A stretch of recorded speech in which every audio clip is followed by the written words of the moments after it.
Hi, welcome back guys. This is your friend, Parallel Deku, back with another fanfiction. This is the second part of What If Deku Becomes Haunting Ghost. Now before starting, please give this video a like. And subscribe to the channel if you want more videos like this. Now let's get into the fanfic. Hosu was quiet. Izuku quickly left Sho's side after a quick pat, darting through streets and roads, phasing through buildings and electricity wires. He'd be more careful, but throughout the entire internship he had been so worried, something not feeling right about the days creeping on by without incident, without news, and Izuku was just glad he could finally see Ida with his own eyes. Sulky no doubt, but fine. His unease didn't fade with the thought. The more he sped to where he hoped was Manuel's agency, the worse it became, swelling in his stomach until he felt he would throw up. His quick movements and turning was certainly not helping. It didn't take long for Izuku to get turned around. He was frustrated and anxious, berating himself for not asking Sho for directions first as he went down more and more twists and turns. Why did he rush off like that? He'd never stepped foot in Hosu before, alive or dead. What made him think he would just magically find what he was looking for? Anxiety burned under his skin, heart pounding harder and harder as his search became frantic. Before he was speeding so fast through the streets it was a wonder he could see anything. The idea of finding Manuel's agency was abandoned in his panic. A glint of Ida's armor was what he was looking for, a metallic shine in the daylight to catch his eye. A metallic gleam was not what he saw. Someone moving did instead, cloaked in shadow, sword strapped to his back. The mysterious man was hopping from balcony to balcony.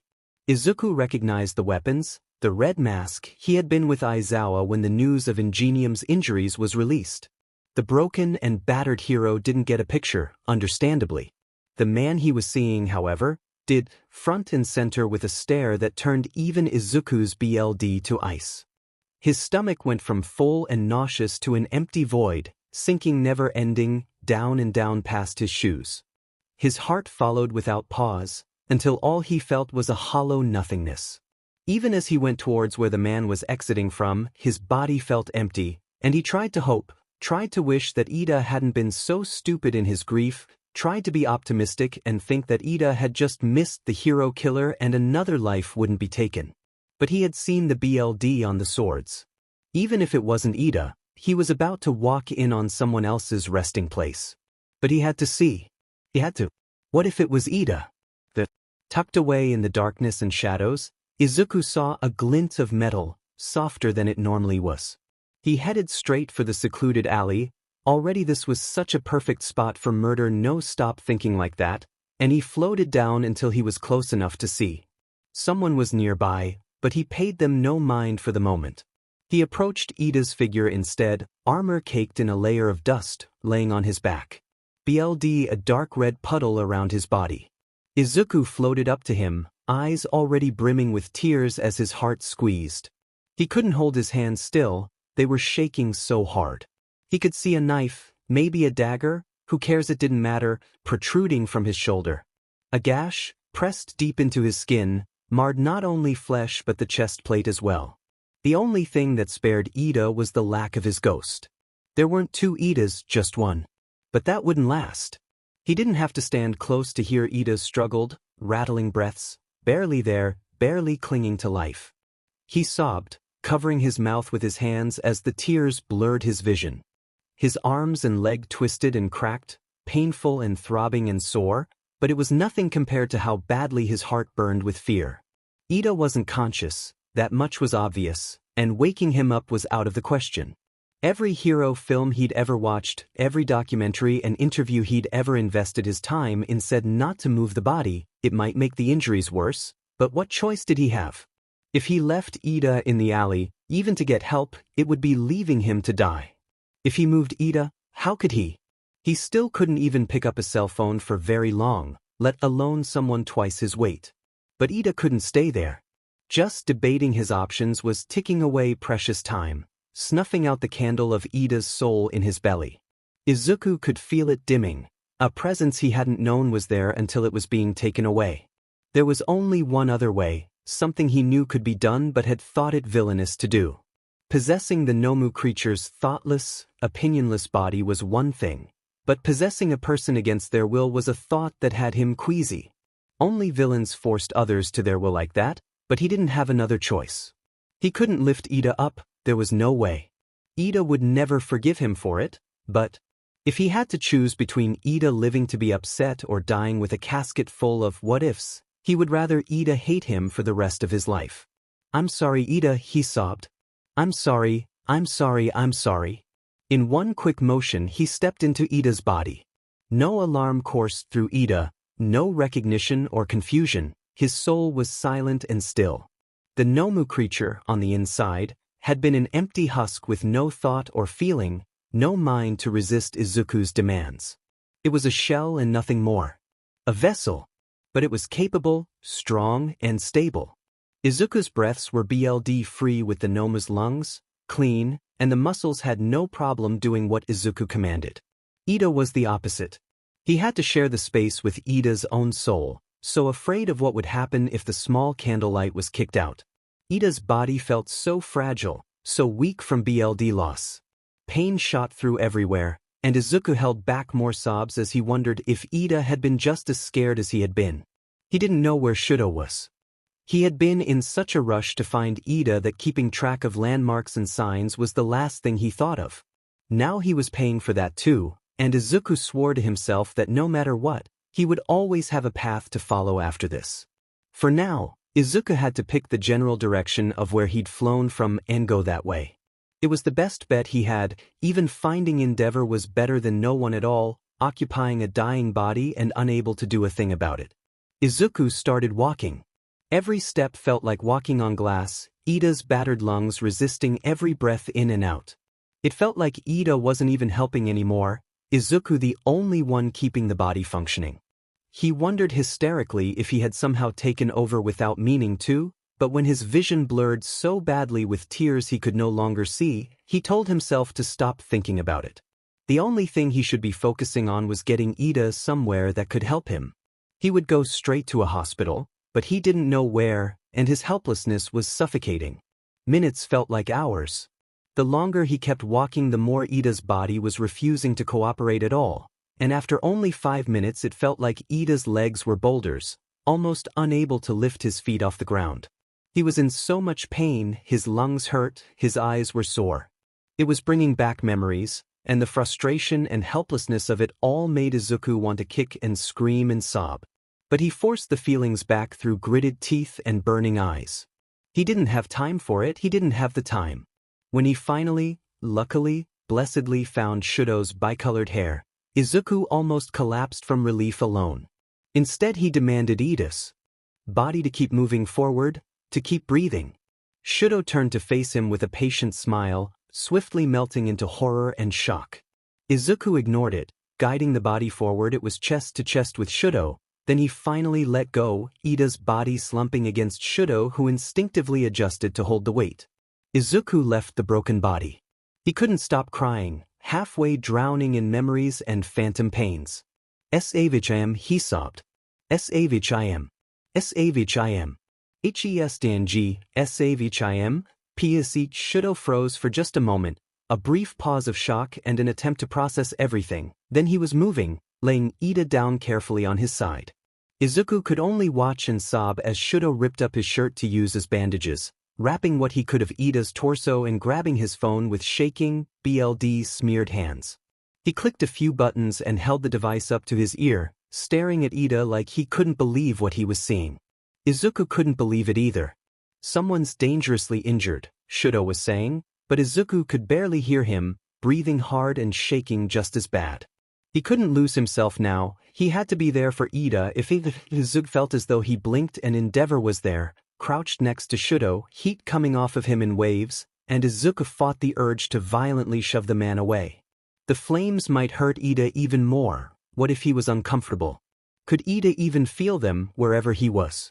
As if sensing the thought, Ida's body huffed a breath and stopped just as Endeavor lifted him up bridal style.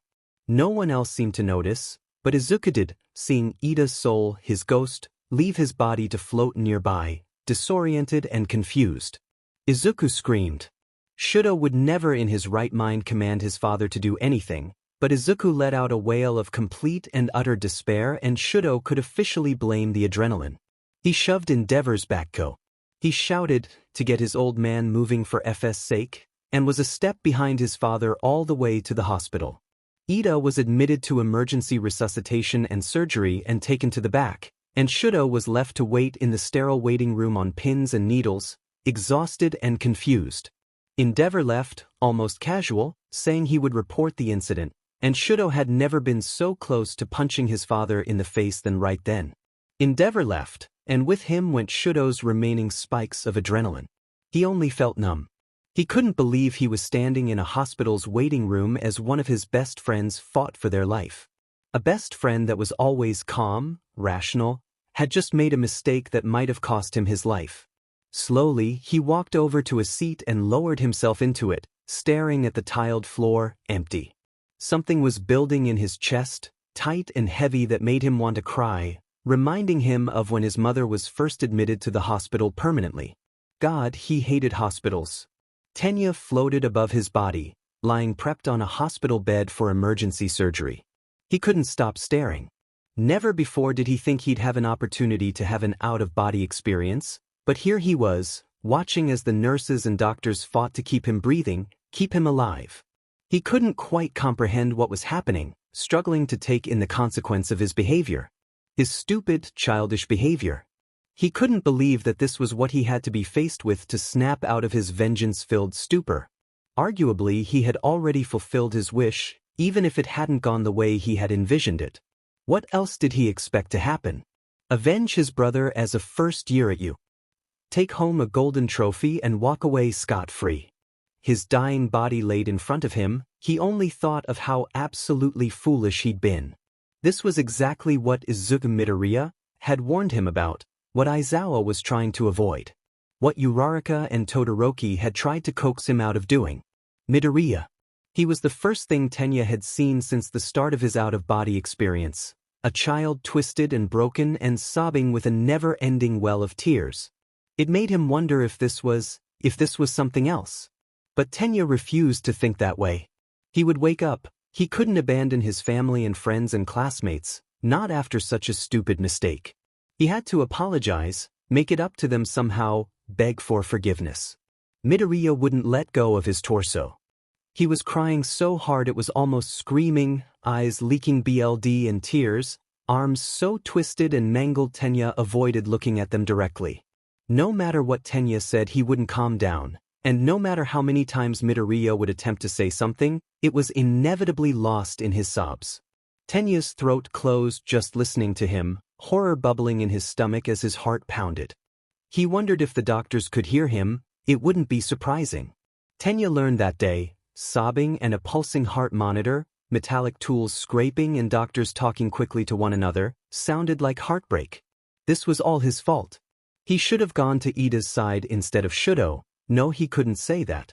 He was probably the only thing that kept Endeavor at bay, kept Shudo hopeful. But Ida was a ghost in front of him, hands gently placed on his back in a worried embrace, Izuku's fingers barely cooperating with him as they did their best to dig themselves into the mesh beneath Ida's armor, and he couldn't help but wonder if he could have done anything to prevent this at all. The helplessness of the entire experience was soul-crushing, and he couldn't stop crying, sobbing, against a ghost so like his own but so different.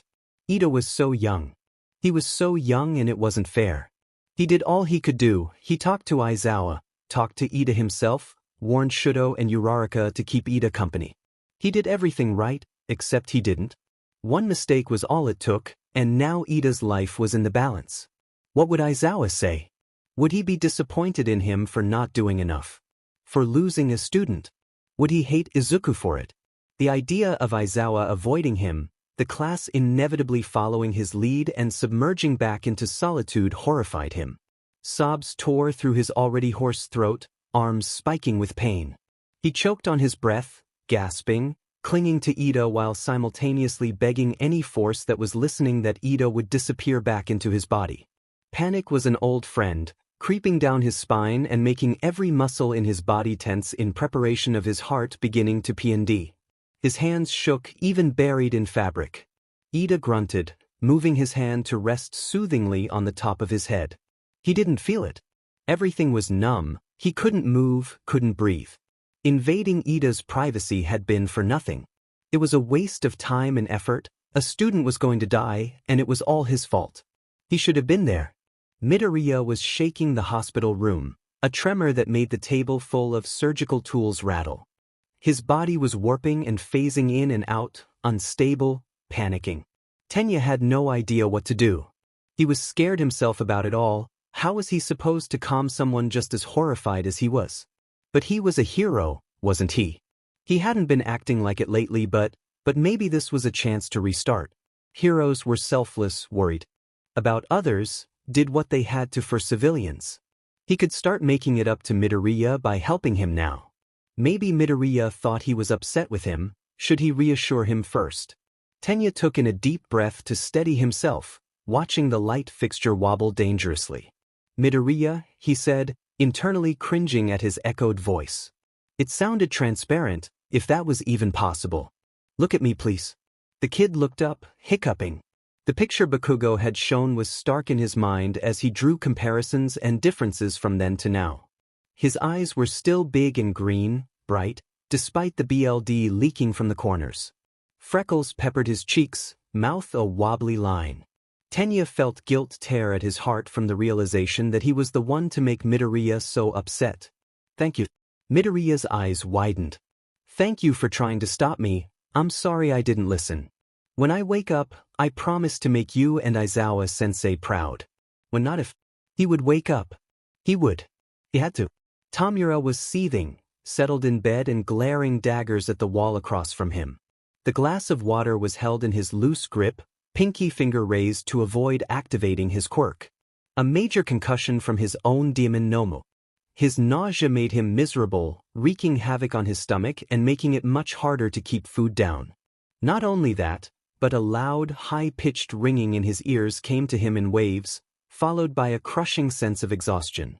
His focus was spotty, making paying attention to things difficult, and his occasional blurry vision only made the problem worse, and God, the headaches he'd been having. They tore through his skull and shook up his brain, opening up his head to dump a marching band banging drums and cymbals behind his eyes, tucked in his temples. Nausea usually accompanied the headaches, and with all the symptoms wrapped in one, he was bedridden more often than not. The worst part about all of it was Kurogyari's ban on any screens. Game consoles, handheld devices, even his phone was off limits, and Tamura had never been more infuriated in his life. If he had one of his precious games to pass the time, maybe he wouldn't be so miserable, but he didn't, and he made sure to voice not only his displeasure but his boredom any chance he got, until even the patient Kurogyari started avoiding him. It had to be the blonde brat's quirk.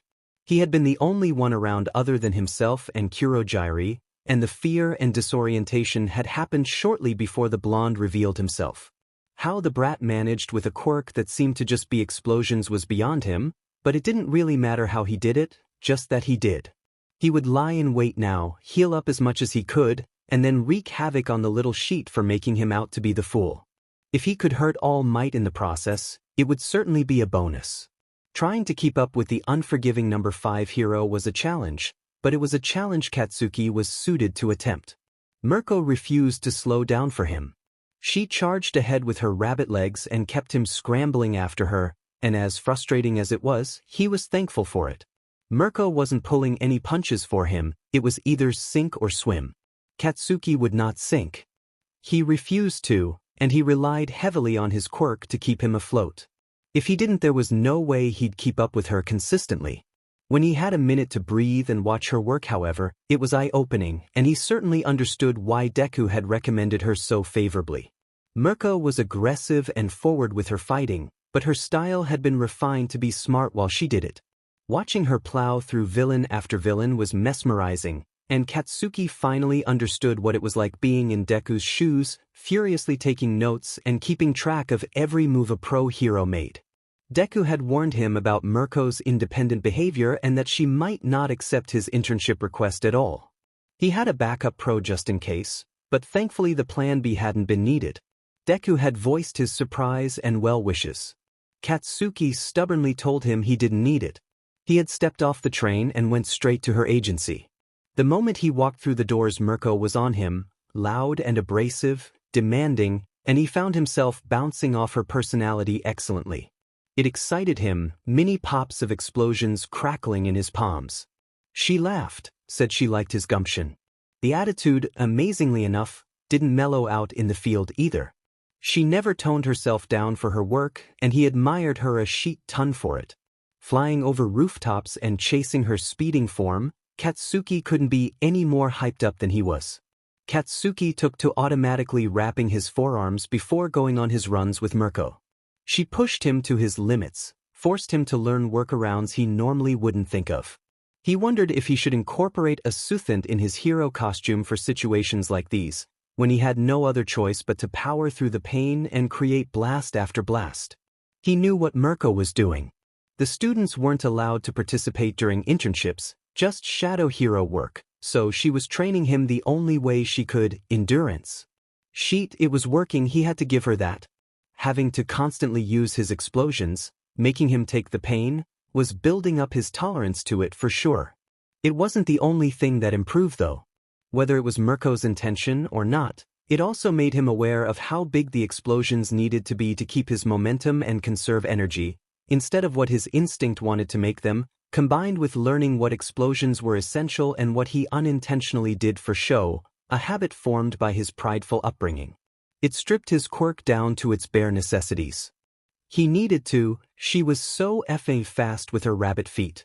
Patrols flew by so quickly in a blur of colors and streaks, only slowing down when Mirko somehow spotted a villain and kicked the ever-loving sheet out of them, and he meant that literally. Her kicks were powerful, a thundercracker of sound as her rabbit feet connected with flesh and bone, aimed to incapacitate. Her fighting style was what he aspired to be, alongside All Might of course, but for two very different reasons. All Might was power and strength and brute force, dependable and sturdy, a back to look to in any time of uncertainty. Mirko, on the other hand, was pure aggression, unleashing attack after attack on the villain until they caved or she did. Mirko hadn't caved, not once. Katsuki doubted she ever would. Watching her fight gave him his own ideas, a sturdy quirk with power and strength and non-stop aggression, intertwining the two styles into one. After only day 2, he would go to sleep utterly exhausted but looking forward to the next day, a fresh chance to learn something new. "Why did you accept my internship?" Katsuki asked Mirko on one of their rare rest stops. Day 3, and it was particularly hot. Even Mirko was sweating from the heat, and they both agreed that having a quick water break was probably necessary. They were settled on a rooftop's edge, feet dangling off the side of the building as they looked out at the town. The people looked so small, commuting back and forth to their destination like ants marching in a line. Wind was blowing through his hair and on his face to combat the heat, to which Katsuki was thankful, wiping sweat from his brow and hoping it cooled before they set off again. Mirko smirked at him, crossing her legs. "Because I saw myself in you during the sports festival," she said. "Besides, you have potential, and when you rise in the ranks I want bragging rights." Katsuki smirked. "Seriously? Did I stutter, kid?" Mirko took a swig of water, and he mimicked the action with what little water he had left. It was refreshingly cold. "I was like you when I was younger," she admitted, and Katsuki listened attentively. "Made some mistakes I could have avoided had I been a bit more self-aware. I built my combat style through trial and error, but the polishing was the hardest part, finding a balance between what I wanted to do and what was the smart thing to do. You need to tweak some things, kid, but you're already halfway there. A little boost in the right direction never hurt, right?" Mirko grinned at him, sharp and daring, and Katsuki grinned right back. He understood perfectly. His smirk died, however, when Mirko stood up and stretched. "All right, I'm being too soft.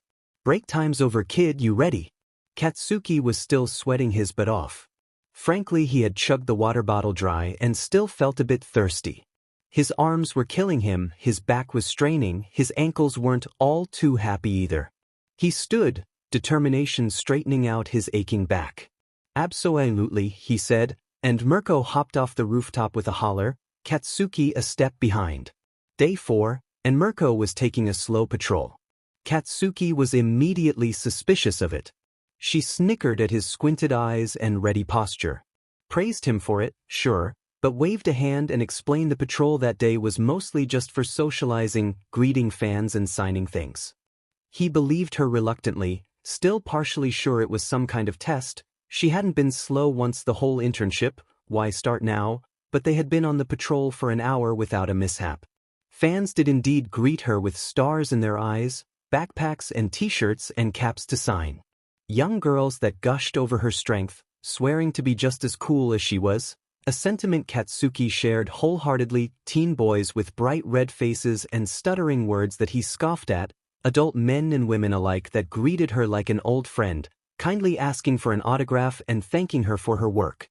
Katsuki watched, trying hard not to envision himself in a position like that lest he get distracted. He had to pay attention to how she was handling everyone, after all. Only with civilians did Mirko seem to tone herself down a bit. She grew softer around the edges, a bit more patient. Her forwardness was still shining through, coaxing shy fans out from behind corners with a strong but calm voice, leading conversation with the more introverted folk, matching excited fans pace for pace with dramatic poses and sharp grins. She was having fun, being a calmer, more pinpointed version of herself. He channeled Deku and took mental notes, even if he didn't fully understand it. "How did you learn to be like that?" Katsuki asked after a young girl ran away giggling, clutching a signed Mirko doll to her chest. "You don't seem like a natural charmer." Mirko's eye twitched. "You're not so charming yourself either, kid," she scoffed. "I'm friends with Hawks, you learn a thing or two with that smug BS dirty. Not to mention my own experiences." Hawks. Deku had mentioned him before but was worried their personalities would clash. But if he was so good with people, maybe it was worth it. "How good is he?" "Are you aware of the approval ranking system?" Mirko asked. "Of course I am, who isn't?" "Then you should know Hawks is only second to All Might and I shouldn't have to tell you," she clapped back. He scowled at her while he digested her words, crossing his arms irritably. "Whatever," he grumbled. "Isn't he number 3? "Sure, but he beats Endeavor in approval rankings, although that's not exactly difficult," she said. "Still, he's not too far behind All Might. He's good at what he does, the cocky F." He had to talk to Deku about that. He would learn how Mirko did it, but looking into Hawks definitely seemed like a good idea. Katsuki wanted to master everything, be the best of the best. Knowing how to handle civilians and popularity was a priority. Katsuki pestered her the whole patrol, asking her question after question until he was sure he had a decent grasp on what she was talking about. He even tried some techniques on a few civilians, and although it was the most awkward he'd felt in his entire FING life, he could feel it was a step in the right direction. He came back to Mirko laughing her butt off at him, but reassuring him it would feel more natural over time. He cursed at her, face burning hot. Day 5, and the early morning news revealed a tragedy in Hosu. Not only did the hero killer get ingenium, but he got glasses too. Both were in the hospital, conditions reported to be unknown. He joined Mirko on patrol with tense shoulders and head bowed. Mirko didn't ask, didn't even bring it up to him. Instead she asked if he was ready and took off when he agreed. He pushed himself hard that day, harder than normal, until his fingers were locked up and his forearms felt as if the explosions were in his veins, not his palms. Mirko never demanded he slowed down, she only hovered around him, keeping him in her general sight while he vented his worry and anger into his work. Thank God Deku went with icy hot. He couldn't imagine what Deku would go through if he found out. The last couple of days, he was ashamed to admit, went by way too quickly for his tastes while simultaneously not going quick enough. He wanted to go back home to check on glasses, on Deku, but he didn't want to have his time with Mirko and either. He had learned about his quirk, but he had only taken a single step forward where people were concerned. He couldn't go back to you. With nothing to show for his internship, not for the real reason he came anyway. Mirko had given him notes, hints, but nothing concrete. The days passed against his will, and he realized he would just have to look into Hawks when he got back, after checking on glasses of course. They shared a brief goodbye, no lingering fondness or drawn-out pleasantries. She wished him luck, told him if Hawks gave him shit to say she sent him, clapped him on his back and nearly made him fall over, then left without another word. Katsuki was thankful for it, and it made him realize he'd miss her company. He boarded the train to Hosu with a pit in his stomach, not his home. The area wasn't safe, but he couldn't face Deku without knowing how Glasses was doing first. He just hoped it would be good news, and not only for Deku's sake. The train ride was awful. He was restless and fidgety, picking at the bandages on his arms until he forced himself to mess with his phone instead. The minutes dragged on, and with every mile closer he got, the more he felt like he might throw up. As soon as he stepped off the train, he made a beeline for Hosu's hospital. He was exhausted and sore from his internship, and the sooner he was out of the open, the better he'd feel. Not only that, but he just really wanted to make sure Glasses was okay. He stepped into the hospital doors. The first person he saw in the waiting room wasn't a nurse or doctor, not even the receptionist, but Aizawa and Icy Hot, looking tired and pale in waiting room chairs. His heart dropped.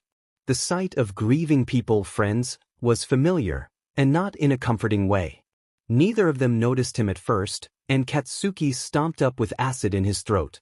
"Where's Glasses?" he demanded the second he was in range. Aizawa's head snapped up to meet his eyes, then he sighed, a hand coming up to rest on the bridge of his nose. "What are you doing here, Bakugo?" He didn't make it sound like a question, more of a resigned statement, so Katsuki stood his ground. "Checking on Glasses, the F does it look like." "What room is he in?" Aizawa pinned him with a glare that would have made him cringe on any other day. Icy Hot was the one to answer. "Second floor, third door to the left." "Todoroki," Aizawa hissed, and Katsuki turned on his heel without another word. A hand on his shoulder stopped him, and it took all the willpower he had not to buck it off of him and keep walking. He turned to glance over his shoulder. Aizawa was looking at him with pursed lips, a tense stare. "Midoriya is with him," Aizawa began, but Katsuki cut him off with a furious glare, turning around and forcing Aizawa's hand off his shoulder. "You let him up there?" he shouted. "Are you f***ing insane? Do you have any idea what this could do to him?" Icy Hot spoke up again, quiet, hands shaking on his lap. "Izuku was the one to find him." Katsuki could only stare at his classmate in horror, heart sinking and stomach twisting so badly he thought he'd puke on the spot. "He's been upset," Aizawa continued, choosing his words carefully. "He hasn't taken others' presents as well, even doctors and nurses. If someone stays longer than 5 minutes, the room shakes and only gets worse the longer you hover. Nothing we've said or could say will calm him down, not until Ida wakes up." "He will," Katsuki said, not quite asking, his voice breaking pitifully. He clenched his hands into fists, nails biting into his palms. The pain helped ground him. "That bstrd will wake up." Aizawa sighed, long and deep. He crouched to Katsuki's level, and his heart squeezed. "Bakugo!" "No," he choked. "He'll wake up. That a-hole has to." Icy Hot hunched over in Katsuki's peripheral, eyes glassy with tears. "It's only a matter of time," Aizawa said. "They're just trying to keep him comfortable." Katsuki pulled away from the two and turned to race up the stairs, not looking back. No one stopped him. He didn't stop until he reached the second floor, but that was only to right himself before he barreled to the third door on the left, Diamond near kicking the door in. Glasses was swallowed up by the hospital bed, looking small and pale, fragile. A sheet-ton of wires snaked in and out of his skin, an oxygen mask placed on his face, a heart monitor beeping weakly next to his bedside. Deku was sobbing. The glass panes were already rattling in their frames, machines vibrating, tools on the side table shaking against the metal. The room felt suffocating, and Katsuki could barely breathe around guilt and horror and fear. Deku's breath hitched, high and squeaky and something rattling, then released with a sob. It sounded wet, like he had fluid in his lungs. Katsuki backed out of the room and slammed the door shut, leaning against the door while he breathed hard, heart pounding in his chest. Glasses looked so fng fragile, and he could see darkness creeping in his peripheral, images of Deku in the same place flashing across his vision. It was too much. Too much to process and sort through, and he felt like he was overloading. He had to leave, get out and go somewhere. He couldn't stay there and listen to Deku sob. He couldn't. He bolted with no idea where he was going. He just had to get away. Somewhere else in Hosu's hospital, tucked away on a higher floor, an injured hero opened his eyes, met with relieved gasps and sobs from his father. Aizawa couldn't stay in Ida's hospital room for long. For a multitude of different reasons. The guilt was killing him, crushing his lungs under the weight and squeezing his heart so hard he struggled to breathe around it. He had been sitting in his office, blissfully unaware, that entire time, and had to be informed of a horrible tragedy from a FING phone call. Midoriya had warned him, Midoriya had said Ida wasn't okay, and all he did was talk to Ida. Thought that would be enough. He knew what grief could do to people, had experienced it himself. He had thought with Ida's mature behavior he'd be responsible enough, but it was grief it didn't work like that. He should have known. The guilt was suffocating, and it only got worse the more he thought about the situation. What was he going to tell the rest of his students? How was he going to tell Ida's parents? Would Ida be a ghost hovering in his peripheral, mocking him for being unable to save yet another life? Todoroki was a silent shadow in the hospital waiting room, staring at the floor or his hands. Aizawa talked to him about everything as soon as he arrived at the hospital, and Todoroki relayed everything he knew with a voice that told Aizawa just how numb the kid felt. He told him Midoriya was the one to find Ida, told him Midoriya possessed Ida's body to bring him to himself, and Aizawa almost threw up right there. Nothing could have prepared him for that admission. Nothing could have prepared him for the numb cold that spread from his hands all throughout his body. Not only had Midoriya found Ida, not only did Midoriya do something he'd confided to Aizawa more than once that he was terrified to do, but Todoroki had seen Ida that way. Had seen his classmate warped and broken and not acting right. Shaken and far past worried, he made sure Todoroki knew he wasn't alone, knew Aizawa was willing to stop and listen, but the boy was reluctant to engage on the best of days, and it only grew worse the longer this whole situation, Ida's condition, dragged on. Todoroki, with Aizawa's gentle insistence, visited him once. He stayed for maybe 5 minutes and left the room with tears in his eyes. "I don't think Izuku liked me being in there," he choked. Aizawa hadn't known what he'd meant at first, but the first time he went to sit at Ida's side was when he understood. Midoriya was completely unstable. A blurry, dark figure hovering in the corner. The only thing Aizawa could clearly see were 2 hollowed-out white spots in the darkened space, in the shape of Midoriya's eyes. Black, liquid matter dripped from him and onto the floor. He didn't stop crying, not for a second. Deep, wrecked sobs ripped from the boy's throat, wet and choking. The oppressive weight of Midoriya's upset crushed the room's atmosphere until it was almost a physical weight on his shoulders. The glass panes rattled, even when he had just walked in. The floor shook. Ida's bed frame shook. The room was so cold his cheeks went numb standing in there for 5 minutes tops. Aizawa tried reaching out to him, but Midoriya wasn't listening. Anything Midoriya said was lost in warped noises that hurt his ears, broken and lost, drowning in grief. He couldn't fathom what Midoriya had seen, what he went through having to find Ida, and every piece of him just desperately wanted to hold the kid, whisper soothing words until his voice gave out. He wanted to cry with him. He wanted to kick and scream and break his knuckles on the wall behind him. He could do none of those things. Not yet. Days passed. Ida's condition grew worse and worse, and finally the doctors announced there was nothing they could do. They could only make Ida comfortable while he passed on. Aizawa had been bracing for the news. He wasn't surprised, but it didn't make it hurt any less.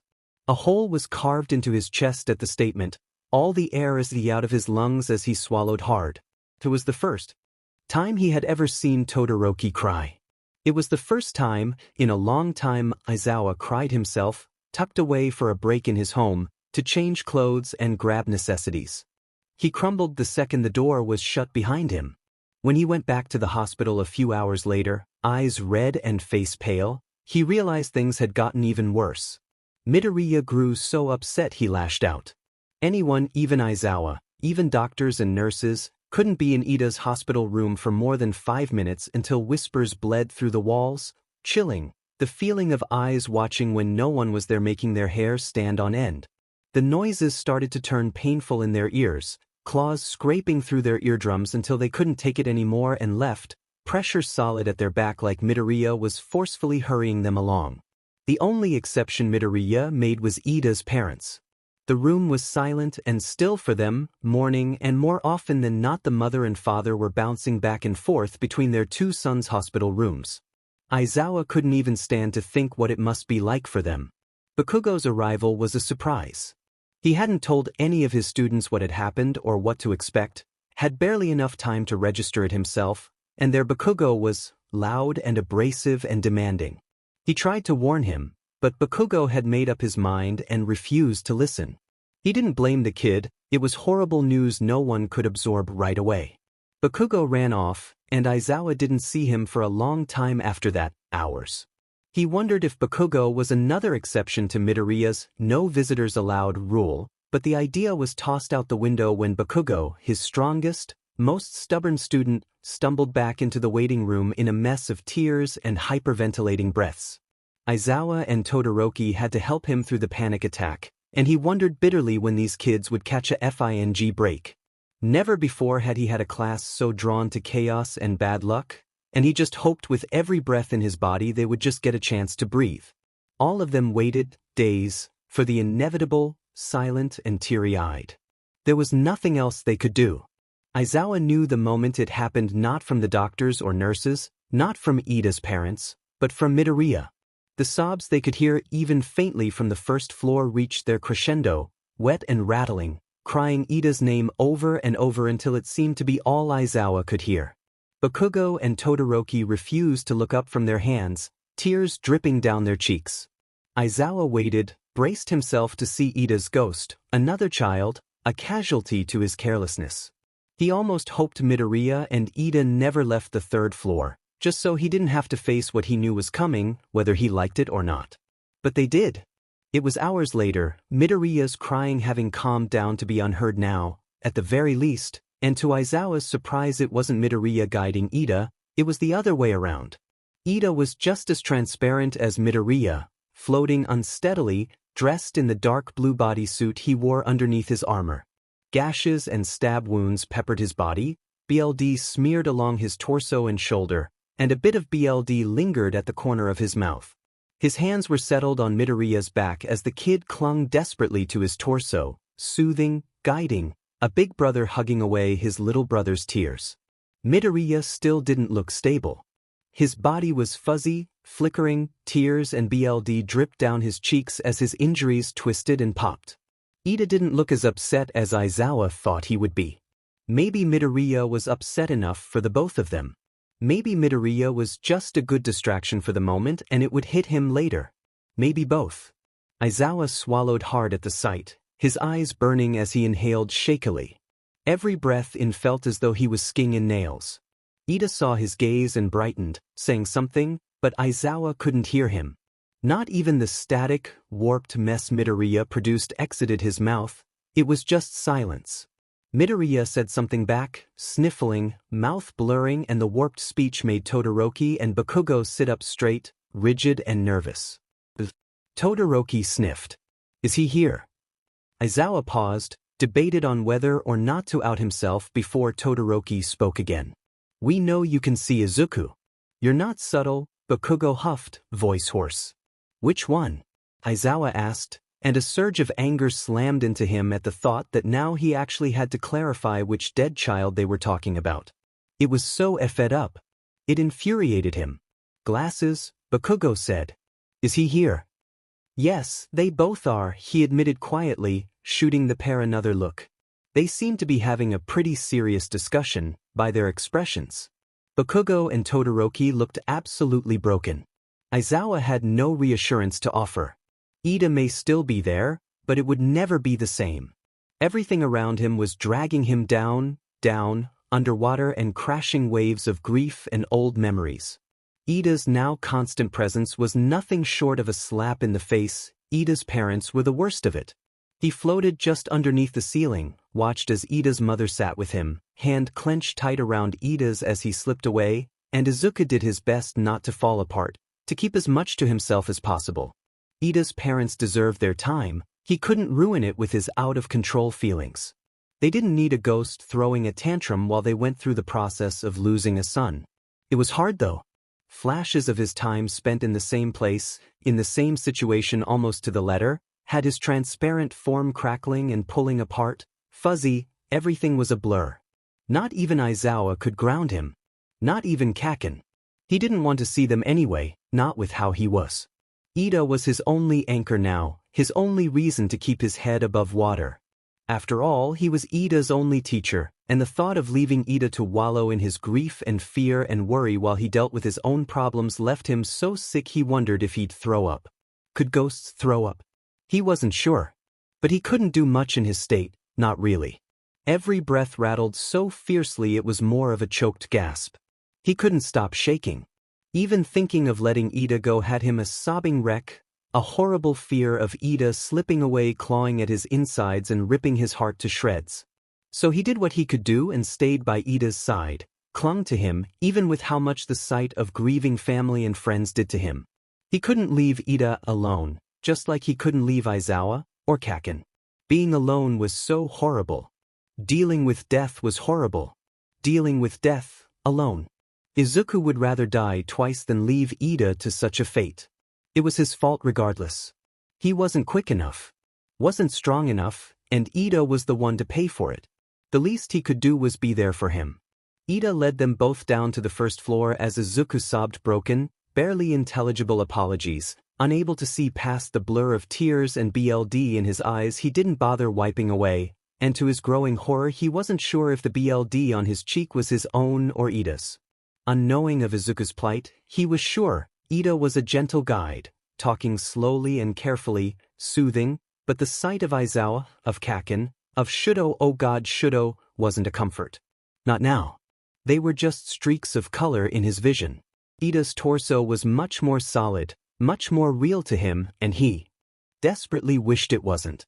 Aizawa. Ida called, and Izuku had to remind him through sniffles that his teacher couldn't hear him anymore. They talked about it for a moment, Ida prying into exactly what he meant, if Aizawa could hear mumbles like Izuku or nothing at all. Izuku didn't have all the answers for him, but he promised they would ask Aizawa later. When they turned back to the conversation, Kaken and Sho looked devastated. Izuku couldn't stand to look at them, shame and guilt burning his face. It was by accident. Izuku and Ida had been following Aizawa nonstop, the teacher's presence a comfort for both of them. Aizawa had mentioned it in passing to Ida's parents while offering his condolences, his apologies, and whether the man remembered Ida was there or not was up in the air. Even still, Ida didn't take the news well, for understandable reasons. His brother, Ida Tensei, was in the same hospital. Had woken up. It was the first time in the entire visit that Izuku was able to shake himself out of his grief-stricken state and actually lend a helping hand. Ida's expression of shock and worry and regret was so familiar, and it was what finally managed to put Izuku in the headspace he wanted. A guide, an ear, to simply be useful. "Do you want to see him?" he asked. "I do," Ida whispered. Izuku sniffed, nodded, took Ida's hand in his own and followed his directions. On instinct, Ida tried to use the steps, open doors, stop to say hi to familiar faces, and it took Izuku gently pulling him through the physical objects or away from the people to get him to stop trying. Sticking to those old habits hurt more than letting go. Izuku had learned that the hard way. Seeing Ingenium Ida Tensei had Izuku in a whole mess of mixed feelings. Seeing Ida's face upon seeing his brother, however, made him decide what to feel pretty quickly, and he tucked away his hero ramblings and excitement, tucked himself away in a corner so Ida could face what was in front of him on his own. If he needed him, Izuku was right there. Digging his nails into his palms to stay grounded, but there. Thankfully, or maybe not so much, Tensei's eyes immediately fell on his brother's ghost and his face paled. Izuku was reminded of Aizawa's first reaction to seeing him. His hands fisted in his shirt, eyes welling with more tears. Ida brightened though, relief flashing across his face at the semi-normality in all the chaos. He tried speaking, and Izuku could hear him as clear as ever, "You're awake. We were all so worried." But Izuku knew Ingenium couldn't hear him. Could see it in the confused look in his eyes, in the way he tried so hard to read Ida's lips. Ingenium looked past Ida to him, paling even farther at the sight he must have been, and all Izuku could spare was a shy wave and a small, forced smile. There was a pause, and Izuku signed to him, hoping and praying they could communicate somehow. "Do you know sign?" Ingenium lit up with understanding, and with unsure, repetitive motions, signed yes back, then only little. Izuku bit his lip, even as Ida turned with a hopeful gaze in his direction. There was only so much he could work with, but it was their only option. "He can see us," Ida breathed. "You know sign language?" "Yeah," he muttered, quiet and unsure. "Aizawa knows some too. I've been talking to him with it. So you can talk to my brother." Ida's form blurred at the edges in his excitement. The room, however, remained still. "Tell him I said I'm sorry," he blurted, uncharacteristically desperate. "Please. Tell him I said I love him, that I'm sorry." Izuku did, spelled out Ida's name with patient motions, signed out what Ingenium knew and fingerspelled what he didn't. Ingenium's face scrunched in understanding, tears of his own welling in his eyes as he bit the inside of his cheek. He opened his mouth to speak, but a quick knock on the door interrupted him, his parents walking into the room, completely unaware. His father, resigned and quiet, led Ingenium's much more frantic mother into the room. She was a sobbing mess. Izuku couldn't look at her. "Tensei, thank God," she sobbed, collapsing at his bedside, squeezing his hand so tightly Izuku heard Ingenium's knuckles pop. Thank God," she sobbed. "I love you," Ingenium said, staring at both of his parents, then looking at Ida, his lips a wobbly line. "So much." Ida let out a sob, and Izuku was immediately by his side, holding on to Ida's torso in a tight hold. Ida hugged him back hard, and Izuku blinked back BLD and tears to stare into Ingenium's eyes. He let go for only a moment to sign to him. "I promise I'll take care of him. He'll be okay." Izuku didn't know if he understood any of it at first, but the sparkle in his eyes with the tears on his cheeks told Izuku he understood enough. When the living finally made arrangements to go their separate ways, Izuku told Ida he could follow anyone he wished, that there would be no judgment for it. That he would be right there with him, no matter who he chose. Ida looked at him, injured and transparent, glancing between him and his family. Between his family and Aizawa, Kaken and Sho. He floated there, thinking, frowning. He closed his eyes, resigned, determined. He opened them again and put his hand on Izuku's back. "Let us return to class," he said quietly, steering him in Aizawa's direction, and Izuku he panicked. The last thing he wanted Ida to do was give up following his family to make Izuku more comfortable, to give up the precious gift of a family member being able to see him, to interact with him somehow. "No," he shouted, making the living look around curiously, worriedly. Aizawa turned to them with a concerned frown. "No, don't walk away from me." "Choose who, please," he begged when Ida didn't look at all swayed. "Please, don't do it for me." "I am not," Ida replied simply, a reassuring smile on his face. "We need to protect the classroom, don't we? Besides, I think I could use a sign language teacher." Izuku floated there, stunned into silence, and let Ida guide them back over to Aizawa without another word. As ashamed as he was to admit it, Ida's choice flooded him with relief. He would have stayed with Ida just as he promised, but it wouldn't have been easy for him. Selfish, a voice in his head hissed at him. So selfish. Izuku wasn't around for the rest of the class's reactions to the news of Ida's passing. In all honesty, he may have been avoiding them, but Izuku refused to admit it to himself. He wasn't sure if he'd make it through. He hadn't, but Ida had, and everything he knew about the interaction was secondhand. Not surprisingly, the class had been devastated. Ida talking through the EMF had been a slight soothant, but nothing that lasted.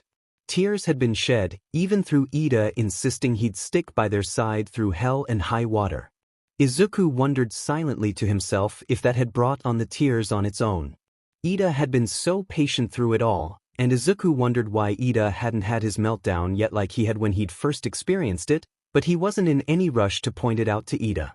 He figured they should both count their blessings.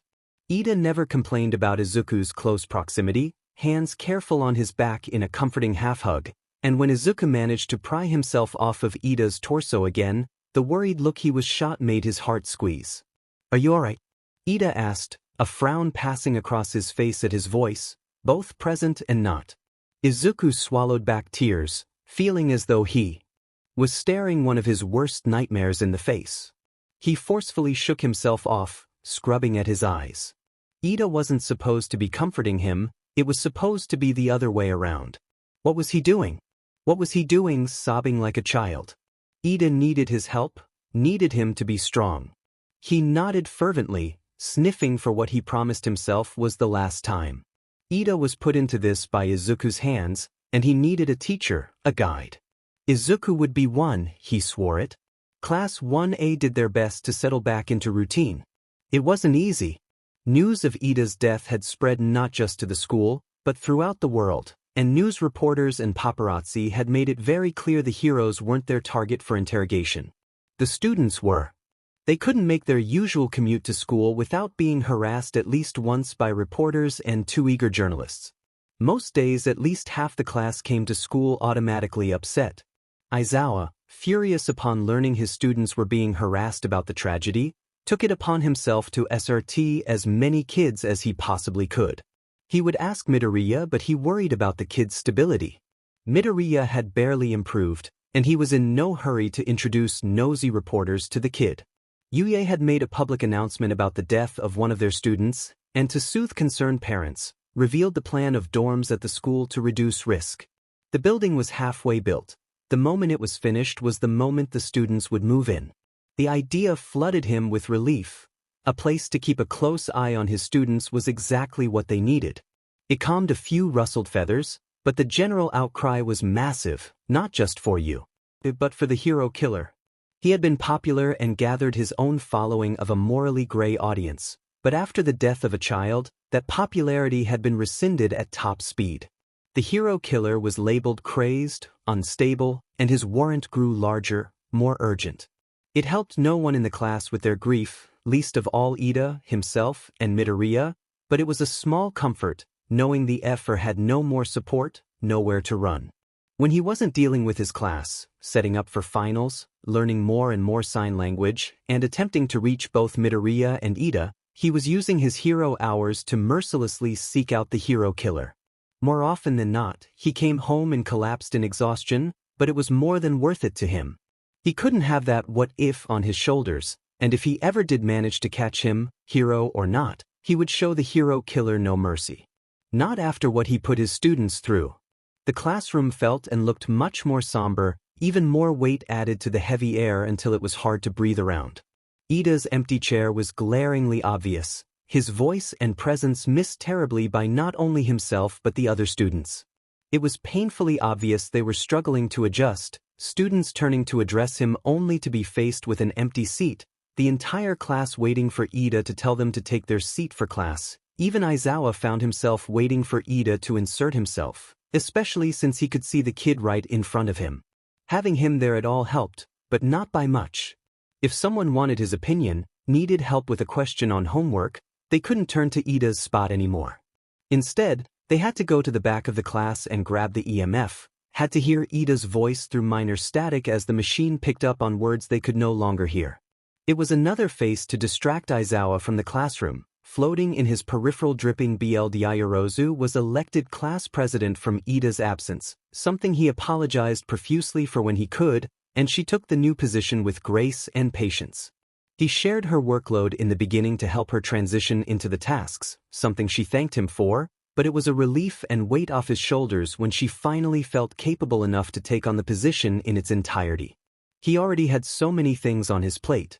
Having to adjust to Ida's presence was a struggle for everyone, but Aizawa struggled especially. Seeing Midoriya day in and day out had never gotten easier per se, it was more something he grew numb to. Having Ida there alongside him, however, tore open old wounds all over again, especially seeing Midoriya so upset for an extended amount of time. Ida did well soothing him where Aizawa could not. Midoriya was hardly talking to anyone anymore, clearly guilt-ridden and filled with shame. For the time being he was giving Midoriya some space, but he knew damn well he wouldn't let Midoriya wallow in self-blame for long. Not if he could help it. The longer Ida shared space with Midoriya in class, the more he noticed differences between the two. Midoriya was heard, even if he wasn't understood. Whenever Midoriya spoke, it was TV static, warped speech that couldn't be deciphered. When Ida spoke, it was as if he hadn't said a word. There wasn't a difference. No noise, no blurred mouth. Midoriya could pick very small objects up, even with some difficulty. Nothing was moved from Ida's touch. He simply phased through everything.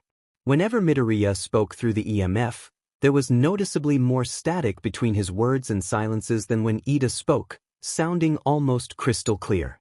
Aizawa had no idea the EMF could read voices so clearly before Ida's attempts. The major difference between the two ghosts was their presence. Midoriya's presence was felt. Cold chills made people shudder when he was near, and Aizawa never startled from Midoriya being close simply from how he unintentionally announced his presence. Midoriya made students look up while they worked, eyes scanning their surroundings on instinct, knowing Midoriya was nearby but not knowing where exactly. Ida was not. No one changed whenever Ida hovered close by, and Aizawa had been startled quite often from seeing Ida on the opposite side of the room 1 minute, only to look away and look back to find Ida much closer than he had been before. No cold chills followed him, no sense of presence, like feeling someone stand right next to you instead of seeing them. Ida held none of that, and the longer Aizawa had the time to compare the two, he wondered why. At first, Aizawa was focused on Ida and Midoriya more than anyone else. Midoriya's unstable form still worried him greatly, and the thought of Ida panicking or grieving or needing him and not being able to get his attention worried him even more. He needed to be available at all times. Slowly, however, he started to realize his worry was unfounded. Midoriya and Ida were bouncing off of each other in terms of comfort. Ida was playing his new role as Big Brother surprisingly well and surprisingly quickly. He calmed Midoriya down, spoke to him softly, and wiped his tears, all while patiently weathering Midoriya's clinging to his torso. The longer Midoriya went without being brushed off, the calmer he became, and the calmer he became the more he was able to assist Ida in getting used to his new life as a ghost. Class time was spent no longer assisting Aizawa, a fact that was perfectly fine by him, but instead showing Ida the ropes. Aizawa wasn't sure exactly what Midoriya was explaining to him, but there had to be a reason for the specific desks Midoriya tapped on, one being his own. It was spent having Ida practice phasing through doors and ceilings and floors, at least he assumed that was what they were doing. It was an entirely new distraction, but one he didn't fault them for. It was almost a positive, considering. At least Ida had a guiding hand. With the worry of Midoriya and Ida taken care of for the most part, it left him available for the rest of his students. Aizawa kept a watchful eye on all his students throughout the day, to catch anyone struggling or especially down and lost in their thoughts. Todoroki in particular was someone he watched closely, often seen mumbling to himself or Midoriya. Aizawa wasn't sure. He was just happy Todoroki was talking at all. He'd become almost mute since his return to class, at least, until Midoriya and Ida both began prying. Uraraka was another student he kept a very close eye on. Not including Todoroki, she had been the closest to Ida, and she was clearly giving herself space from the rest to grieve on her own. Aizawa didn't blame Uraraka, only gave her an encouraging nudge to drag Todoroki into her space every once in a while, a suggestion she immediately acted on. With a combination of Midoriya, Uraraka, and Ida, Todoroki was slowly beginning to talk more and more. Aizawa was relieved to see it. Bakugo stuck to his own group, quieter than normal, but he seemed more thoughtful than sad necessarily. Still, Aizawa took the time to make sure he set aside what slim free time he had to talk to him, and talk to him properly. He wouldn't brush off a student again, accidental or not. Seeing him include Ida in his regular talks with Midoriya was a whole new relief. He really worried Bakugo would ignore Ida's existence to focus on Midoriya, but he supposed the kid wasn't that bad. Finals inched closer, and everyone did their best to adjust, Aizawa leading the students by example. He swore to himself their exams would be peaceful, even if he had to sleep for 4 days straight afterwards. Bright and early one morning, he got a call he had just been waiting for, from the support department. Aizawa had a project in the works since the USJ. Originally it had been just for Midoriya, but he figured Ida could get just as much use out of it, and now more than ever, Midoriya and Ida could use some kind of distraction, some kind of positive news. Hatsum, the one leading the project, couldn't have contacted him at a better time. He raced to you. In record time and rushed to the support department. He opened the door, tousled and out of breath. Hatsum was standing in the center of the room, clearly waiting for him, with something behind her back. The student grinned, her goggles glinting in the artificial light. Tada! She pulled the object out from behind her. She held an iPad in her hands, modified to account for a ghost's touch and presence. No fingerprint was needed to open it, nor to use the touchscreen, only pressure. Ida couldn't touch it yet, but Aizawa was sure it was only a matter of time before Midoriya became a teacher himself, and once that day came the iPad would come in handy for the both of them. Until then, he knew Midoriya wouldn't mind being Ida's hands. Experimentally, he clicked the home button and slid the lock screen up not with his finger, but with a spare pencil. It obliged, the desktop ready for use. Excitement pooled in his gut, and he smiled for the first time in almost a week. It was exactly what him and Netsu had been thinking of. He looked at Hatsum, opened his mouth to thank her, then frowned in concern at the deep purple streaks underneath her eyes. Are you alright? Left his mouth instead. She waved him off, and only then did he notice how forced her smile seemed. Just dandy. She chirped.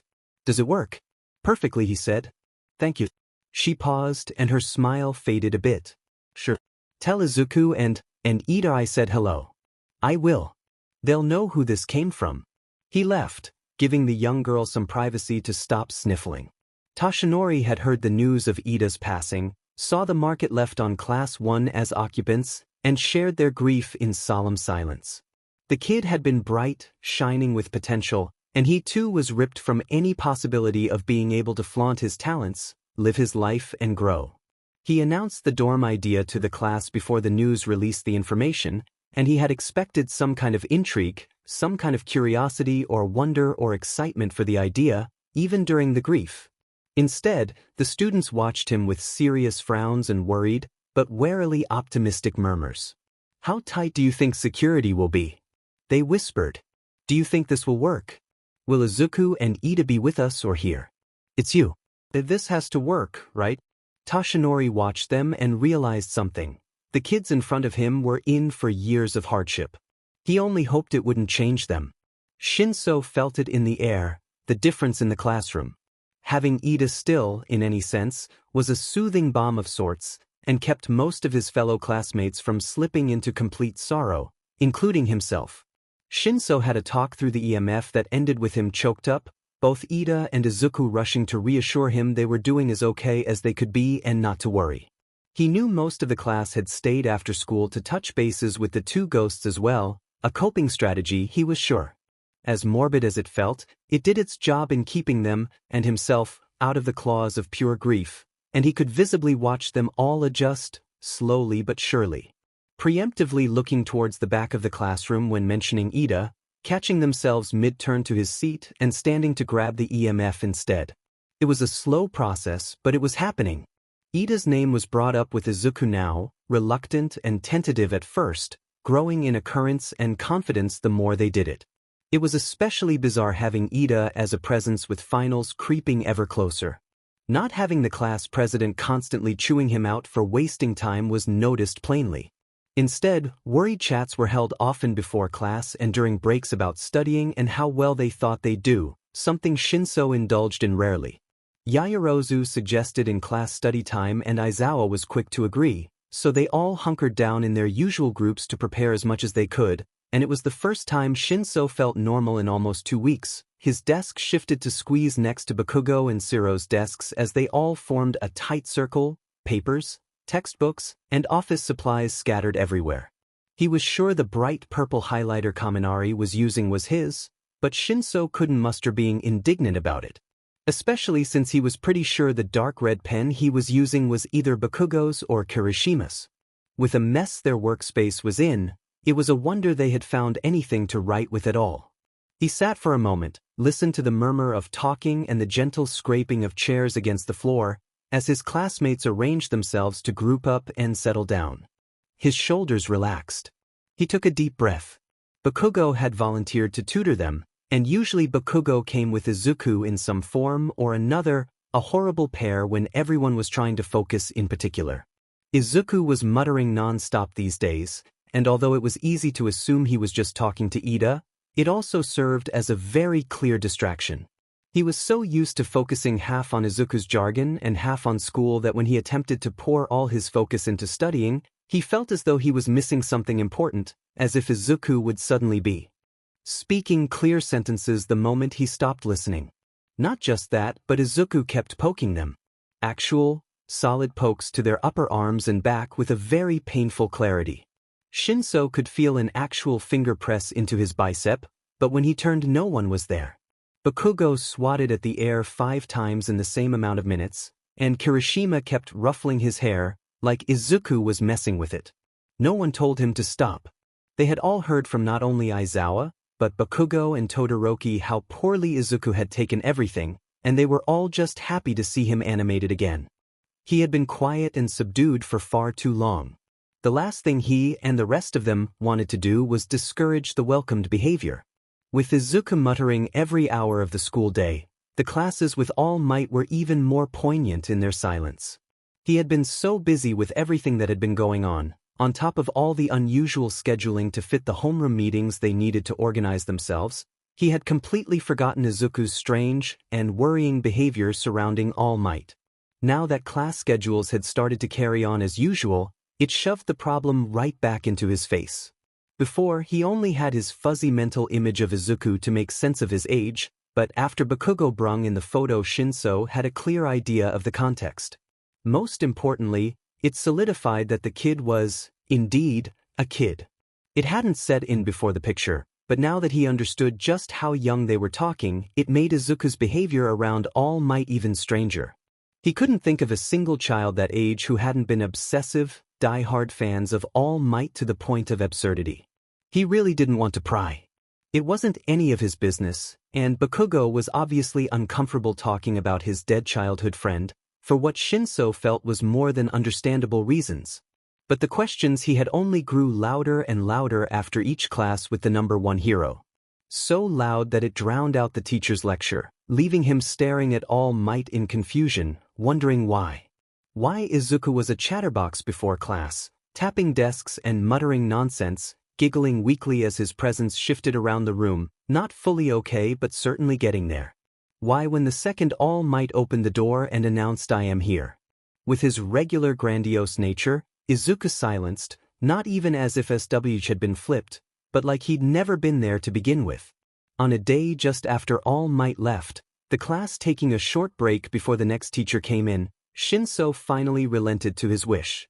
If Bakugo said he didn't want to talk about it, he wouldn't press. If nothing else, he could do his own digging. But first, it would be stupid not to ask. Some of his friends had stood from their desks to stretch or move to talk to someone across the room. Some had stayed seated, content to do their own thing or talk to the people around them. Thankfully, Bakugo made no move to get up from his spot in front of Shinso. Izuku stayed completely silent, invisible, even in sense. It was the final push he needed to speak up. "Hey," Shinso said, tapping Bakugo on the shoulder. His friend turned, an unusually deep scowl on his face for the tame class they just had. It made him pause, but only for a moment. "I was just wondering, did Izuku ever like All Might when you guys were younger?" Bakugo visibly froze, caught off guard by the question, so he waited for him to gather his thoughts, patient. The room had gone quiet to listen in. Bakugo shifted restlessly in his seat, his scowl getting even worse. "Yeah," he said after a moment. He was quieter than normal, thoughtful. Shinso marveled at the change. "We were both obsessed, but Deku was even worse than I was." "He didn't start acting differently before what happened to him, did he?" he asked. Bakugo grit his teeth, eyes darting to the left like he was sorting through memories. Shinso kept his mouth shut. Unfortunately, others in the classroom didn't hold as much tact. "Just because he's quiet doesn't mean it's negative," Uraraka chirped from where she stood, next to Todoroki's desk. "It could be in awe, right? Haven't you noticed he's a bit of a chatterbox?" Kirishima added with fondness, and Shinso watched with interest as Kirishima received his first ever death glare from Bakugo. Kirishima was unaware of it, but he stored the information away to analyze later. I don't think he'd react with silence. Gushing maybe. Bakugo grit his teeth and took in a deep breath, as if he was trying to calm himself.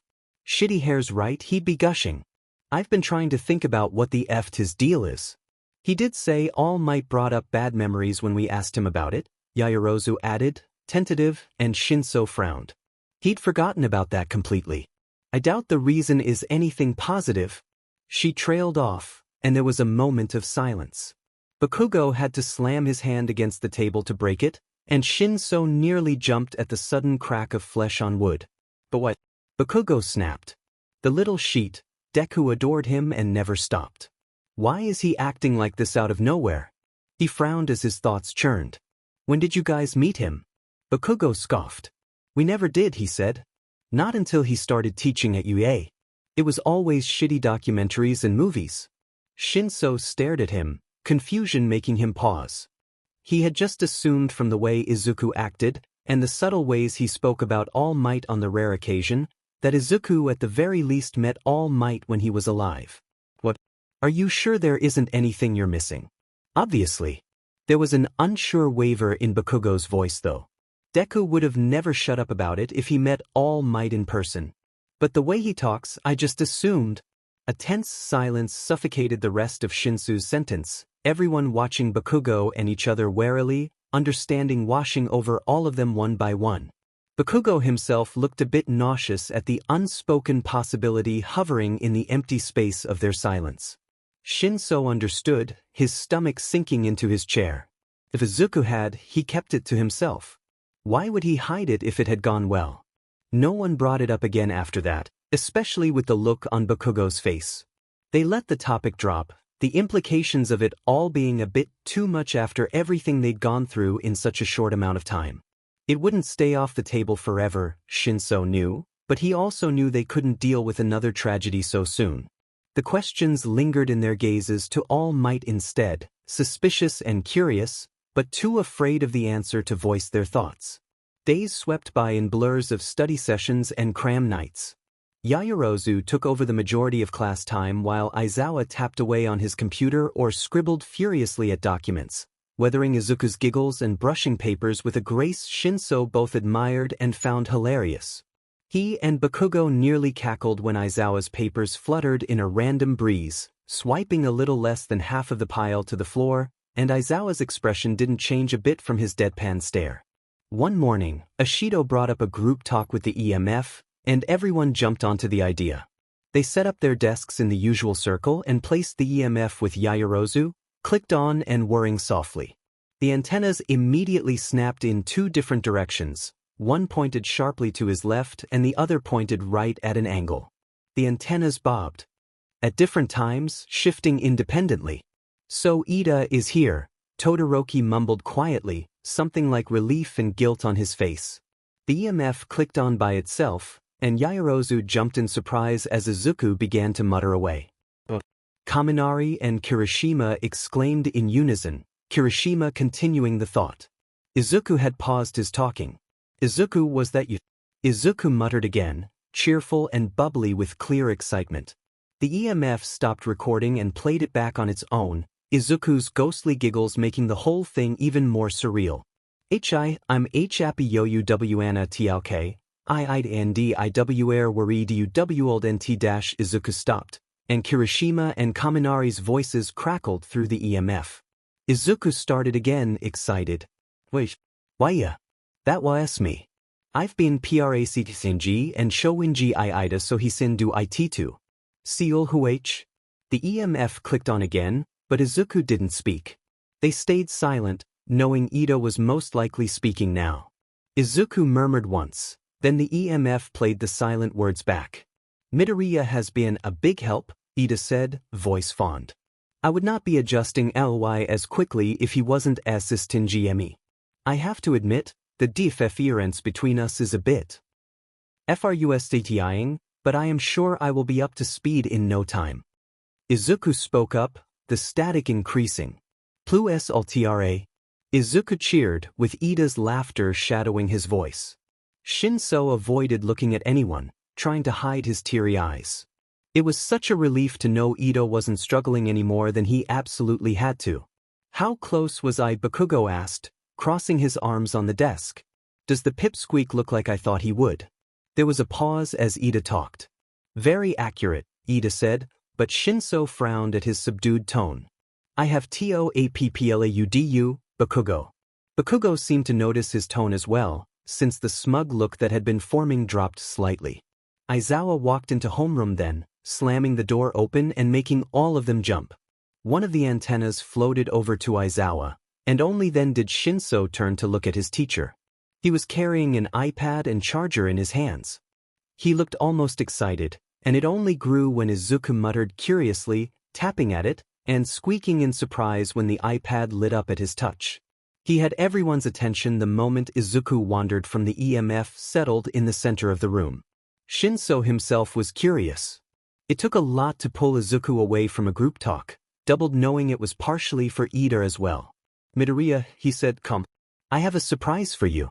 Ida, come over here as well. Izuku giggled and murmured, lights flickering, and Shinso couldn't help but grin at the familiar sight. It was such a relief having the little ghost happy again. For us too. Kaminari spoke hopefully, and Shinso scoffed. He doubted it. No, Aizawa deadpanned, confirming his suspicions. At least, not directly. He walked over to his desk and leaned down. When he straightened back up, he held the charger's end and plugged the iPad into it, propping it up on a built-in stand on the case, the screen facing the classroom. This tablet, Aizawa began, is for Midoriya and Ida's use only. A delighted gasp from Izuku made Aizawa duck his mouth into the safety of his scarf, and Shinso smirked at him, knowing from the crinkle around his eyes that the prickly BSU was smiling. Midoriya, I'm sure Ida will get to your level of interaction eventually, and I hope this will help the process along. There's a message app, the same one that the students have in their phone, and their contacts have already been added. Aizawa leveled a warning stare next to his shoulder. As long as you text at appropriate times, you may message as you please. Present Mike and myself have been added as well. Let us know if you need anything. Aizawa's gaze traveled to them, and Shinso forced himself to listen through his excited buzz. Izuku could text them whenever he wanted now. It was specifically tailored to Midoriya's circumstances, Aizawa continued. Shinso struggled to pay attention as the iPad began to operate on its own. It pulled up the message app and scrolled through the contacts, and Shinso dug his phone out of his pocket, ready. If this iPad breaks, it won't be a simple matter of buying a new one. The support course spent a long time tweaking it to suit Midoriya's and Ida's needs. Don't waste their time. Zero threw his hand up, but didn't wait for Aizawa to call on him. Was it Hatsum? Thus, Aizawa said, and the class cheered for her. Shinso was too busy watching the iPad add contacts to one massive group to chime in, but he still felt gratitude well in his chest. One last thing, Aizawa said. If the screen is distracting you during class, I will have no reservations turning it around to face me instead. Are we clear? They didn't get to respond as all their phones dinged in unison. Shinso looked down, a laugh bubbling up his throat when he clicked on the notification. Hello. Laughing face, Shinso wheezed, his heart beating a mile a minute in his excitement. He heard Bakugo scoff in front of him, but when he glanced up he saw the way Bakugo leaned towards his phone, excited himself. A whole bunch of binging from his phone alerted him to the fact that everyone in class had decided to respond, no doubt excited themselves, and Shinso had to turn off his notification sounds so his phone wouldn't explode. Hey Izuku. Hey buddy. OMG hiya. Smiley face, Shinsu's grin softened into a smile. This would certainly be an interesting addition to the classroom. If they didn't have the screen turned around in 2 days, at least. Staying after school wasn't a new concept for Tenya. Being class president had its list of responsibilities, and he would find himself staying an hour or two after everyone else had left finishing that list up. The empty classroom would be blissfully still, silent, except for the occasional mutter or tapping from Midoriya, and even that had its own rhythm to it. Soothing in its own right. Light would filter in through the tall windows while he rustled papers, tidied up, fixed some notes that looked a bit sloppy to give to Uraraka later. She had asked for them in a rush. As a ghost, the empty classroom felt different, like it was missing something important. Not being able to interact with his classmates during class and missing out on study sessions and lunches hit him particularly hard. No one saw him, no one heard him if he spoke, except Midoriya, and as thankful as he was for that. Midoriya wasn't the person he was trying to talk to. Midoriya was the opposite. No one struggled finding where he was, or hearing him, or even feeling him if Midoriya puffed up his cheeks and focused hard enough. Even so, he couldn't find it in himself to feel angry or jealous. Not only did Midoriya go out of his way to be Tenya's hands and presence, just looking at Midoriya had any sort of negative feelings leaving faster than any self-soothing thought he could come up with. The little guy was a mess of broken limbs half the time, struggling to get himself to cooperate with the movements he wanted to make. BLD lingered at the edges of him, whispering a different kind of tragedy to his own, and he only felt sympathy for what Midoriya was left with. Tenya may have died, still such a strange thought to him, but at least what was left behind was a functional body and mind. He could work with that. Besides, he always had Aizawa. His teacher was the constant in his new life, and he did his best to stick by Aizawa as much as he could get away with. Floating next to him to lunch, sticking close when Midoriya wasn't guiding him, and even teacher conferences, when Midoriya could convince him to intrude at least. He didn't usually stay long, briefly scolding a giggling Midoriya for listening in and trying not to smile. The pain of death was with him all the time. Each gash in his skin burned hot, stretched when he moved, bruises protesting whenever he shifted a bit too quickly. Every breath in was the equivalent of inhaling nails. Although he assumed he didn't need to breathe anymore, he couldn't drop such a human habit, just like he assumed Midoriya couldn't. He'd had to drop a lot of habits that he mourned over for days, opening doors and simple touch being the main ones, and if he had to suffer every moment to hold onto his last link of humanity, then so be it. Each trial and tribulation he had to fight through, mourn over, he couldn't help but wonder what Midoriya's time had been like. How had he figured out how to speak? How to be felt? Through trial and error he was sure, but how long had it actually taken? What habits had he given up and what did he still cling to? What was it like, not being seen or heard for however long he'd been trapped here? He had his questions, but he was too afraid to ask. Even as a ghost, he knew that would be crossing a line that Midoriya wouldn't appreciate, to put it lightly. Maybe even be a step too far in a direction he couldn't come back from, couldn't take back. The first few days after his death were, in Tenya's humble opinion, the worst.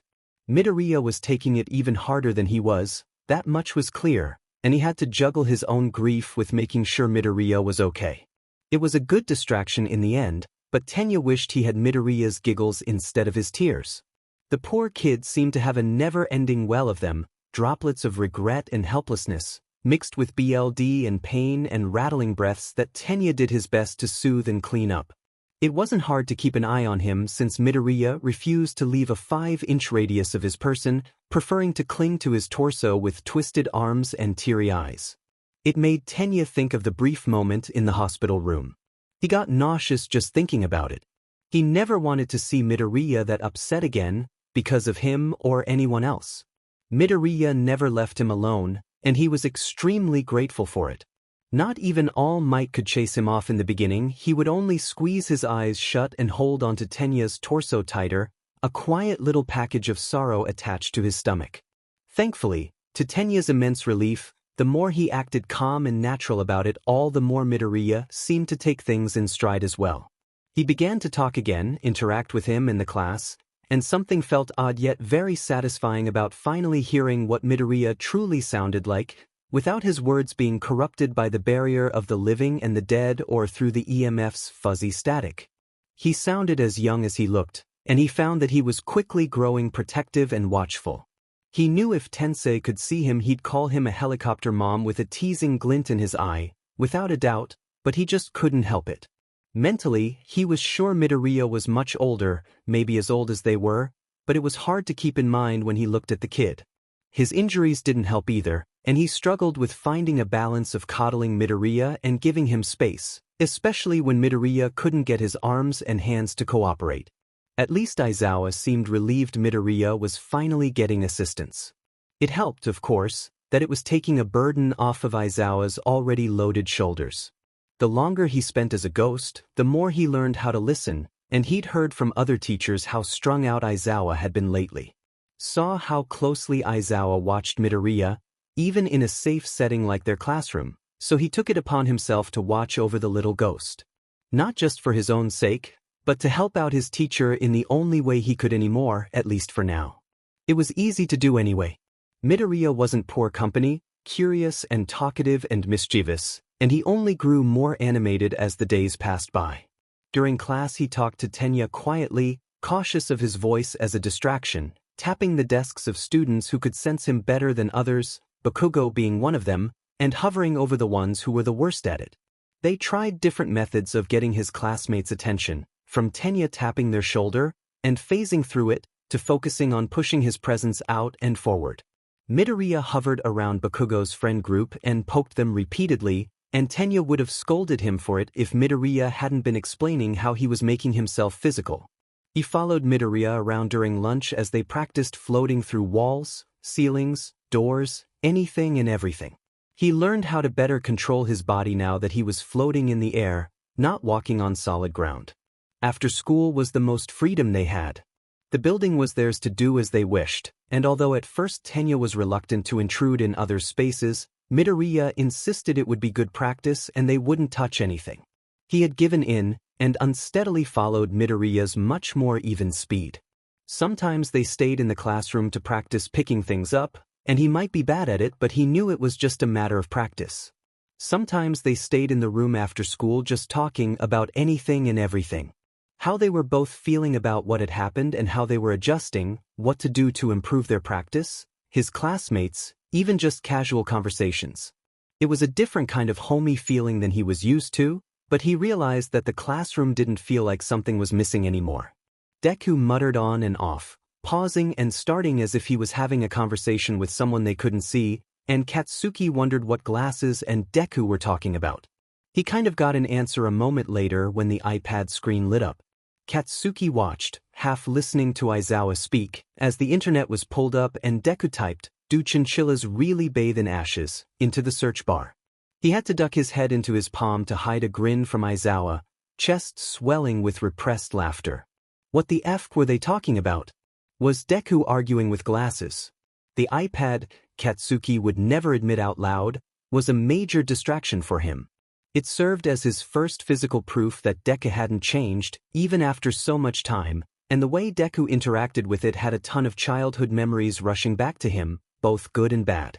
It sent him into a bit of a mental tangent half the time, as memories forced their way to the front and refused to leave. He was almost caught staring several times by the old man. He hated the thought of the iPad being turned around though, so he did his best not to watch it through the whole class and only focused on it when something was happening instead, easier said than done. Thankfully, Deku didn't mess with it much during lectures. Only his free time was spent with his eyes glued to the tablet. A relief in all honesty, he wasn't sure how he'd explain to Aizawa why his grades were suddenly dropping, although he doubted he'd need to say anything for the old man to go at. Deku giggled, scrolling through images of chinchillas, and Katsuki heard others in the classroom stifle laughter. Could imagine glasses trying to tear Deku's attention away from the iPad, chopping away. Midoriya, Aizawa said flatly, but softer than normal. Wait until the lecture is over. Deku's warped speech filled the air, quiet and apologetic, and the internet was minimized. The tablet wasn't touched again while Aizawa spoke, but the silly atmosphere Deku accidentally created didn't fade. Some of the students still had the giggles, and no matter how hard Aizawa glared at them they didn't stop. During free time was the worst. Considering the written finals were tomorrow and the finals themselves were the day after, and Aizawa was busy with adult sheet, they had those couple free days to do nothing but study. As helpful as they were, it was also useless for him while Deku was around, and very quickly he realized he'd just have to study on his own if he wanted to make actual progress. The iPad's clicking pulled him out of his work no matter how hard he tried to focus. He was too curious, too nostalgic. Maybe melancholic. He wasn't sure. More often than not, Deku had the Notes app pulled up and was typing furiously. Everyone in the classroom wondered what he was doing, but Katsuki had no doubt that the little gremlin was getting out every quirk rant he'd had to bottle up for years. The sound of the tablet tapping away was very reminiscent of the sound of Deku writing nonstop in his notebooks. Aizawa paid the noise no mind, and Katsuki wondered how he did it. He couldn't pull his eyes away, personally. Maybe it was the memories and nothing more, but part of him knew it was curiosity. Before their relationship broke down, Deku had shared his notebooks with him, and even at such a young age Katsuki had been impressed. He'd never said it to Deku's face. He doubted he ever could, really, therapy or not, but Deku's notes had surpassed Katsuki's own analysis by leaps and bounds. It was why he'd always targeted them before. It was a mark on his pride, a stark reminder of how he wasn't as perfect as people claimed he was. Now, he only felt desperation and hope that Deku would trust him with something so personal again, so he could not just redeem himself, but encourage Deku. Not to mention he was just a little excited to see what Deku could do after so much time.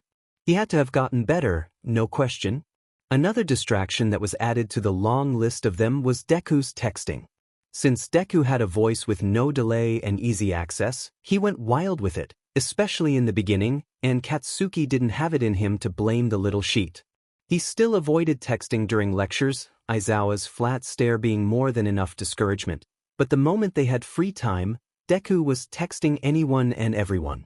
It was another reason he couldn't study. He worried he'd miss a message. The group chat Deku had made was constantly being used by someone, even Katsuki, and he wondered when their class had made a silent pact to not leave Deku and Glasses alone. "Hey Aiz, you know the answer to number 6? Dunce's face had messaged. "Do your own work?" He shot back before Deku could reply, annoyed. "And that's a shitty nickname." He would snap at Dunce's face out loud, but he was no snitch. Aizawa would give him hell if he found out he was trying to cheat, and very few people deserved the old BSDRD's wrath. "Oh, someone's jealous," Deej round face typed back, and Katsuki fumed in his seat as Deku's warped laughter filled the room. He shot her a glare over his shoulder. She grinned back at him while holding up a peace sign, and he knew whoever had said she was innocent and angelic was a dirty liar. Ida said no cheating. "Sorry, Kaminari." There was a pause, then Deku sent another message. "It's 24/8, don't tell Ida." Of course Deku answered anyway. "Thank you, you have no brain cells. Denki is 2G, years texted, and Katsuki couldn't help but agree. "I'm being bullied, I'm calling the police." A private message popped up, and he switched over to that as Dunce's face continued to make a FANG fool of himself. Number 6 was the easiest question on the worksheet. How had he not figured that out? "Are you okay, Kaken?" Katsuki clicked his tongue, mentally going over his behavior from the last couple days. "But am I acting weird?" The 3 bubbles appeared and disappeared for a bit. It made him nervous. Deku finally sent. "You've been really quiet lately. Kaken's usually so loud." The absolute gall of this brat. "Rude," he typed, and Deku appeared next to him just to pat his shoulder and F off again. "Seriously, are you okay?" Truthfully, Ibag's comments about All Might hadn't left him, but he didn't want to ruin the fun atmosphere that Deku had created by bringing the topic up. He could mention it another day. "Just a headache? That's lasted 3 days?" Katsuki raised his eyebrows. Where had the F.R. gotten sass from? He needed to stop hanging out with Icy Hot. The BSRD was corrupting him. "Fine, today it's a headache." "I'm fine, Deku, I've just been up late studying my butt off." He paused. "Not that I need it." "Oh. Right, finals." Deku muttered something as he typed. "You don't have to worry, you've always been so smart, you'll do greats." Katsuki rolled his eyes, exasperated. He should have known Deku would still be a FANG sap. "Of course I will. Like you have to tell me that." "Don't be mean." Not mean, just the truth, Deku. "Dunno what to tell you." Deku huffed, and he could imagine the SQR pouting. At first it just filled his chest with humor, but his time with Maruko had that humor dimming into thoughtfulness. Deku was obnoxious sometimes, okay a lot, but it was coming from a good place, right? Just trying to help or encourage, or whatever was happening in the nerd's scattered brain. Shouldn't he? Be nice back. How would he even do that? He tried a couple different things, hated all of them, and went with being blunt instead. "But thanks," he added stiffly, regretting it the moment he hit send, But when Deku sent a flurry of small faces to him, giggling around Aizawa's desk, the regret began to fade, and the realization he might have actually succeeded sent a wave of relief over him. Katsuki's face softened. He figured his time with Miruko hadn't been useless after all. The iPad didn't help his worries over All Might, it almost highlighted the problem even more. Deku didn't text during the #1 Heroes classes, didn't search things, and Katsuki was starting to wonder if Deku even stayed in the classroom at all. He started to dread All Might's classes as much as he used to be excited for them, sitting in his chair with his hands clenched as he subconsciously searched for Deku's voice, presence, and was met with silence and empty space. He had gotten so used to Deku's chill that the absence of it was unnerving. He heard his classmates whisper to each other. He refused to join them. The whole situation was multiple pills he couldn't swallow individually, let alone at the same time, and the speculation of others made him feel like there were dozens of eyes staring holes in his back. He had his own questions as well, a vicious CYCL of them that he wasn't sure he had the right to ask anymore. Did Deku really meet All Might and not tell him? Did Deku meet All Might, and something so awful happened either during or after that Deku didn't get the chance? Was All Might the cause of Deku instead of himself? Like he'd suspected for years. Was it both? Was it neither? And this was completely unrelated. He came out of All Might's classes with a headache and in a bad mood more often than not. He felt like he was going insane with the mental circle he ran through, but his mental brakes had rusted years ago from disuse. He wasn't sure what to do about it. He felt stuck. It was only when he was tucked away in his home, in his bedroom, a friend by his side that he felt brave enough to ask. Kirishima had to coax him into it, more determined and sure than Katsuki had ever felt about Deku in general, and it was exactly what he needed. Kirishima had a habit of doing that, acting like a dumbass one minute and being a stable comfort the next. If anyone has the right to ask, it's you, he'd said, pressed against Katsuki's side in his usual show of disregarding personal space. You're his childhood friend, Bakugo. I don't think it's weird to be concerned. So he'd asked, hands sweating, elbows tucked against his sides to hide his slight tremor, Kirishima a steady, stable warmth next to him. He helped Katsuki phrase it as politely, as gently, as possible, and as he hit send he wondered if Kirishima could teach him a thing or two. He was surprisingly good at this. Deku, I had a thought and I was wondering. Did you meet All Might before? It was left on read for 3 hours, and Katsuki had just tried not to panic or backpedal from the question. Their study session had been abandoned as soon as Deku had been brought up, their worksheets and notebooks scattered all over his bed, and the rustle and crinkle it all made whenever one of them moved was an unexpected comfort. Reminded him of where he was, who he was with. Kirishima did an excellent job at keeping him from getting too into his head, talking about his family and their classmates and Aizawa, anything to keep his attention and focus while they waited until his phone finally chirped. Kirishima gave him a mini pep talk before he opened it, which he was grateful for but also thought was stupid. It was a text. He shouldn't feel so sick to his stomach over a reply, but he did, and it didn't fade when he opened it. I'm sorry, was the response. Katsuki grit his teeth against a tidal wave of emotions, too much and not enough. Kirishima took his phone from him when he couldn't type anymore, and Katsuki told him what to type. Sorry for what? He demanded. I did. I'm sorry I never told you, Kirishima read aloud. Okay, he said positively. That's not necessarily a bad sign, right? Katsuki took in a deep breath and counted to 10. Kirishima was right, it wasn't. Not exactly. Ask him how it went, Katsuki said. They waited a minute. The phone chirped, and Kirishima hesitated. Good and bad, he read. Should I ask him why or? Katsuki waited, his heart beating hard in his throat, as Kirishima typed away. He couldn't look at his phone directly anymore, an anxiety he hadn't felt in a long time buzzing underneath his skin, making him want to pace around the room. He felt frozen. There was a beat of silence. I had questions, and when I didn't get the answers I wanted, I got upset. Another ding of his phone had Kirishima sighing. I don't want to talk about this, Kaken. Well, I want to talk about it, Katsuki snapped. Why the F has he been acting so weird? Why does he just shut down? He should be fanboying, not cowering. It doesn't make any FING sense. Kirishima typed for a minute, then read aloud a much gentler version of Katsuki's thoughts. He gave Kirishima the okay to send it, and he waited on pins and needles. His phone chirped. Katsuki snatched it before Kirishima could read, unable to wait anymore. Please, Kakant, his frustration threatened to strangle him.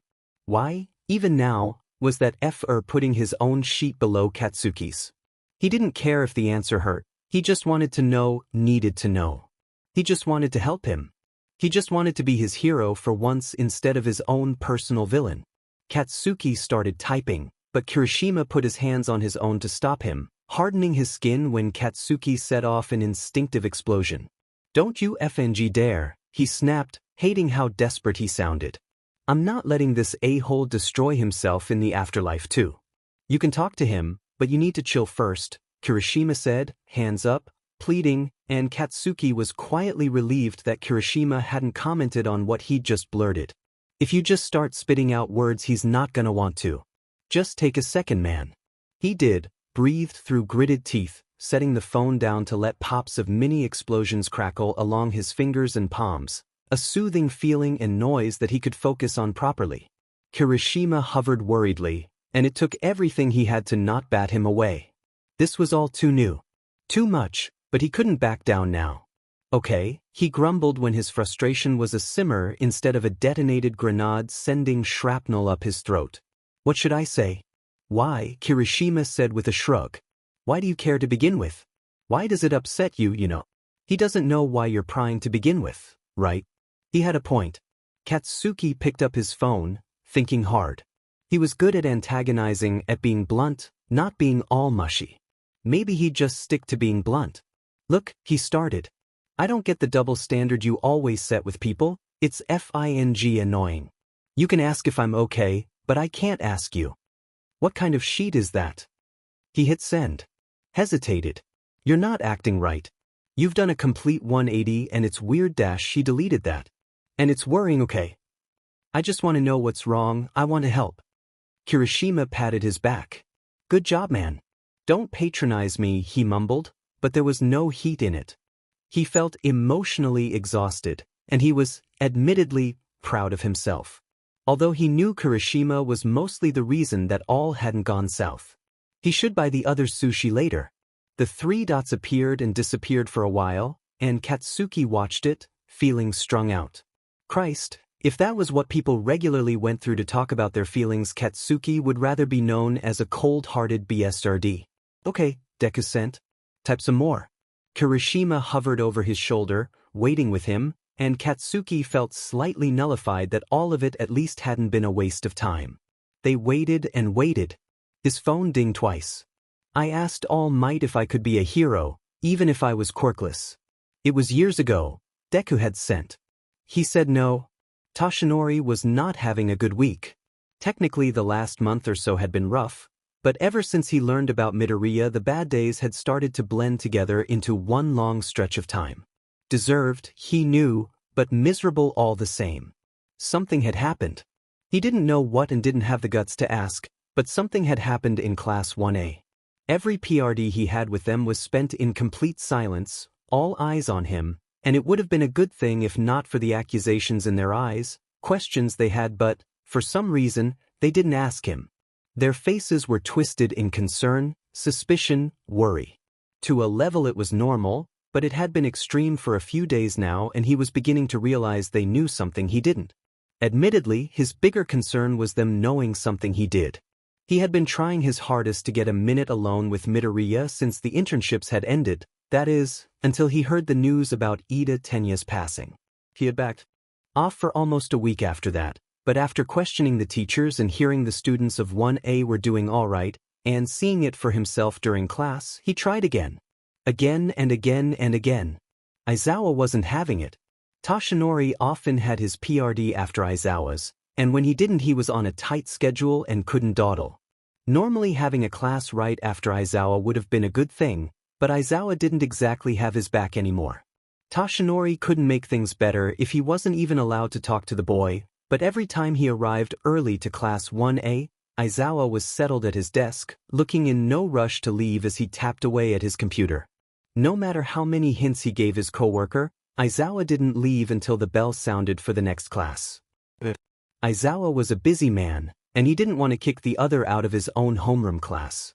Toshinori adjusted, figuring it was a better idea to not have the students listening anyway. He showed up a few minutes after the lunch PRD started, confident no one would be in the classroom to witness Midoriya and his talk. He opened the door to see Aizawa sitting at his desk, shooting Toshinori's stunned look a flat one of his own. "Did you need something?" he asked, and Toshinori was left stuttering excuses until he backpedaled out of the room. At first he just assumed it was a one-time thing, but after running into Aizawa 4 times in a row. All right. He could work with that. After school was as much of a good time to do it, maybe even better. He planned his days around giving himself time for that instead, and the first chance he got, he stayed after. Walked across the school, up the steps, to One's doors. Aizawa was there, typing away. Toshinori opened his mouth to object or question him or something, but the glare he was shot made him retreat immediately. He tried justifying it to himself, made up his own excuses. All of the teachers had been running themselves ragged so the finals went smoothly, and Aizawa in particular seemed to have a special focus on setting up the arrangements to be as seamless as they possibly could, not to mention Eraserhead was out most evenings hunting the hero killer, and he heard through the grapevine that he was having private sessions with Hizashi to learn sign language. Not a bad idea. He was a busy man, stretched thin. It was no wonder he was irritable and always hovering around the classroom during the times of day where he could. But Toshinori knew that was only part of it. The death glare he was shot had personal fire behind it, not a general annoyance that came from the stress of life. It had been crafted for him, a warning not to enter his classroom unless it was absolutely necessary. He understood. Truly, he did, even empathized with Aizawa's goal. With how close his coworker and Midoriya had gotten over the past couple months, it was no surprise that Aizawa was going full mama bear on Toshinori knowing what he did. The fact that he hadn't recruited other teachers was a wonder in itself, but it was also incredibly frustrating. He needed to explain himself, or at the bare minimum apologize, even if it was too little too late. He couldn't have Midoriya thinking he had just been an a-hole and nothing more. It had been a stupid way to do it, but he just wanted the kid safe. Midoriya had to know that before he hated him forever, if he didn't already. As scummy as he felt doing it, he started planning ways to get around Aizawa's schedule, even if he had to stay after for 4 hours longer than he normally would. It'd be worth it, just to get a chance to set things right. Aizawa could be furious all he wanted. He just had to try. That has to be an exaggeration, right? Kirishima asked him quickly. He felt nothing, just a lightness of shock and disbelief. His first friend in you. Was curled in on himself, staring at his phone like he couldn't comprehend what Izuku had just told them. He felt awful for him, although he'd never tell Bakugo that to his face. He couldn't imagine what it was like, talking to the ghost of a best friend. Bakugo's face flashed through all sorts of different emotions: shock, anger, rage, disbelief, sadness, before he turned to look at him properly. He wouldn't, Bakugo said, and the conviction in his voice had Kirishima believing him instantly. Which meant so many things. Bakugo, he whispered. What really happened to Izuku? The written finals were over and done with. The students were all in their seats in the auditorium. They finished a little earlier than anticipated, so Hizashi had given them 10 minutes or so to do as they pleased. He figured they'd stand up and stretch, start to wander to different groups instead of the tight seating chart they were forced to adhere to, but instead, they all were glued to their phones. Hizashi wasn't one to be annoyed by such a thing. Shoyuta was more the one to get frustrated at the listeners when they hopped on their phones during free time. Hizashi had heard the stories. No, he wasn't annoyed, but their frowns worried him much more than they probably should. The students had been through a lot already, he knew, and they weren't the same naive kids that had been in the auditorium before the entrance exam. But their frowns made them look a lot older than they actually were, and it was unsettling. He hadn't heard of any more tragedies whispered through the grapevine, hadn't seen Shoyuta even more stretched thin than he already was, so why the long faces? Were they discussing Ida Tenya, perhaps? His chest tightened at that. It wouldn't be surprising, the loss was still quite new. Shoyuta certainly hadn't moved on, and if he was still beating himself up about it, he figured it was safe to assume the kids hadn't gotten past it either, understandably so, and the main question was if he should try and break the mood or not. Sometimes having time to grieve was good, but sometimes it was more beneficial to get out of the potentially negative headspace. He'd been there as well, even if it wasn't exactly the same situation, and he knew what grief could do to you if you wallowed in it. Hizashi wasn't sure which one the mood was, however, couldn't tell by looking at everyone's expressions, and he idled, unsure. Should he crack a joke? Would that be too tasteless, if it was about what he was expecting? He didn't know. Maybe it was better to keep his mouth shut. Worry unsettled his stomach as the class as a unit seemed to darken. Some even looked horrified, angry, but the general consensus was upset. Strong, powerful upset, and Hizashi prepared himself to stop a couple of them from storming out of the auditorium. Even the kind Uraraka looked ready to cry or yell. Instead, she typed furiously, as if all her energy was pouring out of her fingertips, and if she didn't type she would explode. It was very, very quiet. Hizashi could hear his own breathing. In a room full of teenagers, that quiet served to only strengthen his unease. He knew they had a group chat, both with a teacher and without. Izuku had been thrilled at Shuta's gift, which was what he'd told the worrywart over and over would happen, and the minute Hizashi had a PRD with 1A was the minute the little guy tried his damnedest to get him to look. He'd typed quick and giggled loud, patting and poking and generally being a sweetheart. At first Hizashi had gently tried to insist he needed to start class, but he couldn't resist the pure joy he could feel from Izuku in waves and gave in eventually, much to the amusement and sympathy of the students. He'd even helped Izuku install the cute little faces after class, and he sent him multiple of said faces in thanks once they figured it out. Most importantly, Izuku showed him the group chat with excitement, typing, "I can talk so easy now," for him, and even doing a demonstration of how quickly the students could respond to him. It was easy to know that they were all talking on it now, although he wasn't sure if they were talking with Izuku or not, and it was easy to guess why they would be during school. It was something they didn't want him knowing, something they didn't want to discuss out loud, but why? None of the previous joy they had was present now, especially with Bakugo. Their faces were shadowed, eyes even darker. He wanted to ask out of concern if nothing else, but if it was anything truly important he would have been notified first with the other teachers before the students ever caught wind of it, so it had to be personal. If it was personal, then he really had no right to butt in. But did he really want to leave them to their own devices?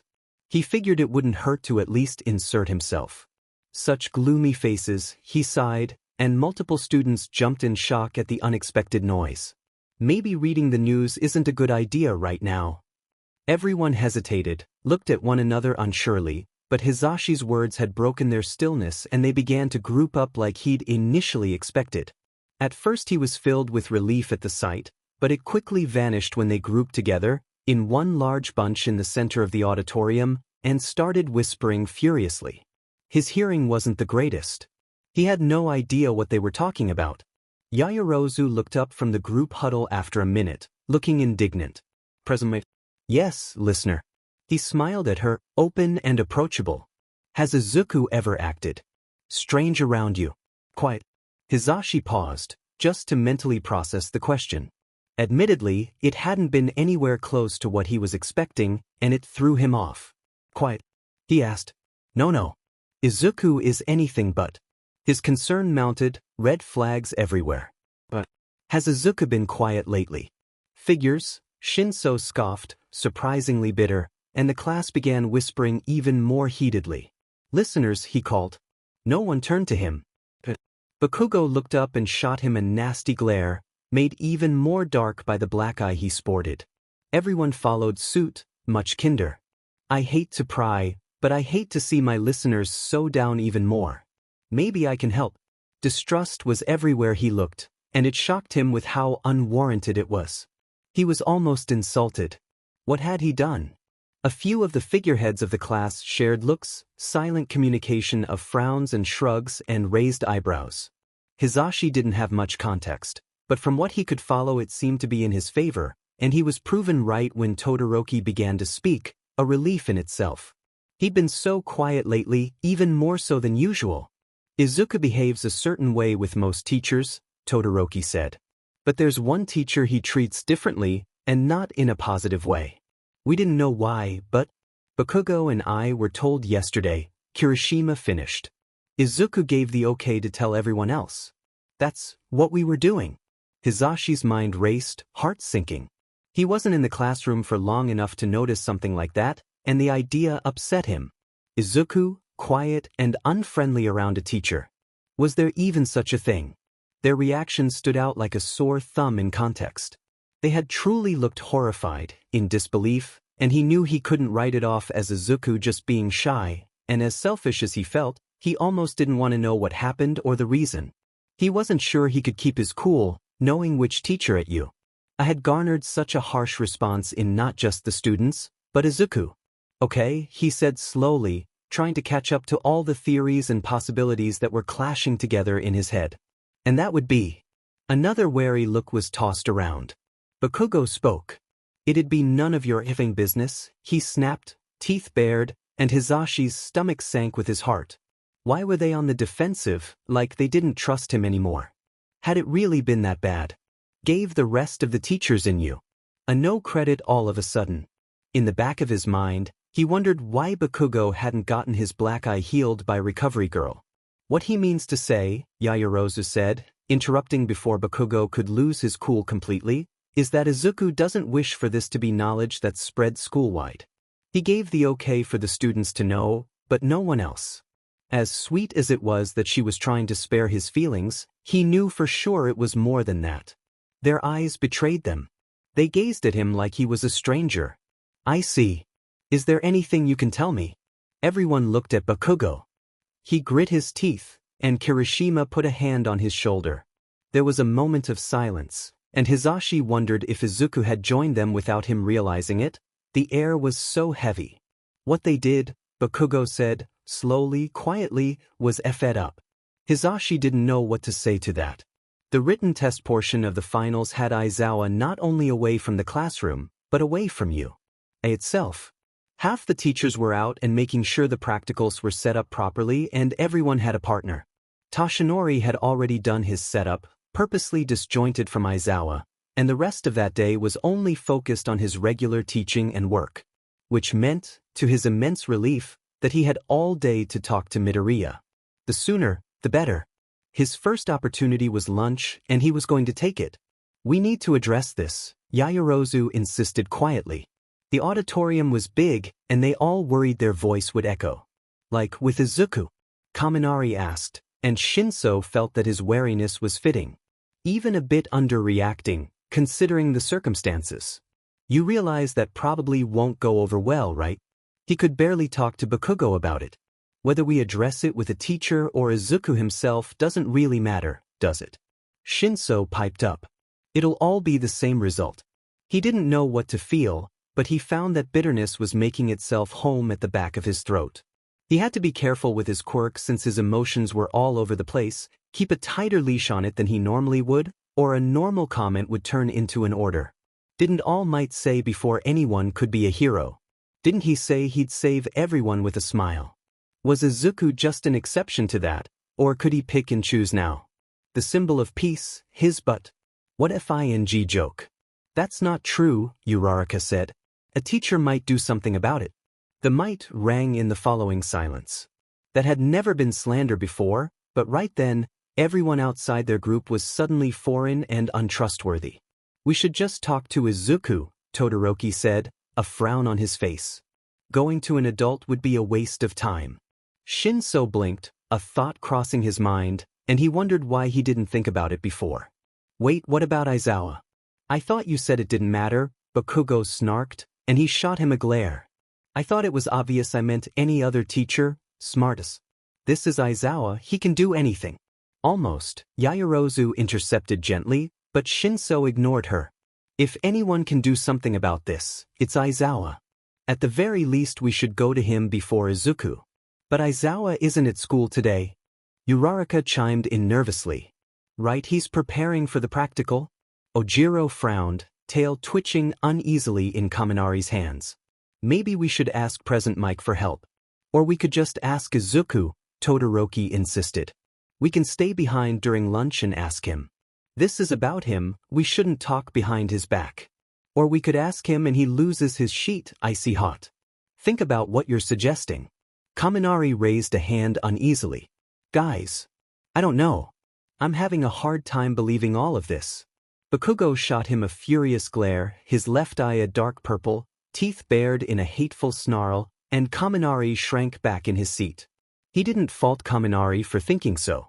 If it wasn't for Izuku's demeaning behavioral change, and just how consistent it was, he wouldn't have believed it either. Why don't we ask All Might himself?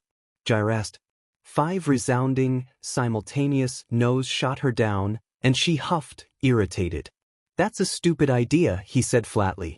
He'll deny it no matter what the truth is. Would you admit to something like that? I agree with Tadu, Uraraka said. We should just talk to Izuku. If he gets upset, we leave it alone. Guys, Present Mike is literally right there. Shut up Ojiro, it's not that easy. Let's just talk with Izuku and we leave it at that. That's effing stupid. The argument degraded into interruptions, people talking over others, raising their voices. Shinso pressed his fingers to his temple as a headache threatened to form behind his eyes. This was a disaster in every sense of the word. Before he had seen Aizawa, he had seen All Might. That beacon of light had guided him. No matter how many people told him, he had the quirk of a villain. It set him on the right course, led him to idolizing Eraserhead as a kid, and Eraserhead led him to Yue. What was he supposed to think now? I think that's quite enough. Yairozu's voice cut through the cacophony of noise, sharp and no-nonsense, and even he looked up at her. Arguing like this will get us nowhere, and will only agitate everyone further. We'll do a class vote, majority rules. They voted. Talking to Izuku during lunch won out, and Shinso only hoped they weren't making a huge mistake. Kirishima felt lost, through everything. He had no idea what to do, and for the first time since he joined you. He felt like he was 10 years old again, helpless as stuff just happened around him, cold and uncaring to what he had to say about it. Yesterday with Bakugo had been an enlightening experience, as well as a soul-crushing one. After pressing and pressing, Bakugo had finally given in and sat him down, explained exactly what happened to Izuku to make him who he was today, and it was ice water poured over his head. Goosebumps had broken out along his arms, cold spreading from his chest to everywhere else, and he could only stare in shock and horror as Bakugo repeated the words he'd said to Izuku years ago to him, regret and strain and grief thick in his voice. If you think you could have a quirk in your next life, Bakugo had choked out, go take a swan dive off the roof. The words had been like taking a shotgun blast to his chest. The wind was knocked out of him, his chest felt too tight. His eyes watered. Just saying that to someone else was horrible enough, but seeing the remnants of Izuku's life scattered about the classroom, seeing the aftermath, was too much. It was the first time Kirishima had ever punched someone else in anger. It was the first time Bakugo hadn't dodged. Seeing the bruise on Bakugo's eye the next day didn't make him deflate, however, only filled him with a sense of determination and justice. That bruise was for little Izuku. For him too, but mostly Izuku. He didn't talk to Bakugo for the rest of the day yesterday and left their study session early. He had a lot of thinking to do, and think hard he did. He thought of all the times he saw Bakugo be a JRK, thought of all the times he weathered Izuku's tapping and pats, even though he was so adverse to people touching him in general. He thought of all the times Bakugo said something rude or mean, and thought of all the times he had reached out to Izuku with a calloused but kind hand. He hadn't slept very much that night, and he had paid for it in the morning, of the written final no less. But by the time the sun had turned the sky yellow and orange, Kirishima was confident in his conclusion. Bakugo had messed up, dearly. He had paid for it, but he was trying now, and as upset as Kirishima was he couldn't just ignore that. Bakugo could have denied it when Kaminari pointed out Izuku's presence, denied talking to Izuku with the EMF, could have avoided Izuku like he was a little demon. Instead, Bakugo had reached forward, turned after school into his and Izuku's private time. Everyone knew not to disturb him when he was catching up with his childhood friend, and he had seen Izuku's weird behavior and gotten concerned for him, reached out, listened to Kirishima when he said to take it slow. No one told him to do that. He'd done all of it on his own, and that didn't solve everything or wipe any of it away, certainly. But it counted for something. The next day, Kirishima had approached Bakugo the minute he walked into class and pulled him into a massive bear hug, squeezing tight. "You and I are gonna make this right," he'd said, voice watery and shaking. "We'll give Aizu something to live for." Bakugo hadn't replied, but he had hugged him right back, squeezing tight, and Kirishima knew he understood what he meant, what he was saying. "I see you trying. We'll do it together." After the written finals, Bakugo had asked Izuku's permission to tell everyone else, and although the idea was met with extreme reluctance, Bakugo, with Kirishima's filter, managed to convince him, and they hopped into their group chat to break the news about All Might without present Nick's prying ears. They argued for a bit in private DMs on whether to tell everyone else about Bakugo's significance then or later. Bakugo wanted to rip the bandage off. Kirishima didn't think it was a good idea. They settled to put it off once All Might was dealt with. Arguing ensued in the chat room, then face to face.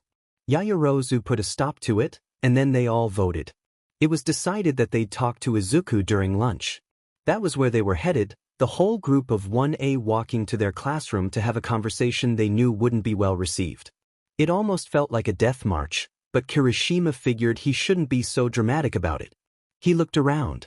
Everyone was uneasy, some more obviously than others, gathered in their friend groups to whisper nervously about how Izuku would take it. They were a peculiar cluster, thick in some areas and spread thin in others. Shinso was walking by himself at the back, looking subdued, yet a small bunch of most of Kirishima's friend group resided at the front. Bakugo was walking shoulder to shoulder with him, and he would have been worried about his odd silence if he didn't know what he did. Now it just seemed fitting, and he patted Bakugo on the back, ignoring the look he was shot. "I'm sure Izuku will be okay," he said, his voice blending in with the quiet chatter around him. "He's strong." Bakugo nodded slowly. Kirishima kept a hand on his back as the door came into view, not just for Bakugo, but also for himself. He was always the optimist, but he wasn't as stupid as people liked to think. Something, a strong echo of his heart, copied in his thoughts, told him this wouldn't go well. Tashinori had 3 more papers to grade and look through, and he had to remind himself there was no rush. He didn't want to do a disservice to the kids who wrote the papers, and he also didn't want to give the wrong grade either. Lunch PRD had started 5 minutes ago. All he needed was to finish the papers, then he could sort the whole disaster with Izuku out, and maybe beg for forgiveness while he was at it. The room was calm, friendly muttering greeting them as Kaminari opened the door. The iPad was lit up and whirring, and the minute his eyes landed on it was the minute it started typing. Kaminari scrambled to grab his phone out of his pocket as the rest of his peers tried scooting past him. His hands were shaking, his chest felt tight. "Hey buddy," he chirped with forced cheer. The vague, fuzzy image of Izuku's form he'd seen, only for a moment at the sports festival, pushed its way to the front of his mind, and he swallowed hard, having to work even harder to keep the smile on his face. Izuku giggled, and his phone chimed as well as everyone else's. He looked at his phone. It was good that he was using the group chat right off the bat at least. They had 3 separate ones, 2 with Izuku, 1 without a teacher, and 1 without both, and he was always worried he'd send a message in the wrong one. "Hi. Isn't it lunch time?" There was a brief pause, and Kaminari glanced at everyone. How would they even start the conversation? What should they say? "It is," Yaoyorozu eventually said, cutting through the silence and quickly thickening tension as everyone got comfortable. "Bakugo asked you if it was okay to tell us what happened." Kaminari watched the iPad. Izuku started typing something, deleted it, then tried again. He bit his lip, concerned already. A fuzzy feeling surrounded him like a cloud. "Yeah," he finally sent, and the short response only worsened the feeling. Bakugo spoke and it was a relief. If anyone knew how to deal with Izuku, it was him. "They believe you," he said, "but they're confused, Deku." What the hell happened? It was a gentle statement by Bakugo's standards. Kaminari was almost proud of him. "I don't want to talk about it," Izuku sent, quickly followed by, "That's why I said it was okay for Kaken to tell you. We don't need every detail." "Quite frankly, I don't want to hear every detail," Bakugo said, blunt. As harsh as it was, Kaminari couldn't help but silently agree. We just want to understand, Uraraka piped up, closer to the back, attached to Todoroki's hip as usual. You said All Might told you no. What do you mean by that? What did he say, you know? Tashinori wrote the last grade on his final paper in a bit of a rush. He made sure the numbers were legible before standing, putting the paper in the stack on his way out. He took the hallway at a sprint before he remembered there was no running in the halls, and in the spirit of fairness he slowed down, going at a speed walk instead. A soft hum filled the room after Uraraka's question, echoing and dark. Shinso wasn't afraid of Izuku, technically he never had been, but something was wrong with the noise, off-kilter. Goosebumps broke out on his skin, and he fought back a shiver. The temperature was dropping, a normal response to Izuku's upset, but something was making him uneasy. Wary. He didn't know why or what had changed. It wasn't just him either, everyone looked wary and concerned, shooting the iPad looks as the silence became almost oppressive. Their phones chiming had everyone jumping on the spot. Izuku's humming shifted to his normal muttering, and the mood vanished. The unease hadn't left though, not fully, and Shinso had to roll his shoulders to stop the chill that ran down his back. There was a moment, a quick second, where he remembered that Izuku was a ghost. Paranormal in nature, unstable in his anger and sorrow. But it vanished just as Izuku's muttering had, and it left him feeling shaken, confused, and stretched thin.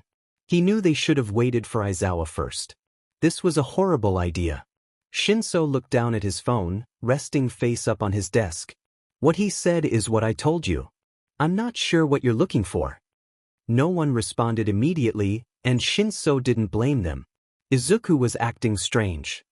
Maybe we should just drop it, he said, reluctant, voice growing in strength. This isn't for us to. The door slid open. Shinso stopped, looked at the door with his chest swelling in hope and relief. His hope and relief deflated, however, a popped balloon, leaving a void of horror and something closer to fear than he'd care to admit. All Might stepped through, saw them all, and froze in the doorway.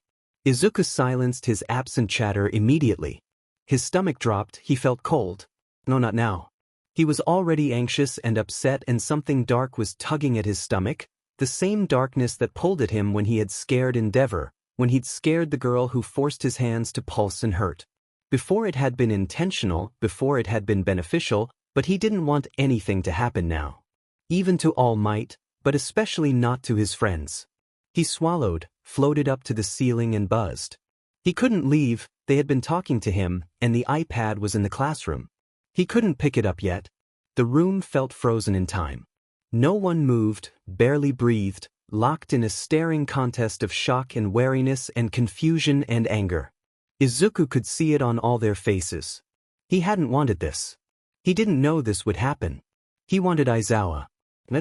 Anyone. Panic clawed up from his chest to his throat, his arms and leg crackled and twisted, pain spiking all the way up to his shoulders. His breath rattled, so he held it. All Might spoke first. Izuku wished he hadn't, that he'd just turn around and leave. He'd rather tell everyone everything than to sit and watch what was about to happen. What are you kids doing here? You should all be at lunch. No one answered him at first. The tension was suffocating, weighing on his shoulders and chest until he felt like it was physically pulling him down. Or was that just him? He felt weightless, and not in a comforting way. He couldn't see straight, like someone had dimmed the lights, and it only made his panic worse. Talking, Kaken said tightly, lip curled, and Izuku desperately wanted him to shut up. All Might asked, stepping fully into the room and shutting the door. Better yet, why not at lunch? Shinso jumped in, speaking in his usual drawl. We were hoping Aizawa was back, we wanted to ask him something about the practical. Maybe I could be of assistance, he offered. You can't. All Might gave Kaken a startled look, and gave the room at large a confused frown when no one came to All Might's defense. I am part of the practical as well, you know, he said. That makes me think that isn't what this is about. Regardless, you should all head down for lunch. No one moved to obey, and All Might opened his mouth to say something else when Yamamo spoke. We will shortly. We just need to finish something first. Shinso stood, a scowl on his face. No, we should go. Shut the F up, Kaken barked, and Izuku could cry. No, you shut the F up, Shinso responded, teeth bared. This was a bad idea and you know it. Is this about Midoriya? All Might asked reluctantly, glancing at the stunned faces that turned to him. Izuku froze. His fingers went numb, and it spread up his arms, to his chest, blossomed outward until he couldn't feel anything at all. He mouthed words, but his voice refused to work. All Might knew. Everything. Excuse me? Todoroki asked, incredulous, eyes bright and burning. He knew. How long had he known and done nothing? Midoriya, All Might repeated. He's in this classroom, isn't he? That's admittedly why I'm here. To talk to him. The words slammed into his stomach. It knocked the numbness from his body to replace it with such intense dread it made his eyes water. With BLD or tears he wasn't sure. He didn't want to talk to him. He didn't want to talk to anyone. He wanted safety. He wanted Aizawa. Kaken scoffed, the sound faded and worn and not quite there. Shinso stiffened. Todoroki stood, teeth grit. He would not let All Might get the EMF, even if it killed him. He knew what it was like, and Izuku didn't deserve that. No one did. All Might echoed, looking stunned. The lights flickered violently. It was freezing. I'm afraid it's not exactly your choice. It's not yours either, he shot back. His heart was on fire. Who knew how many endeavors there were, just under his nose? Hiding behind blinding light and a wide grin. Besides, we were talking to him before you came in and we'd like to finish. I'm sure a small interruption wouldn't be so detrimental, he soothed, but Shudo wasn't having it. All Might stepped forward and he met him, pace for pace. He was being bullheaded, maybe even arrogant, thinking he could keep All Might at bay, but he'd had practice being pitted against a man almost 3 times his size, and even staring All Might in the face didn't scare him. Not if it meant protecting Izuku. I assure you, it would, Shudo said back, forcing his anger and determination into his voice until he felt he would choke on it. All Might paused, seemingly debating. Then Bakugo stood. Are you gonna let us finish before you just kick our buttes out? He barked. We were doing something. All Might made a decision. Shudo could see it in his face. He straightened his shoulders and back, put his hands on his hips. The stance seemed to mock him. You should be at lunch. I'll escort you all out. F you, Bakugo snapped, lowering into a fighting stance, and Shudo shifted his weight to prepare to use his ice. As angry as he was, he didn't want to burn the building down. Enough. This is childish. Wait, we were doing something. We can skip lunch if we want to. Don't even touch me. It'll be. He stopped. The voice was otherworldly, and a chill crawled up his spine as memories of Ida collapsing into his arms made his stomach sink into the floor. The lights flickered, violently and non-stop, and everyone looked up to watch it uneasily, only to be distracted by a figure hovering up at the ceiling. It was young, small, but disfigured. He looked solid, no sign of transparency or wispiness to his form. Bakugo paled, gagged, and turned away, shivering, gripping the table as if he was about to fall over. He gagged again. No one moved to help him, frozen. They were all trying to register what they were looking at. Who they were looking at. Izuku was there, clear as day, identical to the picture Bakugo had brought in except for his injuries. His arms were twisted, wrists bent at the wrong angles, and his right leg had his femur pierced through his skin. He floated up, ever so slightly, sobs pushing past the wetness in his breaths. He had his arms shielding his eyes as he cried, like he couldn't cover them with his hands properly. He dropped, went down fast and full of weight. He went straight through the floor and he was gone. Kaminari went pale, began to shake, and collapsed in a heap on the ground. Chaos erupted. Izuku was gone, and the imprint of what he left behind had everyone shaken. Some dove for Kaminari to save him from cracking his head on the ground. Some called for help. Some didn't move. Bakugo was gasping for breath as he leaned on a panicking Kirishima for support. The only one left was Shudo. He fled the room pasty white, Izuku's name on his lips. His voice was a plea that bounced back at him, loud and demanding but ultimately useless. No one was there to reciprocate. He was alone. Kaminari felt empty. He wished he could describe it better, for himself if no one else, But unfortunately it was the only word he could find that matched. Numb didn't quite fit. Exhausted was still a feeling, and he was pretty sure he wasn't feeling anything. His body felt very heavy, like it was made of metal instead of flesh and blood. He couldn't lift his arms, couldn't move his legs. His eyes felt glued shut. Voices spoke around the vast darkness he was swimming in, fuzzy and far away. His ears were ringing. Hey, Kaminari. Wake up. Someone get recovery girl. I'll do it, Carol. Oh my god, dude, you're so pale. He wanted to crack a joke. Something about bullying an injured soul, but the thought was gone the moment it formed. Maybe exhausted was the word he was looking for after all, or maybe he was starting to come to and it just so happened that was the first thing to slap him in the face. He wasn't sure of a lot of things, wasn't he? He supposed it wasn't terribly different from any other time. Kaminari. Wake up and… Whoa, hold on to me, you're swaying. Come here. The voices he was hearing were getting clearer, and the ringing in his ears faded rapidly, making way for all the rest of the noises to filter in. Someone was crying. Someone gagged. Someone was currently patting at his face. With great difficulty, he peeled his eyes open. Mina hovered over him with Ciro right beside her. Oh my god, she breathed, tears in her eyes. Kaminari. How are you feeling? He tried to swallow. His mouth was dry. Thirsty. Anything else? Ciro coaxed. Kaminari struggled against the weight of his eyelids, letting them slip closed. He was tired. You passed out. What do you remember last? What was with all the questions? Even thinking was taking more effort than he cared to use. He just wanted to sleep. Izuku, he muttered. His thoughts stopped for a second, processing his own words. Then he opened his eyes, suddenly a lot easier to do than before with the alarm that was slowly working its way through his body. Izuku, he said again, more urgent. Where's Izuku? Mina's lip wobbled until she bit it, eyes threatening to spill over with tears. Ciro avoided his eyes, sadness and anger making a dark look on his face. We don't know, he said. Shinso was frozen, staring at the spot of the floor where Izuku had disappeared. Anger mixed with horror and clashed with sadness. His thoughts were one continuous circle of the same questions over and over. He didn't know what to do. It was all so much at once, it overloaded him, and all he could do was stand there and stare as he tried to breathe around the lump in his throat, around the crushing weight in his chest. His hands were shaking. He'd known the feeling of getting his heart stomped on. It happened every day when he was younger, it happened when Ida passed, it happened when he learned All Might was a FING fraud. He never thought it could get worse or happen so quickly. Izuku had looked broken. Shinso still saw Izuku's imprint every time he blinked, could hear his sobs, could feel Izuku's rattling breaths in his own bones.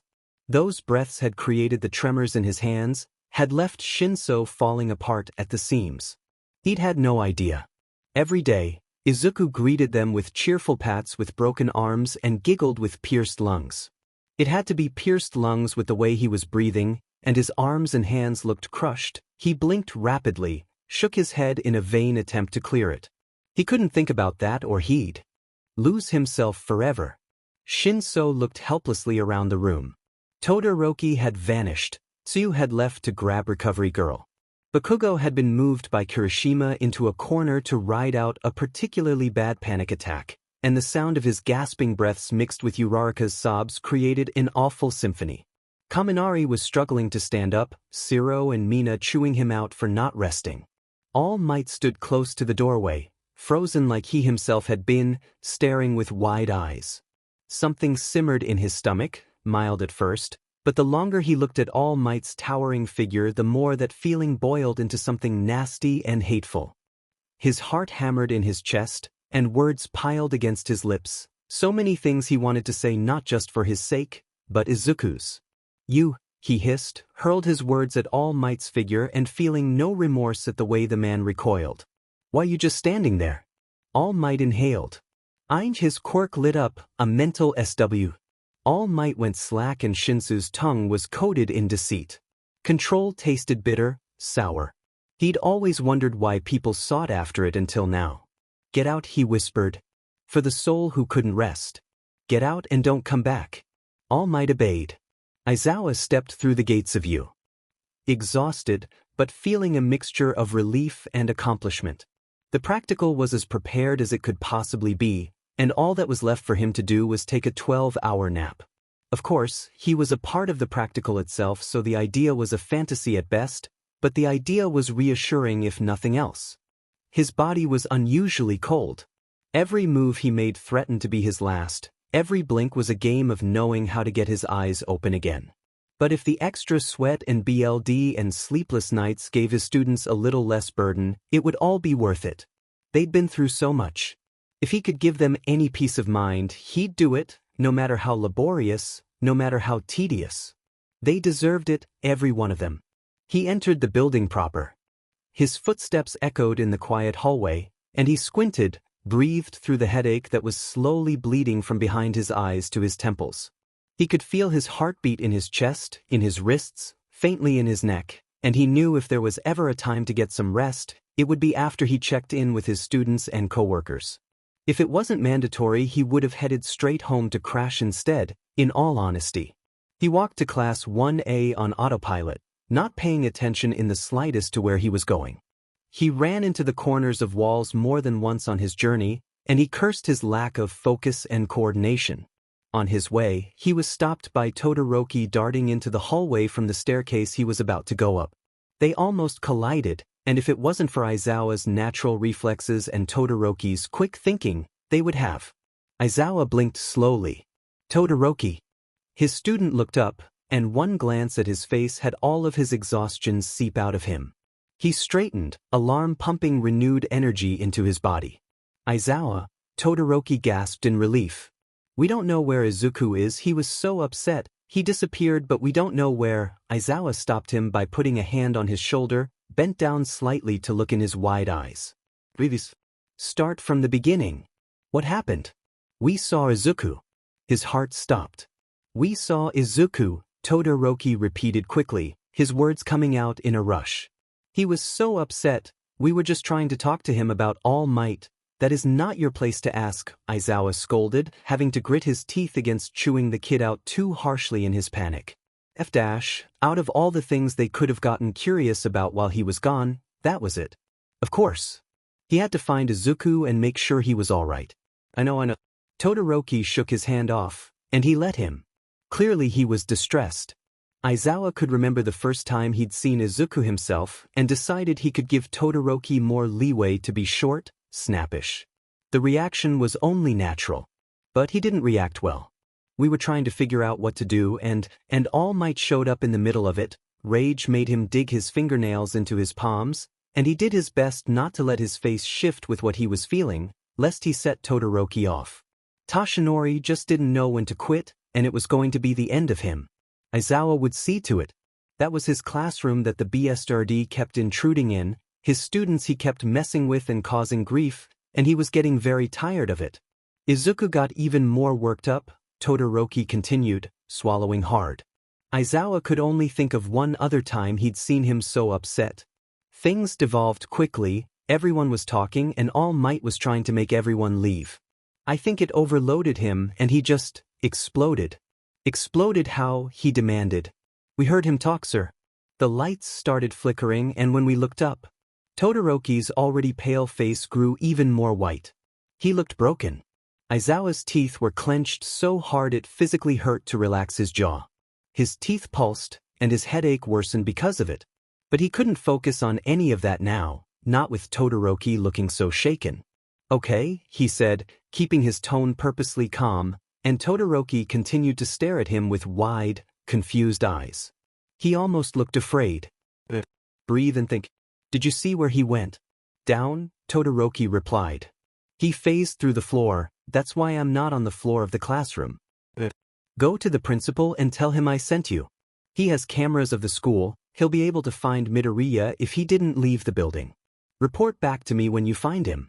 If you run into anyone else, tell them it's an emergency and you don't have time, even if it's another teacher. Todoroki nodded quickly, but before he could turn to leave, Aizawa stopped him with a gentle hand on his shoulder, different than before. We'll find him, he said. It'll be okay. Tears gathered in his eyes as his breath hitched, and Todoroki nodded once. He turned on his heel and darted down the hall. Aizawa narrowed his eyes and took the stairs up, posture stained in anger and determination. He'd fix this. Toshinori had better hope Aizawa didn't find him anytime soon. Thigh bags, Bakugo gasped, one hand digging into his shirt while the other held onto Kirishima's for dear life. Most of the class had started hovering around him, concerned he'd been going through such a bad panic attack for so long. Shinso swallowed hard. Brainwash me. He grit his teeth. He understood the request, but it felt so shitty. Okay, he said quietly.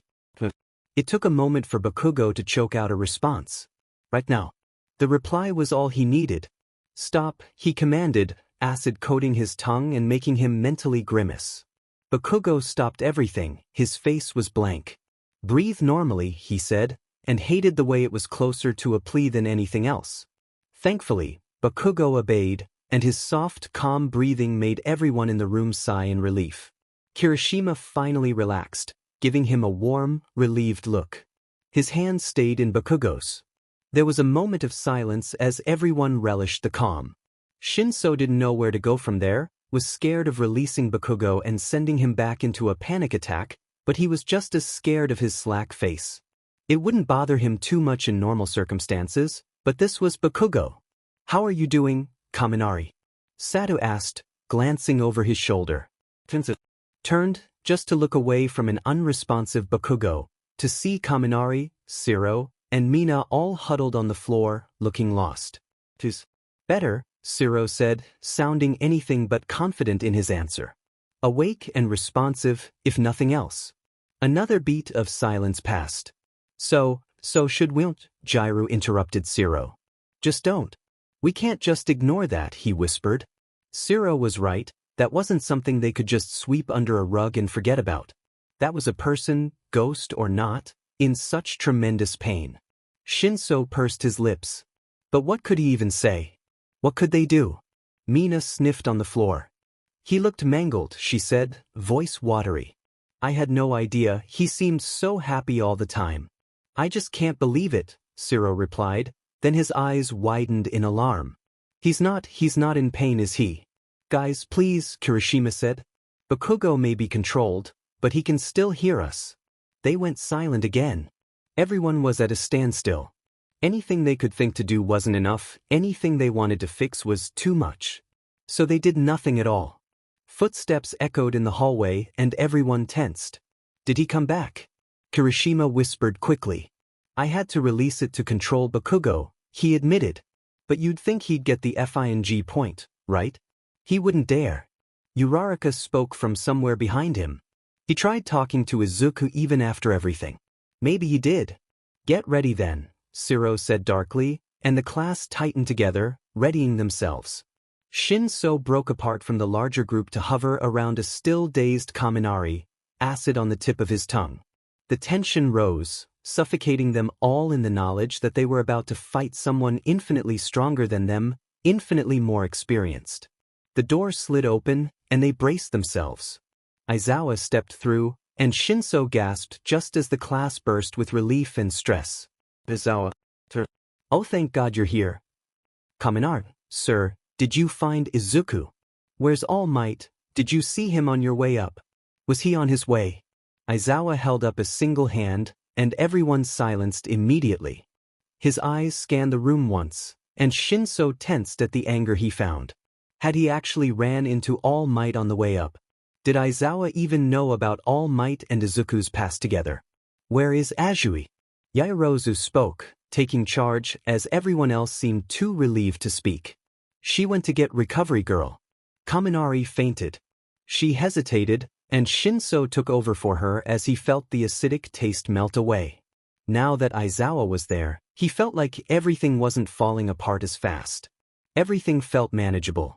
We saw Izuku, he said. I know, Aizawa replied, voice carefully restrained. I ran into Todoroki on my way up and he gave me the basics. Where is Kaminari? Shinso waved, then pointed down. Aizawa approached with quick steps and knelt to the floor. Give me your hand.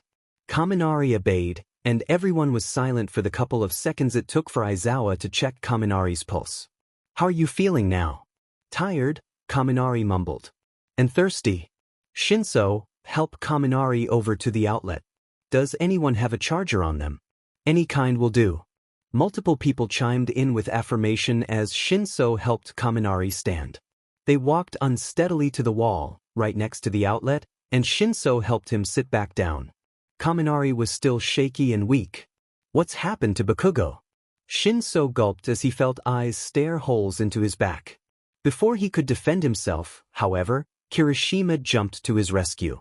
Bakugo started having a panic attack shortly after he saw Izuku. It was bad and it lasted a long time. He asked Shinso to brainwash him so he could calm down. Smart, Aizawa praised. Uraraka, plug the outlet into the wall and give the other end to Kaminari. Shinso, release Bakugo. He turned around, anxiety making his chest feel tight as he met eyes with Aizawa. Sir, I don't think that's a good idea. It was really bad. We'll need to release him eventually, Shinso. How long has he been like this for? Shinso bit the inside of his cheek. Uraraka approached them with a shaky smile, a phone charger in her hands. A couple minutes, maybe.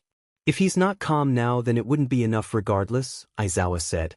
Shinso was still hesitant, and Aizawa approached Bakugo, patiently waiting for the others to move so he could kneel in front of him. Uraraka bent down and plugged the charger into the outlet, handing the other end to a relieved Kaminari, who immediately placed it in his mouth. I've got him, Shinso. Let him go. Hands shaking, he released his quirk, flipping that mental SW stuff. Bakugo blinked, and it was clear he was immediately struggling to maintain the calm, even breaths of before, but it was leagues better. Aizawa sat in front of him, crossing his legs patiently. Back away, he told the group of students around him. Crowding him is doing no favors. Everyone backpedaled immediately, some taking the opportunity to head over and check on Kaminari. Kirishima, Shiro, Mina, and Tokoyami headed over, concern on their faces and in their eyes. Shinso scanned the room.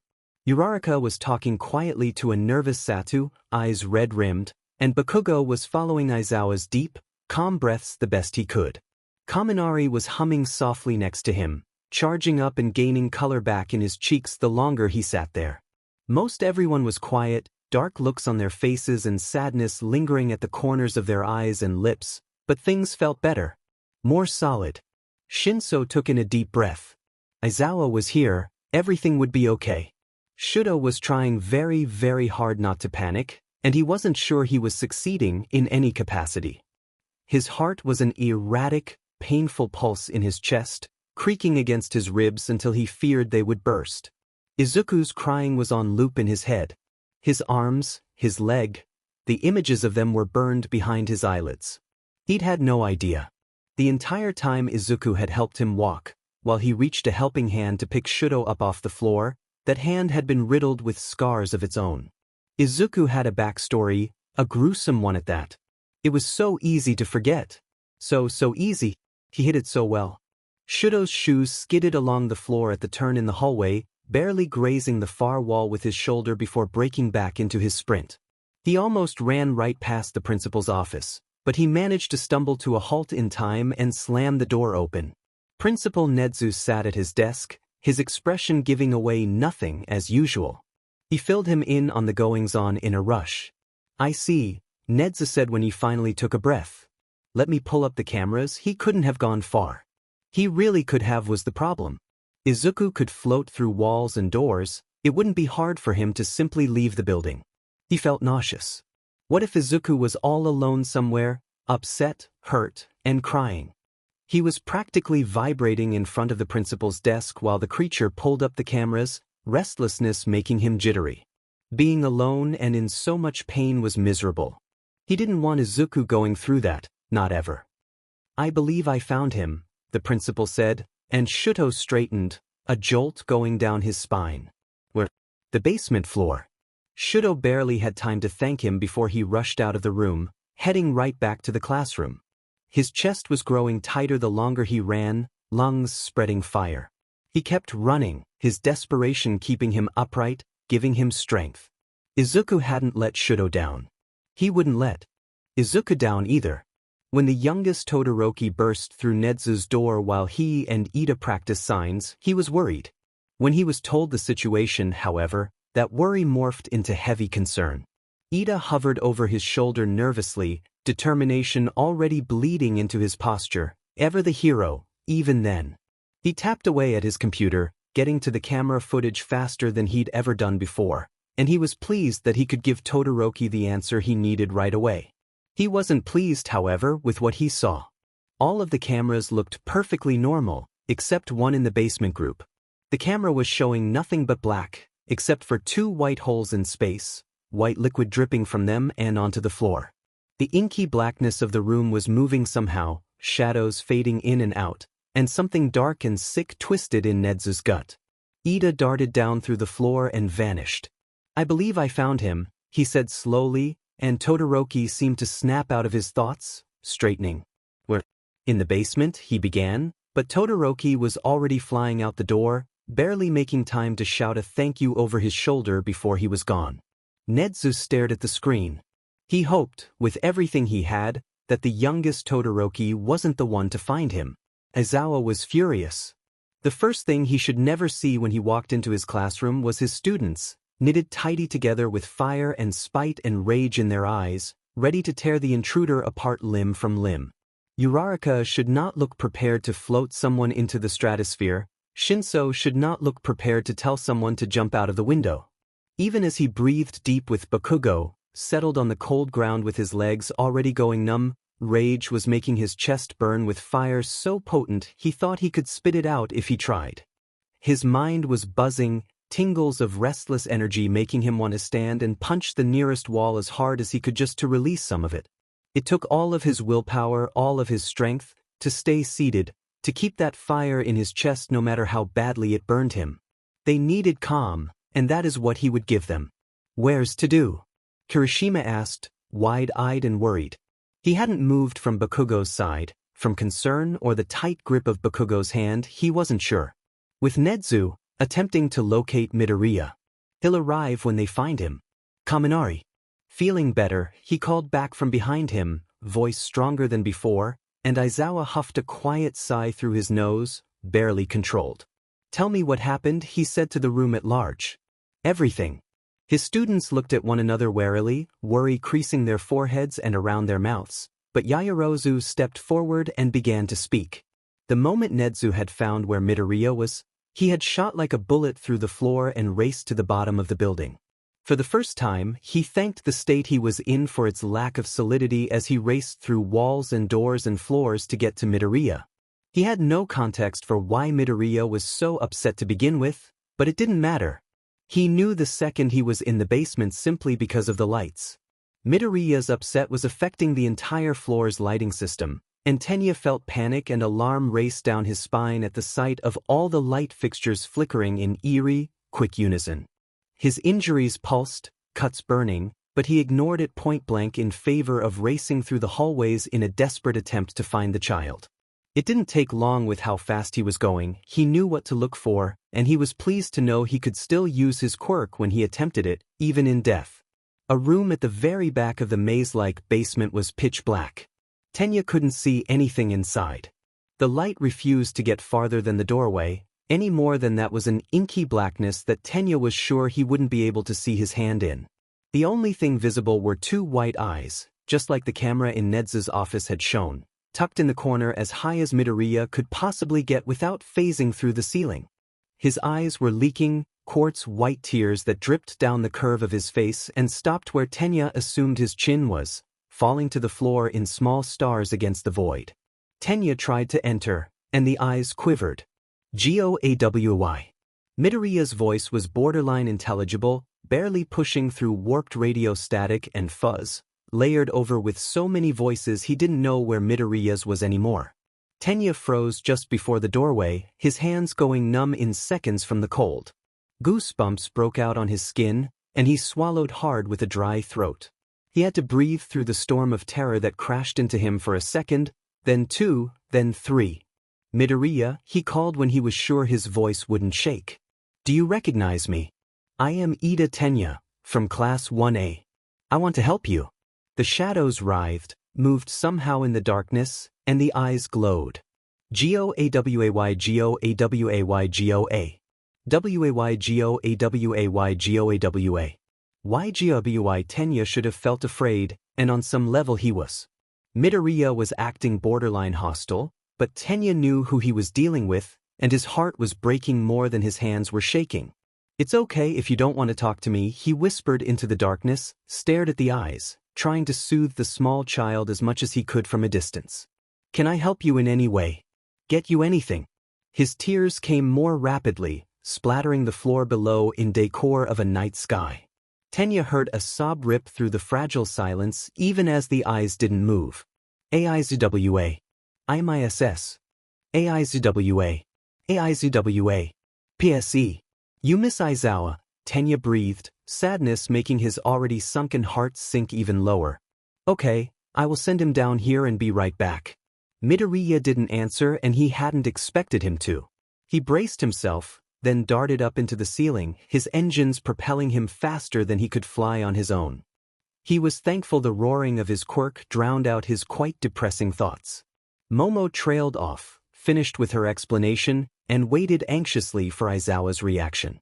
She wasn't sure exactly what she was expecting, in all honesty.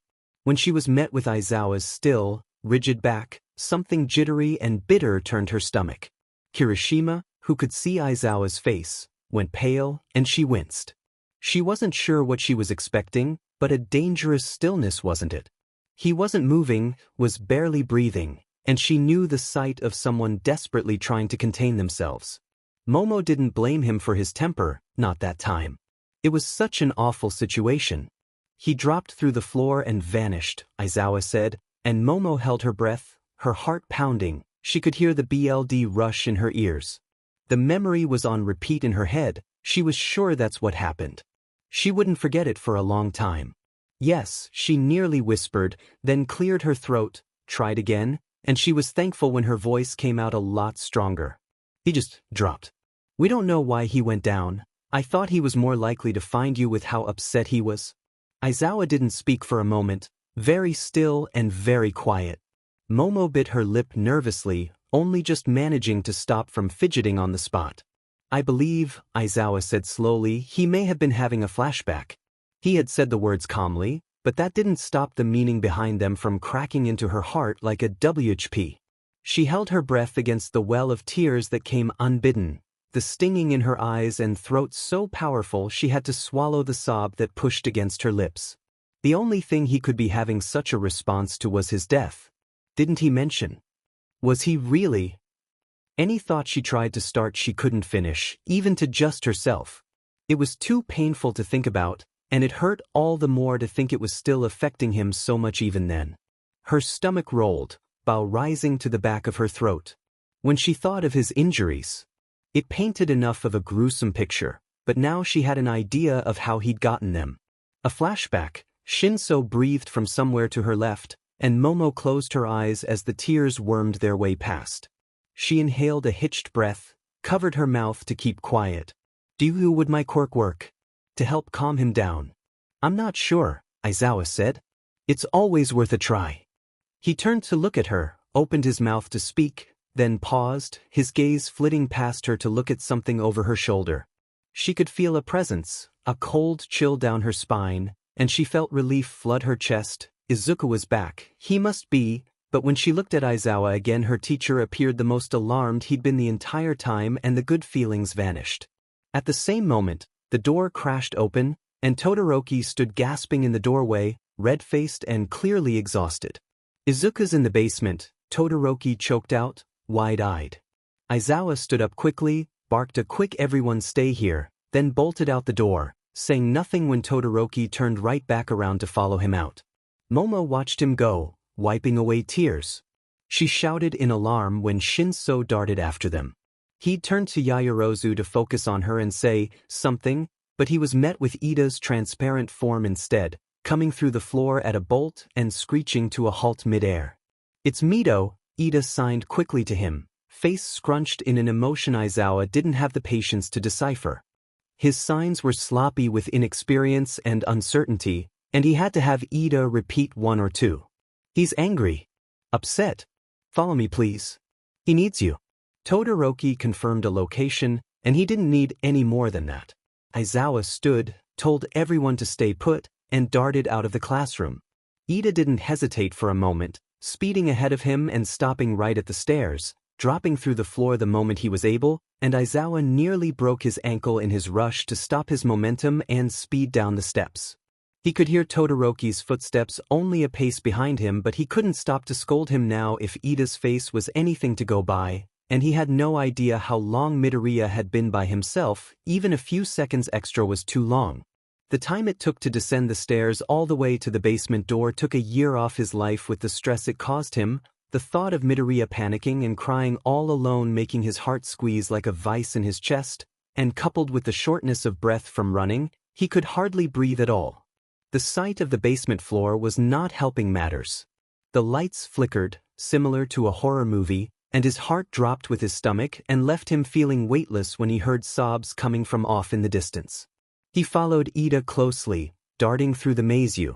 A call to basement, ignoring the equipment and training robots stored there in favor of keeping his attention zeroed in on Ida's back. Eventually Ida stopped, anxiously hovering in front of a doorway but refusing to enter it.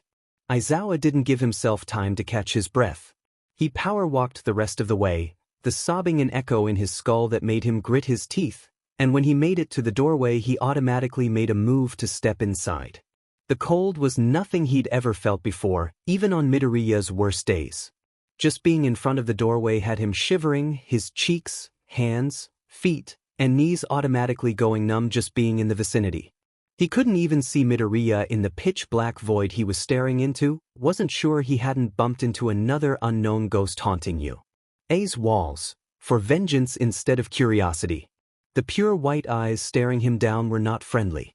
Aizawa sighed in a surprised breath. The cold air burned like raw ice on the way down. Midoriya. Ida nodded fervently, pointed at the pair of floating eyes leaking white tears, and Aizawa couldn't believe it, almost didn't at all, but Ida spoke with a soundless voice and Midoriya spoke back, warped almost beyond recognition at all. Aizwa. Aizawa he froze. Fear was a normal feeling, especially in a career like his. He carried it with him sometimes, when a mission got to be a little too much, when a life couldn't be saved and past especially gruesome, when his own life came an inch too close to being whisked away. He never thought he'd fear because of Midoriya, but his voice was eldritch, twisted too much, no longer human in its vowels and manner of phrase, only a facsimile of it. The tail end of fight or flight began to swell in him, threatening to make him drown, and only through experience was he able to even attempt to breathe through it, trying to get his head to clear and to get himself moving again, to make sure he didn't catch hypothermia if nothing else. Ida, swiping his arms through his head, officially snapped him out of it, freezing him over body and soul. Help him, Ida signed, eyes desperate, pleading. Aizawa swallowed any reservations he'd had, and stepped past the doorframe and into the void. It's me, he coaxed, soft, arms carefully suspended in front of him in a gesture of peace. It wasn't needed. The next thing he knew, something slammed into his chest and stomach and knocked the wind out of him. He wheezed, instinctually wrapping his arms around what he knew to be Midoriya, even if the kid blended in with the blackness around them. Midoriya sobbed, loud and broken, voice strangled with static and drowning in BLD. Aizawa stayed silent, not knowing what to do other than be there, rubbing his back with one hand and ruffling Midoriya's hair with the other even when it felt like it wasn't enough. He didn't think anything would be enough, not for this. Aizawa turned in time to see Shin, so, damn it, he'd told them to stay put, reach out for his shoulder. Dion tti sam denti. Tio yuj tcham don tio. Usich him onttoish. Midoriya's words raked through his eardrums and shook his skull, and he grit his teeth to stop them from vibrating. Shinso recoiled from the awful noises and took a handful of steps back, clapping his hands over his ears, a gesture Todoroki was already indulging in. Aizawa would too, if he didn't have his arms full. Although he couldn't see in the darkness Midoriya had created, he could hear the objects rattle and shake, Midoriya's breathing not breathing at all and more gasping for air he couldn't get anymore. Aizawa pulled them both down to sit, and he curled forward slightly, seeking to shelter the child. I'm here, he muttered. I'm here. Midoriya sobbed, gasped, sounded like he was close to retching. The entire basement went dark for a few seconds, to the alarm of Shinso and Todoroki, who yelled in surprise. But when Aizawa blinked, the lights in the hallway had turned back on. "I understand your alarm," he told them, purposely calmer than he felt, "but I would appreciate you both helping, not making it worse." Todoroki looked sheepish while Shinso balked at them both. "Izuku," Todoroki called to the sobbing mess in his arms. "Can I come in?" Aizawa shifted, looked at the black, vague figure, and forced himself to understand that they were dealing with a 12-year-old child. He sat on the thought, internalized it almost, and took in a deep, fortifying breath. If he was going to get Midoriya to calm down, they had to approach this differently. Midoriya wasn't in a clear enough headspace to be talked down properly, sure, but that didn't mean he was a lost cause. Just had to get on his wavelength, so to speak. "You're supposed to knock, Todoroki," he scolded, keeping his voice soft, never any real bite to it. "It was all for show anyway. It's only polite." Todoroki looked taken aback for a moment, but Shinso elbowed him in the side and nodded pointedly into the dark he was surrounded in, and Todoroki's face cleared. "My apologies, Izuku." Todoroki stepped to the doorframe and rapped his knuckles a couple times against it. He paused, composure breaking only once at the sound of Midoriya's wet, crackling inhales in between his crying. "May I come in?" Midoriya squeezed his torso tight, and Aizawa could have sworn he saw streaks of green amongst the blackness. He sobbed, eyes wide and white. His tears were snowdrops on his clothes, as wet as they were freezing. He patted Midoriya's head a bit awkwardly. "Todoroki is asking to enter," he murmured to the boy. "Can he say hello?" Midoriya nodded, just barely, but it was an unmistakable feeling. "You can come in," he called. Todoroki passed the threshold tentatively, approached with caution, slow and easy, and everyone barring Midoriya held their breaths. He sat to Aizawa's right and didn't move. There was a beat of silence, of stillness, and only when nothing happened did they collectively sigh in relief. Shinso looked determined. He knocked just as Todoroki did, his voice a careful thing as he spoke. "Hey Izuku. Can I come join you?" Again, Midoriya nodded, and Aizawa gave him the clear. Shinso stepped into the room just as carefully, feet making contact with dimly colored stone. Giving Midoriya even that small amount of control seemed to help, however slightly, in dragging him out of his spiral, and the pure darkness Aizawa had been sitting in moments before was starting to lighten. He could just make out tall cardboard boxes against one of the walls, could just make out Midoriya's silhouette curled in his lap. Even with such a vague, dark shape, Aizawa knew he shouldn't make direct eye contact with Midoriya's arms, or his leg. If the cold was worse than he'd ever seen before, he figured it was safe to assume his injuries would be as well, and he really didn't want to see it. "You picked such a cozy spot," Shinso said, and Aizawa was ready to glare holes into his head until he registered how sincere he sounded. "Nice and out of the way. Couldn't have picked a better room myself."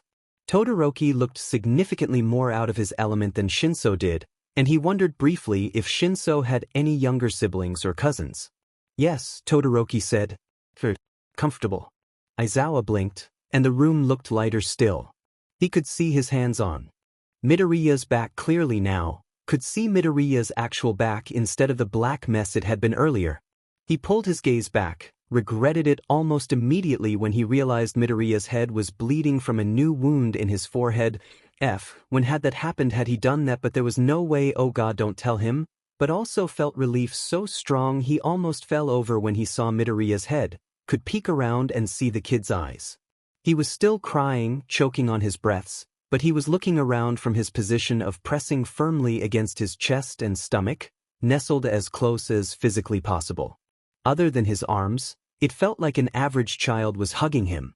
An idea struck him, and he reached around to grab one of Midoriya's small hands in his.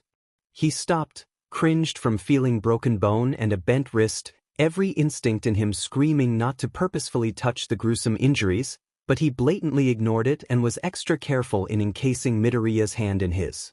It took a moment to convince him to let go, but when he did, Aizawa held that small hand out to the two teenagers.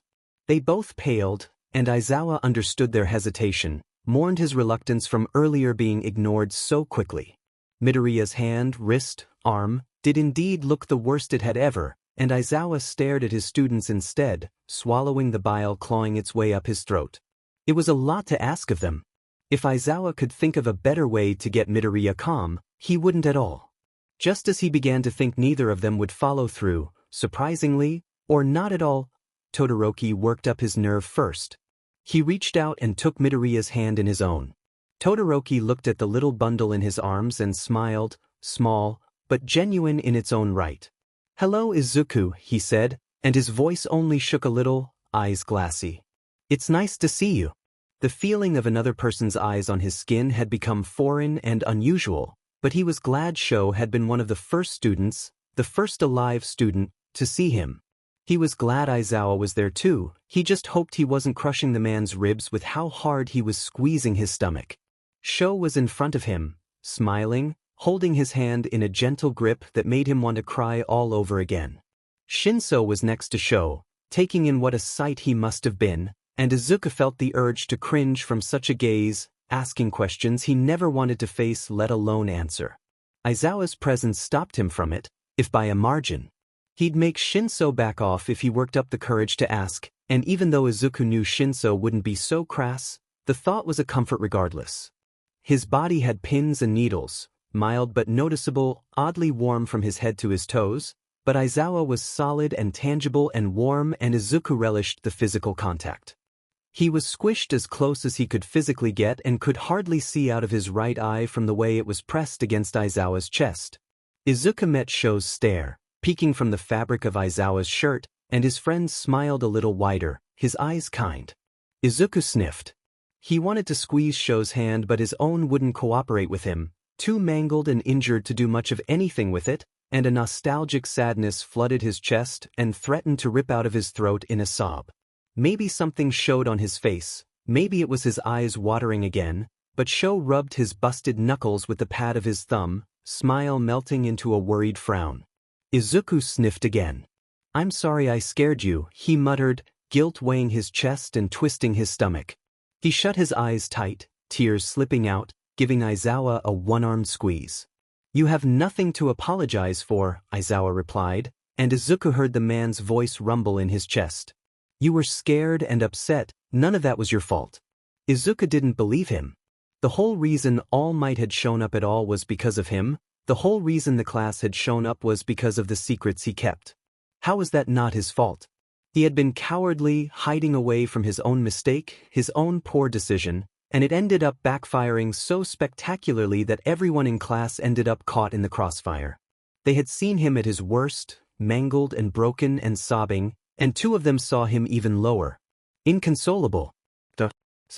A whole list of negative adjectives were a whirlwind in his head, and he couldn't shake it. First All Might, then Ida, and after was his second family. Plus, how many more people was he going to drag down with him?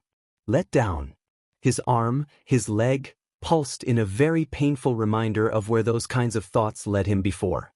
He took in a shaking, uneven breath, and focused on Aizawa's hand on his back, a physical reassurance of the man's concern and care. Izuku reminded himself, forcefully, that Aizawa had sought him out. The trip from the classroom to the basement was a long one, far from convenient. Aizawa wouldn't be there if he didn't want to be, and the same went for Sho and Shinso. He just had to stop. Stop and breathe and ride it out. Ride out the ton that had been pressed into his shoulders and chest and made it hard to breathe. Ride out the dark thoughts that threatened to drown him. So he took his hand from Sho to cling to Aizawa, a life preserver, and breathe. "Midoriya," Aizawa rumbled. "It wasn't your fault." Izuku tried his hardest to believe him. He nodded, tears dripping down his cheeks, hoping if he agreed on a lie it would become the truth. "Are you ready to go back yet?" Shinso asked gently, and Izuku turned to look at him as much as he was able in the position he was in. "Everyone's worried about you." Izuku buzzed, and he didn't miss the lights flickering in response to his anxiousness. Did they want him back out of pity for him? Would they send him away? "Izuku!" Sho called, and he met his friend's eyes, then looked to Shinso. Concern and fondness warred on their faces, and Izuku marveled at it. Even so broken, they hadn't backed down, hadn't left him to his own devices. Dang it, he was overthinking again. He squeezed Aizawa one last time and nodded, testing the waters of his emotional state as he slowly let go. He seemed okay as he leaned farther and farther apart, cautious and tentative. Aizawa was patient, waiting until he was beginning to float upward to stand up himself. Shinso and Sho followed Aizawa's lead. Since his panic and sadness had faded to something a lot more manageable, the numbness and warmth began to follow suit, and in pure desperation Izuku held on to that feeling with everything he had. At first it had been unbearable, a storm of hellfire in his stomach and dry ice in his chest, pins and needles like wasp stings all over him, but when it calmed, when he could meet Sho's eyes and nearly cry because Sho was looking back, Izuku only wished he could do it all again if it meant the class could see him when he went back up. Ida was all over him the second he could get close, fluttering around and hugging him just to go back to scanning him for any new injuries. Izuku sniffled and giggled weakly, smiling, happy to get any confirmation that the people around him truly cared. He wiped his eyes, hugged Ida back with everything he had when the older ghost went to do so. "Are you alright?" Ida asked, voice barely above a whisper. Izuku squeezed his chest, not knowing what else to do. "Thank you, Ida." "Tenya," he corrected softly and patted his back. "Of course, Midoriya. Whatever you." Izuku pulled away, looked around him. Shinso and Sho were looking at him, patient and expectant. Aizawa's eyes were bloodshot and exhausted, but they were still sharp, observant, scanning him just as Ida had been, ready to fuss the moment a new injury was revealed. "Are you ready to head back?" Aizawa asked, and Izuku hiccuped and nodded, rubbing at his leaking eyes as he continued to sniffle. Exhaustion was weighing down his limbs, the warmth and static making him a bit dizzy. To his surprise, Aizawa grabbed his right hand and began walking, guiding him up the stairs and back to the classroom. He didn't complain, floating just above the ground, having to reach up to keep a hold of Aizawa's much bigger hand in his. It was warm. It was safe. It did not take any sort of genius to understand that he effed up. He had years ago, it was when this whole mess started. He had weeks ago in contacting Midoriya's mother instead of Midoriya himself, unintended, but he still had. Toshinori, standing at the gates of U. After being brainwashed by the very student he was supposed to be guiding, who was supposed to trust him and look up to him as a teacher, coughed and gagged BLD on the sidewalk as he came to the horrible, awful conclusion that he effed up badly. He didn't want to think of it as irreversibly, but something dark and terrified was telling him otherwise, some kind of emotion he couldn't decipher properly that lurched in his stomach and make him hack BLD until he felt woozy. He hadn't known. He had no idea that was going to happen, had no idea the students would be that determined to stay put. They had to have known more than Toshinori thought they did looking back, since the way he was stared at was hateful and bitter and disappointed, and why else would that be? What other reason was there, to be stared down like he was a villain? He huffed, crouched low with his hands on his knees, and grieved. Toshinori hadn't wanted that. He had just wanted to make amends. He had just wanted to apologize, and all that had gotten him was the students' hatred and Midoriya's tears. That poor boy. That poor kid. He was oblivious, but Toshinori learned from past mistakes. Never again would he do that, never again would he dive headfirst and listen to no one else to do it.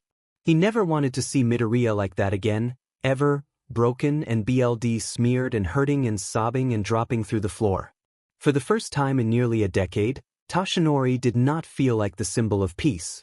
He felt human, and with a crushing sense of dread and the coldness of BLD, he realized that was all he'd ever been. Human. Even he had put himself on such a high pedestal he hadn't thought of slipping. Didn't think it was possible. But there he was, in pieces and BLD splatters just outside of the school he was supposed to be teaching at, raising the new generation of heroes at. He finally made a truly fatal mistake, and Toshinori was falling. Shudo couldn't stop staring. The floating form of Izuku Midoriya, he assumed that was his last name from the way Aizawa used it, hovering by Aizawa's knee as he was led by the hand back to the classroom, had Shudo's chest tight. Taking a quick glance in Shinsu's direction, his fellow student's face reflected his own thoughts, twisted up with conflicting emotions. Shudo ran all around the school before Aizawa arrived, ran to the principal's office and back when he did, then ran all the way down to the basement in frantic bursts of adrenaline and fear, but nothing renewed his energy like seeing Izuku, his best friend, for the first time. Izuku was so small. It was all he could focus on, even through the injuries that seemed to get better the more Shudo blinked. Next to Aizawa, Izuku barely reached his hip. Occasionally Izuku looked back at them with watery eyes, his mouth a shaky line, and Shudo did his best to smile, to comfort, to act like everything was normal and okay even if Izuku didn't believe it for a second. It wasn't easy for him. He wasn't used to giving or receiving that sort of thing, so he just thought of what he wanted when he was smaller and did what he could. Shinso suched from sticking his tongue out. His face remained deadpan while he did it, and giving the kid an encouraging thumbs up.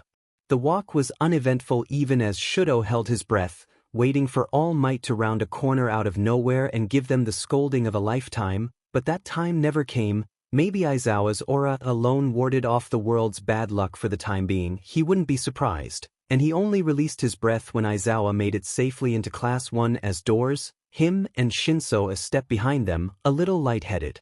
He heard his peers start up the second Aizawa walked in and silence just as quickly, no doubt seeing Izuku by Aizawa's leg.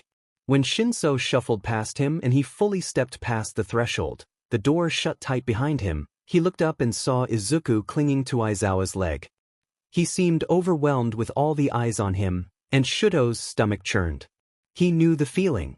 "We're back," he blurted, thankful when everyone's eyes went from Izuku to himself, exasperated. "How is Kaminari?" "Charging over here." Kaminari waved at him from his spot against the far wall, looking close to normal with a charger in his mouth. He was still a bit pale at the edges, but he looked no worse for wear, and something inside Shudo loosened. "Bakugo is doing all right as well," Yaoyorozu spoke, sitting at her desk at the back. He looked over at her, she nodded to the front of the classroom, and he followed her gaze to where Bakugo was settled on the ground, lips pursed so hard they went pale as his stare bored into Izuku's head. If Shudo didn't know any better, he would have sworn Bakugo's eyes looked watery. He only recognized it for what it was when he realized Bakugo pursed his lips to keep them from quivering. "Kaken!" Izuku suddenly chirped, quiet, and all eyes were back on him. The little one was peeking past Aizawa's leg to return Bakugo's stare. Aizawa was silent, and Shudo followed his lead. If he didn't want to interrupt whatever was going to happen, then neither did Shudo. It took Bakugo a couple of tries to speak, having to do a few trial runs of moving his mouth with no sound escaping. Warmth was filling his chest watching the two, and he had to duck his head to hide his smile. Bakugo would kill him if he saw it. Then he choked out, just barely. He saw Kirishima squeeze his hand. "You? How are you?" "Kaken," Izuku sobbed one last time before moving away from Aizawa. He floated over, arms and legs looking normal except for the bones sticking out of his elbows and leg. The minute he was close enough, he flung himself at Bakugo, wrapping his small arms around the other and settling himself in Bakugo's lap whether he liked it or not.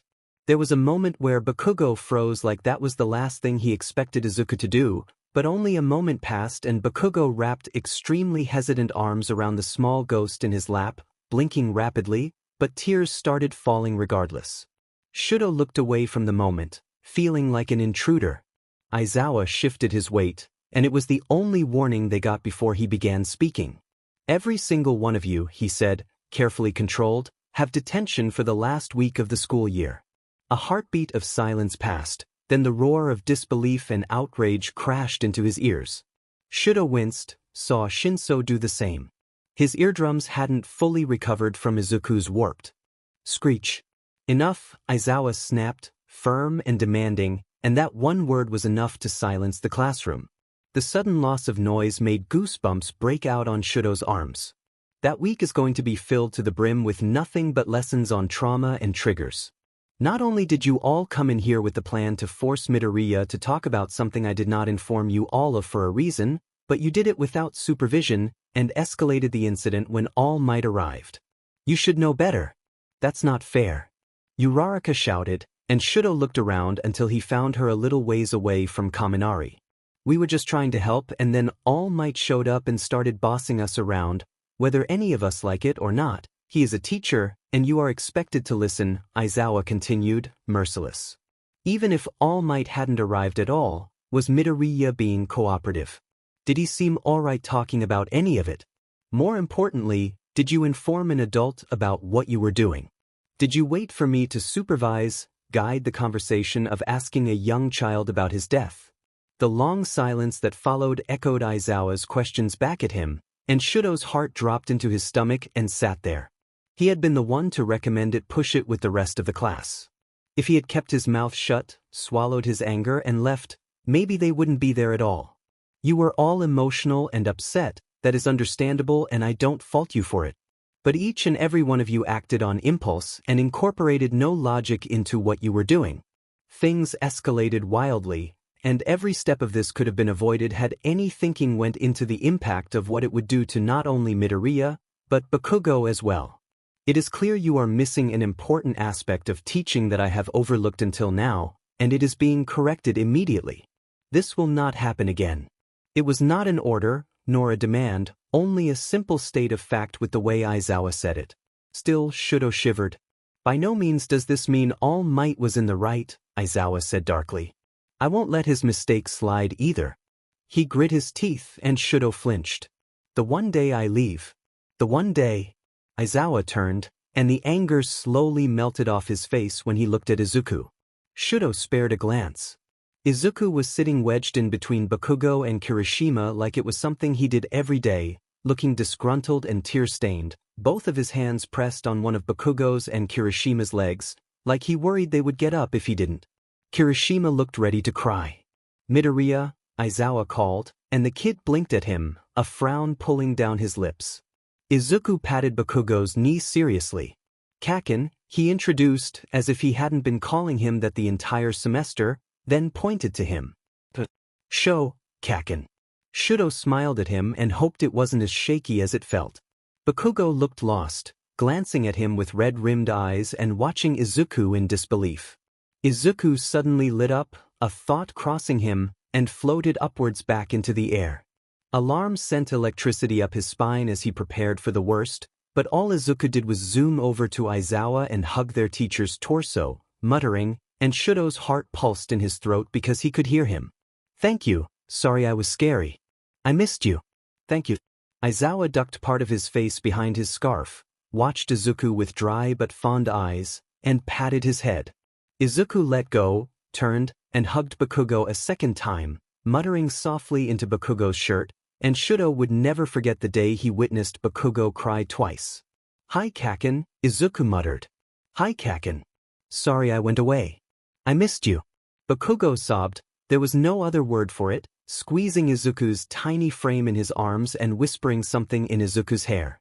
Izuku squirmed in reply, patted Bakugo's face fondly, and went to a blurry-eyed Kirishima to hug him next.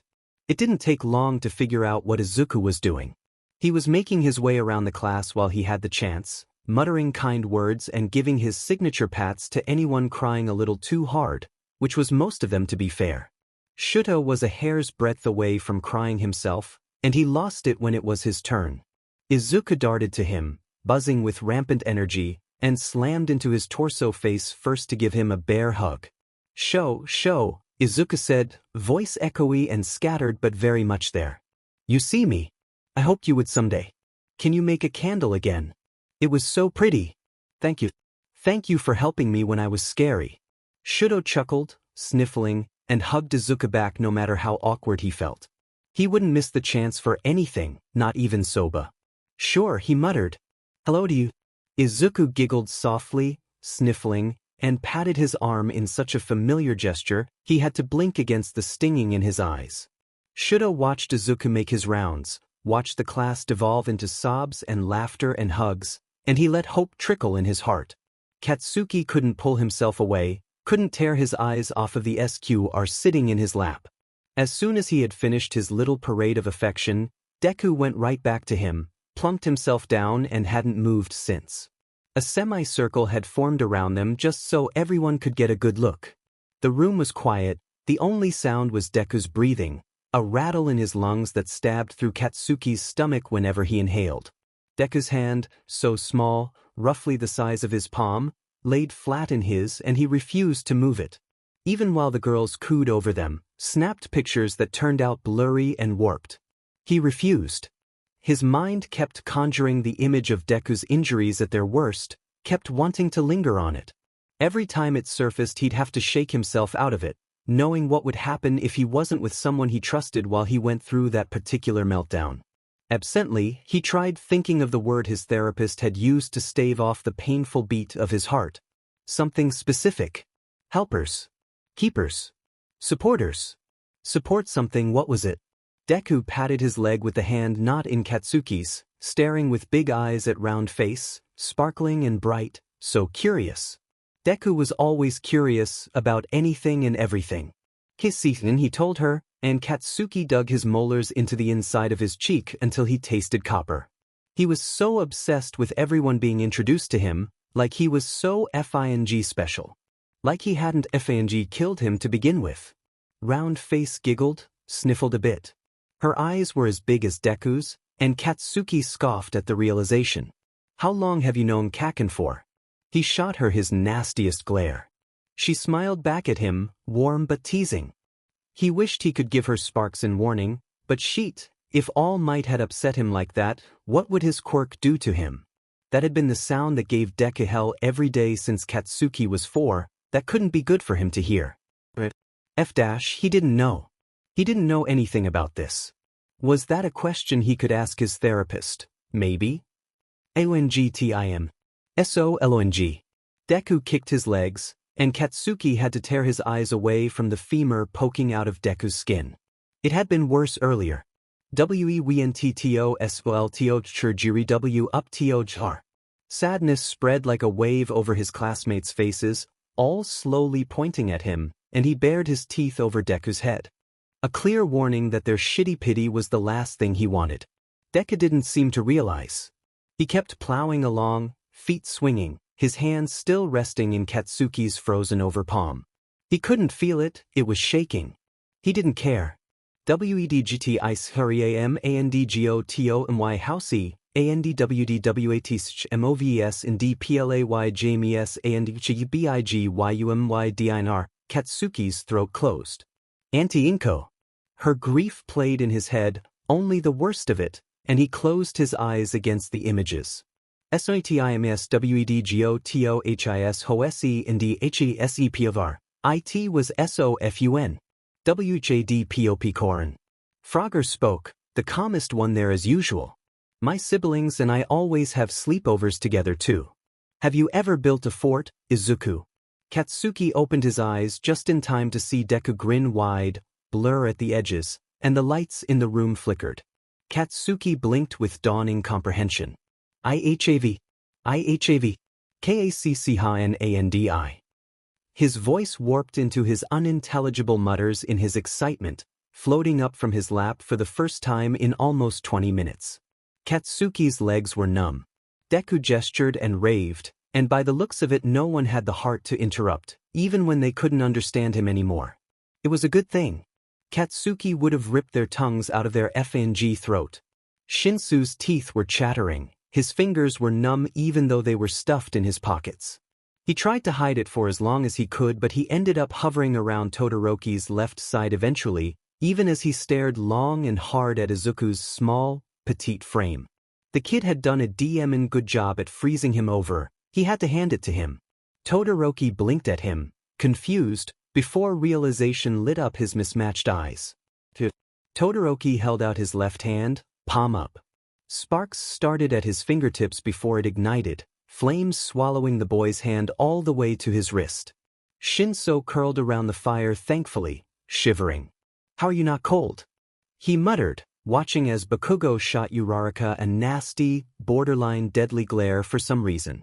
Izuku froze me over. I've been regulating my body heat for the last 10 minutes, Todoroki admitted, and if Shinso stared hard enough he could see a faint tremor in his classmate's posture. I couldn't feel my right side. He scoffed. I'll bet. I can't feel my toes. You did really well in calming Izuku down. How did you know what to say? I have younger cousins, he explained. A bit younger than him, but not by much. There's not a big difference. Can you teach me? Shinso blinked, surprise stirring under his skin. What? Can you teach me? Todoroki repeated. I want to know how to do that. Yeah, he said, unable to keep his shock out of his tone. Sure. I can do that. They watched in silence as Tsuyu spoke calmly, finger on her chin, and Izuku got so excited he became incomprehensible. Shinso smiled slightly, happy to see Izuku so cheerful after everything he'd been through. The past hour or so had felt like years. He was just glad it was over, at least for the most part, and that Aizawa had arrived when he did. He had no idea where the class would be, where Izuku would be, if he hadn't been there to pull them all back down to earth. Todoroki shifted next to him, brought the fire closer when he involuntarily shuddered. Do you think All Might will come back? Shinso was quiet, he could feel the frown pulling at his face. That wasn't an easy question to answer. I don't know, he said honestly, and Todoroki hummed. He didn't seem disappointed, more resigned than anything, and Shinso refused to pry. He didn't really need to. His eyes strayed from Bakugo back to Izuku. He huffed a breath. Looking at the kid made his chest swell, mainly with sadness, but he was angry too. Maybe a touch bitter. Something nostalgic was settling there too, and Shinso pursed his lips against the scowl that wanted to form. If Izuku looked over and saw him he might get upset. Shinso didn't need the added guilt. The door opened and Shinso lit up when Aizawa stepped back through. He couldn't help but snicker when he noticed the blanket, and Aizawa's bloodshot eyes stared holes into his head. Good, you have common sense, Aizawa deadpanned, glancing at Todoroki's flame before his focus went right back to Izuku. His eyes scanned the kid, looking for injury or upset, and Shinso felt empathy for Aizawa's relief when he found none. Izuku lit up as well, beaming, and abandoned his post in front of the students to hover around Aizawa's tired self instead, patting Aizawa's arm. Aizawa. Aizawa. Hi. He hugged Aizawa tightly around the middle, their teacher patted his back patiently, and he smiled at Aizawa's softening demeanor. Todoroki's lips twitched. Midoriya, their teacher greeted. Did you say hello to everyone? ID. Shinso watched Izuku do a little twirl mid-air to express his excitement, and he felt like he might burst. The kid was too cute. EVSO NIC. IGOTHUGFRMKCN. Aizawa paused at that, turned to Bakugo with questioning eyes. Whatever he was asking was met with a sad-eye roll, and that seemed to satisfy Aizawa for the moment. Izuku watched the silent communication with pure bewilderment, and Shinso piped up, unable to keep his thoughts to himself any longer. Kaka. He grinned. What a cute nickname. Bakugo flipped him off while Izuku's back was facing him, and the kid giggled, oblivious, his voice echoing and scattered. TNKYOU. ILIKITTO. Izuku's eyes widened. DOYOUWANTNICKNAM. Shinso backpedaled. He backpedaled so hard he stumbled over his words. No, I mean maybe that should be you and Bakugo's thing. I'm not good at nicknames. TKTSOKI. ICNHELPYOU. The grin Bakugo shot him was nothing short of evil. Shinso scowled at him. I'd like a nickname, Todoroki said, and when Shinso looked at him he was completely serious. SHOU, Izuku said. YOUHAVANE. I'd like a nickname. Uraraka chirped, raising her hand, and Shinso saw Aizawa approach his desk, looking nothing short of done, with all of them. I bet you'd come up with such a cute. Izuku flickered like a broken monitor and vanished. The class cried out in alarm as Shinso jolted with panic, abandoning the fire to properly sit up straight. Shinso called out for him, concerned, and Aizawa had stopped mid-motion to sit down, blinking dryly at them. His eyes flickered to where Izuku had been, and the cogs in his mind started to turn even as his stomach twisted with worry. He heard Bakugo and Todoroki talk about Aizawa's wandering eyes and strange behavior, but he'd never given it much thought. Now though, Aizawa didn't seem alarmed, kept looking at the spot Izuku had been like he hadn't vanished at all. Izuku muttered, warped and wordless, and Shinsu's heart sank. Had that been temporary? But why couldn't he have stayed? Don't panic, Aizawa said gently. It didn't seem like he was talking to them, still staring at the empty air Izuku had just occupied. I've been meaning to ask you, and this might be related. You know what happened with Kaminari? The iPad shivered and shook the minute Aizawa stopped talking, and Shinsu's heart squeezed tight in his chest. If he was feeling this much grief, he couldn't imagine the devastation Izuku must be feeling. "We're still here," Shinso said to thin air, desperate to reassure him somehow. "We're still listening, kid. It's okay." His phone dinged, and with a heavy heart he pulled his phone out of his pocket. "I think that was me," Izuku had typed. "Sorry, Kaminari, I didn't mean to." Kaminari scrambled up from his spot on the floor. He took the charger out of his mouth and grinned wide. "No worries. I'm okay, see."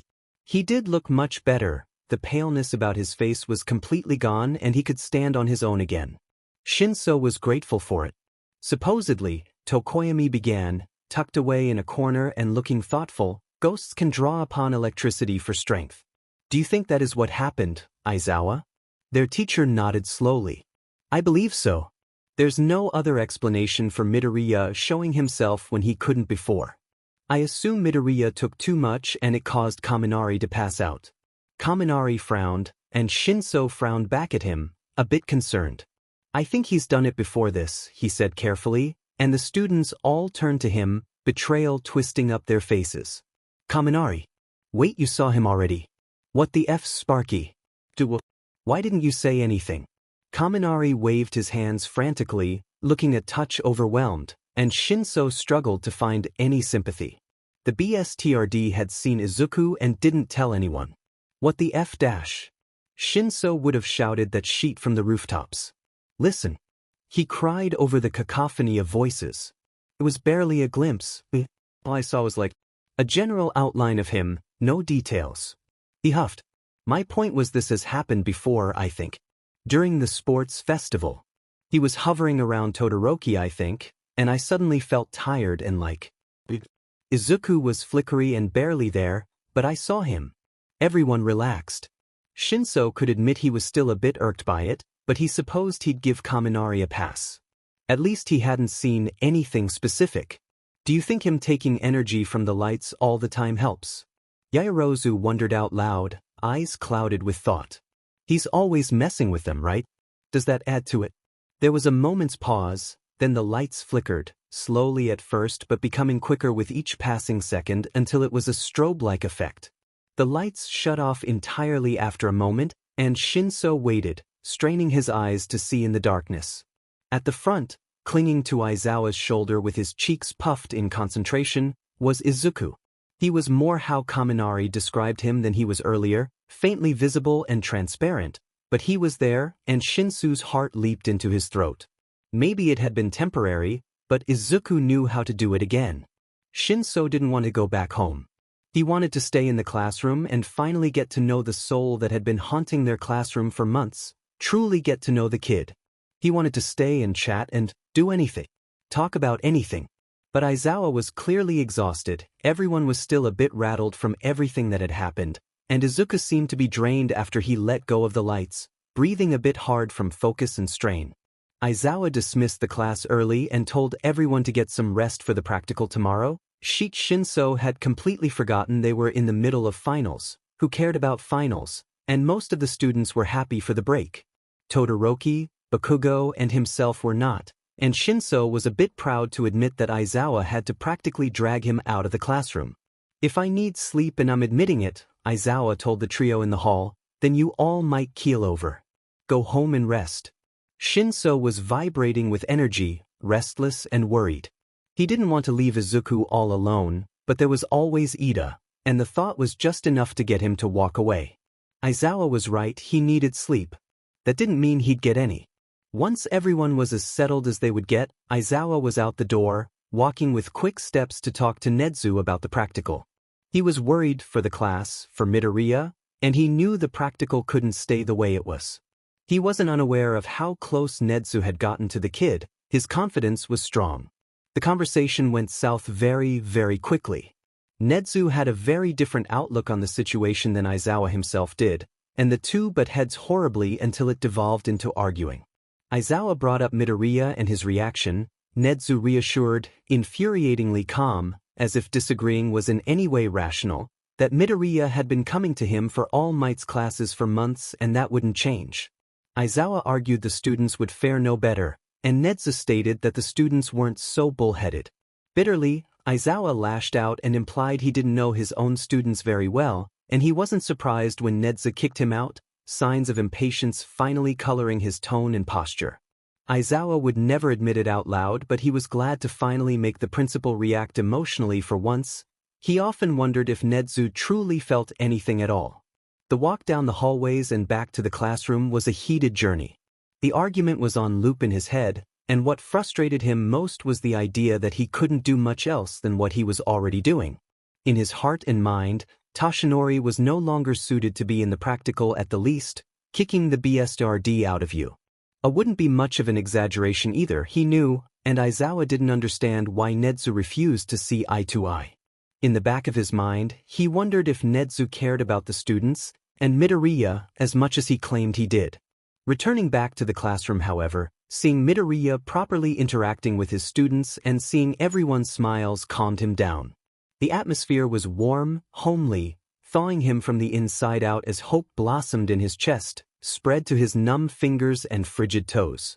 Everyone was showering the boy with attention, and Aizawa was more than happy to sit on the sidelines and watch, decompressing to the sound of laughter, echoing and solid alike. Even when the students couldn't see him anymore, the revelation that he could do it again kept smiles on their faces, and when he dismissed them early it was met with relieved sighs from most of the students. Aizawa didn't blame them. He wasn't surprised when Bakugo, Todoroki, and Shinso weren't as thrilled, but with a bit of force and a sterner look they were sent home with the rest. He took the moment of silence to talk to Midoriya properly about Toshinori. He was kicking himself for not doing it sooner, but he figured better late than never, so he called the two ghosts from the ceiling to talk. Ida was a calm presence next to Midoriya, level-headed and peaceful compared to the aura of anxiety and nervousness that seemed to follow Midoriya everywhere he went. It only got worse with the topic.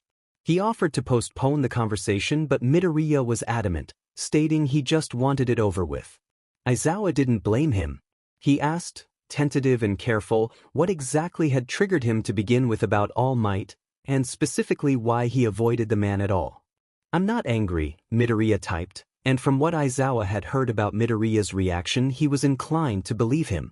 "It makes me sad. Very sad." He paused, lip wobbling dangerously. "He was my hero. He still is, kinda. It's hard to explain, but I'm sad when I see him. I'm sad I let him down. I'm sad I did what I did, and that it hurt him, and that he's sad about it, and that it hurt so many others. I didn't mean to." The lights flickered the longer he typed, his form blurring at the edges as the window panes in the room rattled. "I didn't think anyone would care. But they did, I know that now. He reminds me of it when I was so sad that I did something and I can't ever go back." Aizawa leaned back in his chair and listened to the sound of his heart shattering. Painful though it was to hear, he was thankful he had asked. He had just assumed Midoriya had been avoiding All Might out of bitterness or anger, maybe for the class' sake, but he had been very, very wrong. All Might himself wasn't the problem, not entirely, it was the memories he carried for Midoriya. The information didn't change his feelings towards the man, not in the slightest. He was still the core issue, and if Midoriya wouldn't hold a grudge, he certainly would, but he was thankful Midoriya wasn't keeping a chokehold on anger and hatred. No, he was holding on to grief and sadness instead. Both horrible, for very different reasons. "Do you remember what he said to you?" Aizawa asked. Midoriya nodded, went to type. "He was mean. But it was true and I knew it. That was what made me so sad." If All Might said it, Midoriya shrugged. The train of thought wasn't finished, but Aizawa understood. If All Might, his idol, had said such a thing, then it had to be true. If that was true, there was no hope for him. He breathed in once, held it, then exhaled. If memories were what triggered him, that posed yet another problem he had to address. What about Bakugo? Does he ever upset you? The two were on better terms than he had hoped, and Midoriya didn't seem to be bothered by Bakugo's presence from his behavior while visible. But that didn't mean it never happened at all. Sometimes, when he explodes things. "It's scary and it burns," Midoriya typed with shaking hands. Aizawa wished in that moment, desperately, that he could go back into the past somehow. Slap some sense into Bakugo's younger self and drag Toshinori up and down the garden path if that's what it took. Just his quirk. Midoriya nodded, sad and tired, and Aizawa's shattered heart bled for him. "Okay," he said gently. "We're done." Midoriya wiped at his eyes and sniffled, and with a quick, shared glance with Ida over Midoriya's fluffy head, they joined forces in attempting to cheer the kid up. It worked slowly, Aizawa showing off with his capture weapon and Ida speeding around with Midoriya in a strong grip, held tightly to his chest, and Aizawa could truly and completely relax for the first time in almost 2 weeks at the sight. Ida was grinning, wide and joyful as Midoriya squealed with glee, laughing and shouting as they did laps around the room. He had no idea how they were meant to focus on the practical when chaos had erupted so sudden and violent. All Might was a part of the FNG thing. How would they work around that? Could they get a replacement for tomorrow? Were there any other teachers available? Mentally going through the checklist in his head proved futile. The only one available was the principal, and they weren't putting him in to begin with for a reason.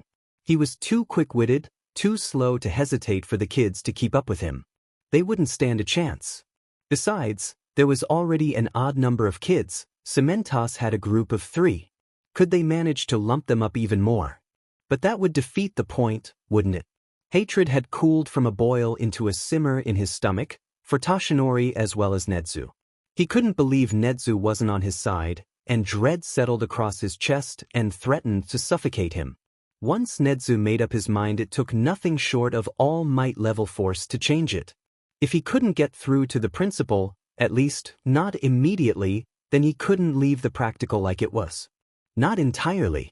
Bakugo and Uraraka had been paired against All Might, and if he left that be, Bakugo at the least would fail without a doubt. Shinso and Todoroki were also the worst choices to pit against All Might. The 3 of them were the closest to Midoriya, the most protective, the most insulted by it all. No one was a good match for him now, not really, and it wasn't fair in the slightest. Anyone he chose had at least a 50% chance of letting their anger get the better of them. If he was thinking logically instead of wishfully, that percentage rose even higher. Todoroki, Shinso, and Bakugo were out. He couldn't doom them like that. Uraraka, Kirishima, Tokoyami, Aoyama, Ashido. Most of the class were wild cards. He had no idea if they would take the test seriously or go charging towards All Might in rage, not that he blamed them. If facing against All Might was reliant on focus and self-restraint, then who fit that criteria? Saying that Tsuyu was unaffected would not only be giving her too much credit, but would be insulting in her opinion. She was calm, rational, not cold-hearted. The day of the practical arrived and she was just shy of asleep on her feet, exhaustion weighing her limbs down like lead poles and leaving her swaying on the spot. Izuku's image had haunted her dreams or left her restless. He was so tiny, so cute and sweet and kind, and if it weren't for Aizawa she would have camped out in the classroom just to sit by the sweetheart and chat.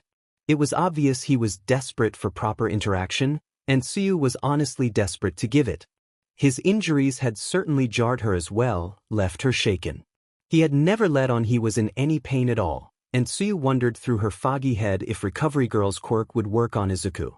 It was worth a shot, right? Was that even how it worked? Aizawa looked angry, had been since yesterday, and she blinked calmly at him in an attempt to help soothe. She couldn't do much else. All Might stood with the other teachers looking pale and out of place. No one in Class 1A looked happy about it, least of all Bakugo, Todoroki, and Shinso, who were glaring so hard at the man she wouldn't have been surprised to see him burst into flames. Aizawa seemed like he was restraining himself from doing something, and Tsuyu was sure she didn't want to know what from. It was a somber affair, somber than she'd thought it'd be, and Aizawa teetered on apologetic the longer they all stood there, no one meeting anyone's eyes except for Aizawa, hard stares and determined faces. Tsuyu hoped he didn't take it to mean they would be logical about all of it. She knew, even from brief glances, that it was the face of a mass of students all wanting to go for the throat, wanting to be given the chance of beating All Might into the dirt. Tsuyu rubbed the crust from her eyes, prayed it wouldn't be her, and knew that was why she would receive it. Everyone was paired and given a hero. Kaminari and Bakugo against Power Loader, Koda and Shinso against Present Mic, Todoroki and Jairu against Aizawa himself, Aoyama and Siro against 13, Momo and Mineta against Midnight, and Uraraka and Tokoyami against Ectoplasm. Ashido and Hagakure were against Snipe, and Sato, Kirishima, and Ojiro were all grouped together to fight Cementos, which left her and Shoji against All Might. She wasn't even mad. Dread made her insides sink into the floor, the weight of All Might's presence alone pressing against her shoulders and threatening to suffocate her. She traded a look of resignation with Shoji and went to stand next to him, hiding in her classmate's shadow from the jealous stares that burned her skin. She wouldn't be surprised if she started smoking. Tsuyu swallowed hard, weathered the look of Aizawa silently begging for forgiveness, and only hoped it would be over quickly. Shinso slept on the bus with the coaxing of Koda, woke up 5 minutes later with the sound of eldritch sobs echoing in his ears and soft pats on his back from his teammate. "You were having a nightmare," Koda whispered, mouth a quivering, shy line. "Are you okay?" Fine. He scratched out the lie between his teeth, throat closing from the burden of it. Seeing Izuku had been all he had ever wanted for a long time, and in getting his wish he didn't regret it one bit. Having a name to a face was satisfying, exciting, intriguing.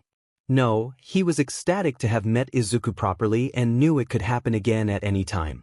The kid was taking such great strides, and Shinso was so proud of him for it. It was just the basement.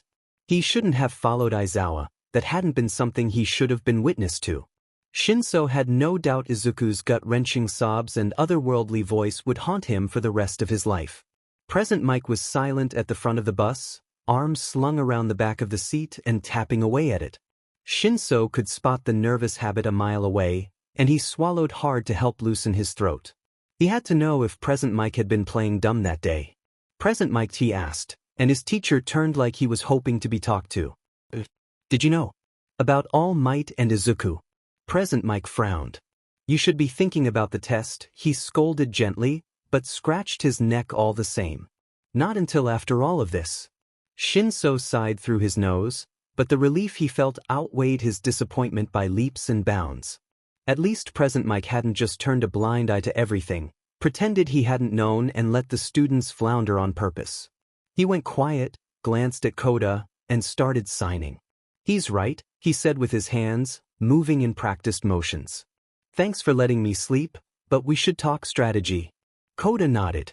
They ducked behind the seats to silently talk where they wouldn't be watched and did their best to avoid the topic of Izuku.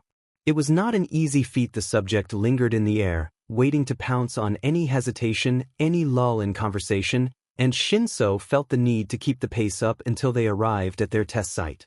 It helped in formulating a plan but also hindered his concentration. Even as they weathered Present Mic's loud, high-pitched screeching, even as Shinso gave Koda a pep talk to send out a swarm of bugs, even as they rushed to the gate and were one of the first groups to pass, Shinso felt only minor warmth and excitement. The bus ride back was a quiet affair, as was being checked over by Recovery Girl. A quick kiss to his forehead healed the damage in his ears, and he was left with a drowsy Koda to watch the rest of the matches. Everyone else was having a much harder time than they did. Tsuyu and Shoji, admittedly, were his first focus. He hoped the two calmest in the class would finally snap and reveal some special hidden strength, just for the sole purpose of tearing All Might a new a-hole, but the noiseless recording told a different story. They were struggling, that much was obvious, ducked low and talking quickly to one another, looking grim and pained as Tsuyu clutched the pair of H&D CFFs close to her. She handed them over to Shoji and leaped away. His eyes wandered. Bakugo seemed to be struggling quite a bit with Kaminari, hilariously enough. They seemed to disagree entirely on their plan of action, and with Bakugo's garbage communication skills and Kaminari's infuriating stubbornness, Shinso didn't see either one of them passing. They both kept dragging the other down in favor of their own plan until there was more fighting amongst themselves than against the teacher. Power Loader looked tired already, and Shinso laughed to himself, merciless. Todoroki and Jairu, to his surprise, were actually doing really well. He wasn't sure if it was because of Aizawa's exhaustion or their teamwork, but they were killing it. Jairu tracked Aizawa's movements through sound, focused all her energy into listening for his light footsteps, and Todoroki steered Aizawa in a certain direction with well-aimed blasts of ice and fire depending on their own movements. It didn't seem like their goal was to capture him, and Shinso agreed with the plan. Aizawa was superior in close combat anyway. His eyes flitted back and forth across the different monitors, always returning to Tsuyu and Shoji to track their progress. He wasn't surprised when Todoroki and Jiraiya passed by making it through the gate, thoroughly impressed that they hadn't run into Aizawa once. Aoyama and Shiro passed shortly after with the help of Shiro's tape to keep them grounded. "Hey Shinso." Koda's voice was small, barely heard. He hummed, grinned sharply when Bakugo shoved Kaminari so hard he ate asphalt. "Will we see Izuku again?" Shinso shrugged. "Why not? He did it again before we left, remember?" Yeah. Shinso abandoned the monitors to look at Koda, frowning. "You don't sound happy about it." No. Koda waved his hands quickly, and Shinso felt a bit of guilt gnaw at his stomach. He hadn't realized how accusing that had sounded until it left his mouth. "I'm happy he can finally talk to us. It's just hard," Shinso guessed. He wasn't surprised when Koda nodded. "Sure. But that's what we're here for, right? To make it better. For him or us?" Koda asked, voice barely a whisper, and Shinso shrugged again, turning back to the monitor. But a happy Izuku was not only a treat, but it meant the class had no distractions so they could learn. Shinso wouldn't trade Izuku for the world, would trade in his tears for Izuku's smile any day, and not just because it helped them focus in the classroom. It was a win-win as far as he was concerned. He cared for Izuku's well-being as well as his grades. Ochako and Tokoyami passed in an impressive display of hand-to-hand from Ochako. Ashido and Hagakure passed getting the cuffs on Snipe, thanks to Hagakure's invisibility. Sato, Kirishima, and Ojiro seemed to be struggling a bit from Cementos' sheer strength, but Ojiro was talking to the other two, most likely forming a plan. He heard Koda gasp next to him. "Oh no, Momo." "Which monitor?" "Bottom right." Shinso found it and winced. Mineta had passed out, bildy spurting out of his nose and a look of pure bliss on his face. He could just make out Mineta mumbling to himself. Shinso was eternally glad he couldn't hear him. "Poor Momo," he muttered. "You think it was all the cleavage?" Koda turned completely red in the face, and Shinso laughed. "Sorry. Do you think it was?" He cleared his throat, the lovely ladies around him. "I don't know. Maybe. To us." Asking had only been to start conversation, but Koda was melting in their chair so he let the topic be. He heard talking just outside the medical station and Todoroki stepped in shortly after, Jiraiya hot on his heels with a wicked grin on her face. "We heard you pass," she greeted. "Did you see us?" "I did," he said, grinning back. "You guys kicked butt." "I know. I still can't believe it. I'm glad someone can celebrate with me." She shot a playful glare at Todoroki's back, and he shrugged like he could feel it. "I knew we would do well," was all Todoroki said on the matter, quickly settling next to him and Koda so he could watch the monitors. "Tsuyu and Shoji aren't finished." "I know. I think they're a bit lost on what to do, not that I blame them." His eyes flickered around, trying to search for their monitor again and finding it a moment later. Tsuyu especially looks torn. Todoroki hummed but didn't say anything else, eyes dark. Shinso didn't have to wonder what he was thinking, knew it wasn't too far from his thoughts on All Might earlier. Sato, Kirishima, and Ojiro barely managed to pass, all three of them out of breath as they stepped through the gate with minutes to spare. Bakugo and Kaminari were worse for wear, poor Yamamoto was struggling to avoid midnight as it was, and Tsuyu and Shoji were in a desperate scramble to get past All Might's towering figure, blocking the gate so they couldn't pass that way easily, which, in Shinsu's humble opinion, was complete horseshit. But with 2 measly minutes on the clock, Tsuyu and Shoji outmaneuvered the glamorized BSRD and whizzed through the gate. Shinso didn't hold back a cheer for them, even as Shiro and Aoyama stepped into the medical station, looking bewildered but amused. Ochako and Tokoyami arrived shortly after, quickly going for the cots off to the side to rest. The clock ticked down to 0. Bakugo, Kaminari, and Yamamoto all looked devastated or enraged as the buzzers sounded to end the test for them. As bad as he felt for them, not Mineta though, the perverted little sheet, he couldn't help but cackle at the look of pure rage on Bakugo's face. At least he knew what Shinso had felt during the sports festival. He couldn't wait to tell Izuku about it all. Maybe Izuku might appear again from excitement alone. If nothing else, he was certainly excited for the congratulatory pats in store for him later. The first thing anyone did the next time they saw Izuku was apologize profusely. He had brushed it off and giggled it away, muttering and warped, but Kaminari knew he'd never forget the lesson, knew he'd hold the experience close to him. Even though he didn't know exactly why it was so serious quite yet, the lessons would fix that, he was sure. Only after everything was truly smoothed over did they gush to Izuku about the practicals. Tsuyu and Shoji stayed relatively silent, understandably wanting to be removed from the conversation. Izuku was quick to make his rounds on patting their arms and faces in celebration, starting with a quietly pleased Shinso, and by the time Izuku made it to Kaminari he was admittedly sulking. Izuku's small hand on his back was a comfort even if it wasn't exactly the same, and Kaminari vowed to himself that he'd get Izuku's cheerful pats next time. Bakugo refused any comfort Izuku tried to offer, quietly fuming and glaring at him. Kaminari ignored it. It was his fault they had lost too. He just didn't listen. What else was Kaminari supposed to do? There was barely any time to celebrate or rage over the practical results before they were pulled into not only the detentions, but the dorms. The school had been working hard and fast on them, and Aizawa hadn't been joking when he'd said they would be moving in as soon as possible. Aizawa had already cleared it with their parents. All they had to do was move in, starting tomorrow. The first question Kaminari had was, is Izuku coming? The sentiment was echoed across the classroom, excited by the idea of a permanent sleepover until they were all a flurry of energy and chatter. Aizawa practically had to shout over them.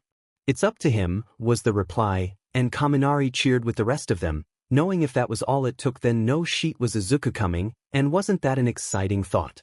Kaminari could already envision nights with the class in a circle, the EMR or iPad resting on the floor, maybe even helping Izuku practice appearing. Movie nights with popcorn, showing Izuku their rooms, exploring the dorms with him. It wouldn't be finding Izuku tucked away, it would be them finding something with Izuku instead, making memories. Good memories. First, they had to get through the start of their week-long detention. Aizawa called Ida to them and set up a projector, shooing Izuku out with the suggestion of finding Hatsum. He briefed Ida on what was happening and why. If Kaminari didn't know better, he would have assumed their teacher had lost it, seemingly talking to thin air like he was. Ida was receptive, stayed put to listen. He was still personally offended by their well-intentioned stupidity. Kaminari could tell in the way Aizawa spoke. Short and clipped and to the point, rephrasing and drilling it home until Kaminari could recite it all in his sleep. Symptoms and causes of trauma, the warning signs of a flashback, grounding techniques, all of it. He only briefed them on the subjects, but Kaminari still felt vaguely overwhelmed by it all. Even still, he kept his ears open, doodled on scrap sheets to keep his hands busy and his head clear. Aizawa didn't stop him. Kaminari was grateful for it. The distraction did the opposite and helped him to keep his focus, and by the time class was over he was relatively confident the information hadn't gone in one ear and out the other. Izuku visited before they all left to murmur cheerful goodbyes. One lesson in PTSD response was all it took to start the shift in everyone's behavior, talking differently, avoiding potentially harmful topics. Izuku didn't seem to recognize the shift, and Kaminari was secretly thankful for it, not sure if Izuku would appreciate them being so cautious and walking on eggshells. Bakugo in particular seemed to have a lighter step around the kid, much quicker to pick up on a topic turning sour and changing the subject in his usual blunt and crass way. Bitterly, he wondered where that listening ear had been during the practical. He knew it wasn't the same and hated the way he became upset, but his heart squeezed and his fists clenched all the same. They all began to file out of the classroom, talking thoughtfully about the new information. Kaminari shook off his anger at Bakugo in favor of catching up, raced after Shiro with a lighting heart, and dragged Ishido with him as he passed her. They all fell in step in the hallway, growing more and more excited at the idea of the dorms. The light fell through the windows and warmed his skin, bathed his friends in a warm glow, and Kaminari grinned as Shiro laughed. He failed the exam and would have it even rougher during the training camp, but it would be okay. Katsuki huffed a breath, the evening air cool against his skin. The boxes in his hands were heavy but manageable, haphazardly taped up and scribbled on with Sharpie, packed full of spare clothes. The car behind him honked twice, the click and pop of the hood a sharp crack in the dawn, and the lights ahead of him were bright in the new dormitories, signaling that he was very, very late. His mother laughed behind him, a mischievous cackle that made him roll his eyes to the sky.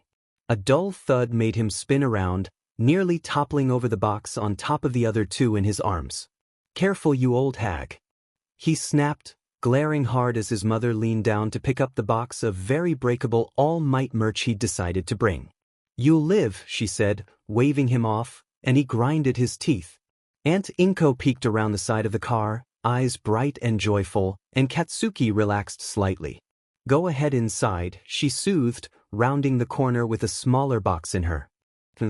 She reached out and shut the door, and his mom clicked her keys twice, the sharp twang of the car locking horribly obnoxious. "We're right behind you." Turning sharply on his heel, he obeyed, with impatient strides and tenseness in his shoulders. He did not want people to meet his old woman. The FING teasing would never end, especially with Sparky and eyebags, and Aunt Inko was also a problem. He hadn't meant for her to know he was moving into the dorms until much later, but when his dad got busy and his mom playfully sighed and whined about helping him move on her own, Aunt Inko was quick to offer assistance. His mom took the chance, having no reason to hesitate, and he couldn't just tell her no for no reason. He could be in but to a lot of people, but Inko was not one of them. Not anymore. Katsuki just hoped eyebags and Kirishima were doing their job at distracting Deku while she was there. He stepped thoughtfully, not quite careful but paying more attention from the boxes blocking the view of his feet. He pressed the bar with his back to open the door, stepped backwards into A's new dormitories. A wave of sound he wasn't prepared for slammed into him the moment he walked in, a torrent of laughter and shouting that made his eye twitch, and exasperation had sparks pop along the cardboard in his hands. God, they were FING idiots, the whole lot of them. Ponytail's voice rang out, alarmed but fond. "No, don't touch that." He walked through the short hallway, hearing the mixture of his own footsteps and Sparky's cackling. "It'll be fine," he replied, his voice growing louder and more grating with every step. Katsuki narrowed his eyes as he finally stepped into what he assumed was the common room. Most everyone was there, gathered on the couches and seats or standing around. Some were sitting on the footrests for reasons Katsuki was sure started and ended with their lack of intelligence. Aizawa sat on the couch, head back and rubbing at his eyes with his fingertips, seemingly having given up controlling whatever was happening. His eyes scanned the room. Kirishima and eyebags were nowhere in sight. "Good. Bakugo," Frogger greeted, croaking softly at him. Katsuki grunted in acknowledgement. "Where's my room, old man?" he asked, and Aizawa shifted his hands to his forehead to look at him properly. "Jesus, they just keep multiplying," he muttered under his breath, and Katsuki glared at him. "The chart's on the table. Figure it out." "Of course." Walking over to the table had him dodging the loitering people in the area, spitting snapped words at them to either sit down or FANG move. Someone behind him snorted and muttered, "Good to see you too," and Katsuki tucked the voice away to explode their face on sight later. He scanned the names, eyes flitting around to spot his name. It became suspiciously quiet behind him, and the sound of footsteps had him internally groaning. "There they FANG go. Find your room," his hag asked, then chirping out, "Oh," no doubt in response to the sea of faces that greeted her. Katsuki didn't let her finish, determined to get it all over quickly. He grumbled. Round face gestured vaguely in the direction of the stairs, and Katsuki wasted no time, glaring at his mom until she followed him with his scowl on her lips. Aunt Inko walked in then, the room getting a lot quieter, and Katsuki prayed they'd have the common sense to keep their mouths shut. Thankfully, everyone kept their thoughts to themselves as she threw everyone a familiar smile that wobbled at the edges. They didn't speak, but they smiled back, taking in the sight of her as she passed with knowing eyes and soft smiles. Bakugo didn't blame them, the likeness was painfully obvious. His mom and aunt were huffing by the time they reached the 4th floor, and Katsuki couldn't help but indulge in some good-natured laughter. Aunt Inko especially was a bit red in the face from exertion. Shut the F up, his mom barked at him as he walked away cackling. Not everyone can be as able-bodied as you. Language, Mitsuki. We're in a school dorm. As if these little sheets don't swear. Like mother like son, a voice drawled, and Bakugo craned his neck to see in front of him properly. Ibags was walking down the hall, a lazy grin on his lips even as Katsuki's heart began to race. What was he doing? No worries. Your son swears like a sailor, we're used to it. His gaze shifted, and Katsuki could tell the moment he saw his aunt from the way his expression softened. You have two moms. Gotta say, I didn't expect that. Katsuki would almost rather die on the spot than continue standing there and listen to his aunt splutter. His mom seemed so bewildered she was actually quiet for once, and Katsuki hid his burning face behind the boxes in his hands. She's my aunt. Dumbass. Inko still managed a strangled language. Even behind her hands. Ibags blinked. Sorry to assume. What the F are you doing here? You have a job to do, he hissed, leaning in as close as he dared. That's why I'm here. Ibags glanced at his aunt and let the word die on his lips. He wanted to see your room. We tried to put it off but he was persistent, as usual. There's nothing set up yet. Ibags shrugged. I think he wanted to meet you. He's there now, Kirishima's with him. Katsuki hissed. Get him out. Is there a problem? His aunt piped up, worry curling the edges of her voice, and Katsuki flinched. Nope, Ibags said back, uncharacteristically bright. It looked strange on his tired face. Do you mind if I walk with you? Not at all. Inko chirped, just as his mom shrugged in a neutral gesture. Katsuki started up again, step for step with Ibags to lead the pack as they whispered fiercely to each other. They had no idea how Deku would react to his mom being in the building. Had he even seen her after he passed? They both did their best to keep cool. Ibags pitched easy questions at Aunt Inko, keeping it light, and Aunt Inko seemed absolutely thrilled to see he had a friend. Katsuki wasn't sure he'd go that far. Ibags was more of an acquaintance or a sidekick, maybe, but he didn't deny her outright. His mom simply beached at how slow he was going, not that he blamed her for it exactly. He was dragging his feet. But they had to arrive at his room eventually, and when an empty room with only Kirishima standing awkwardly was in front of them, Katsuki charged into the room like nothing was wrong. The atmosphere shifted, tingling along his skin with electricity. It didn't quite feel negative, he wasn't sure what it was. Where would you like the boxes, Katsuki? His aunt chirped, and he heard Kirishima blurt it's nice to meet you. Almost right after. Wherever. The air swelled, filling up with an emotion and reaction he still couldn't quite place, and he shared an alarmed look with Ibags and Kirishima. I can't believe you made friends, his mom laughed. But I'm glad to see it. It's about time. Even with the tense atmosphere, Ibags still had the goodwill to huff a laugh. Katsuki glared and opened his mouth to tell him to go F himself, but Deku took that as his opportunity. Katsuki saw it. Barely visible. The lights flickered once, twice, and in the brief startle it caused, his mom startling with a quiet Jesus F. Deku brushed his hand against his mom's shoulder, barely visible, his face a mixture of nostalgia and pure joy at her presence alone. But Katsuki released his breath. He set the boxes down in front of him, rocking back on his heels in relief. Ibags sighed and smirked. Kirishima looked both pleased and relieved, a grin pulling at his lips until he was laughing. Wow, your mom really is like you. He looked at Katsuki's mother when he said that, but he knew that wasn't only what he meant. He got his room relatively set up with the help of his aunt and mom.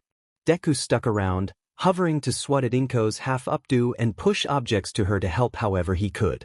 The lights flickered only one other time, and Katsuki watched with Kirishima and Ibags as Deku did his best to help his mom lift a particularly heavy box, pushing up from the bottom as Inko pulled.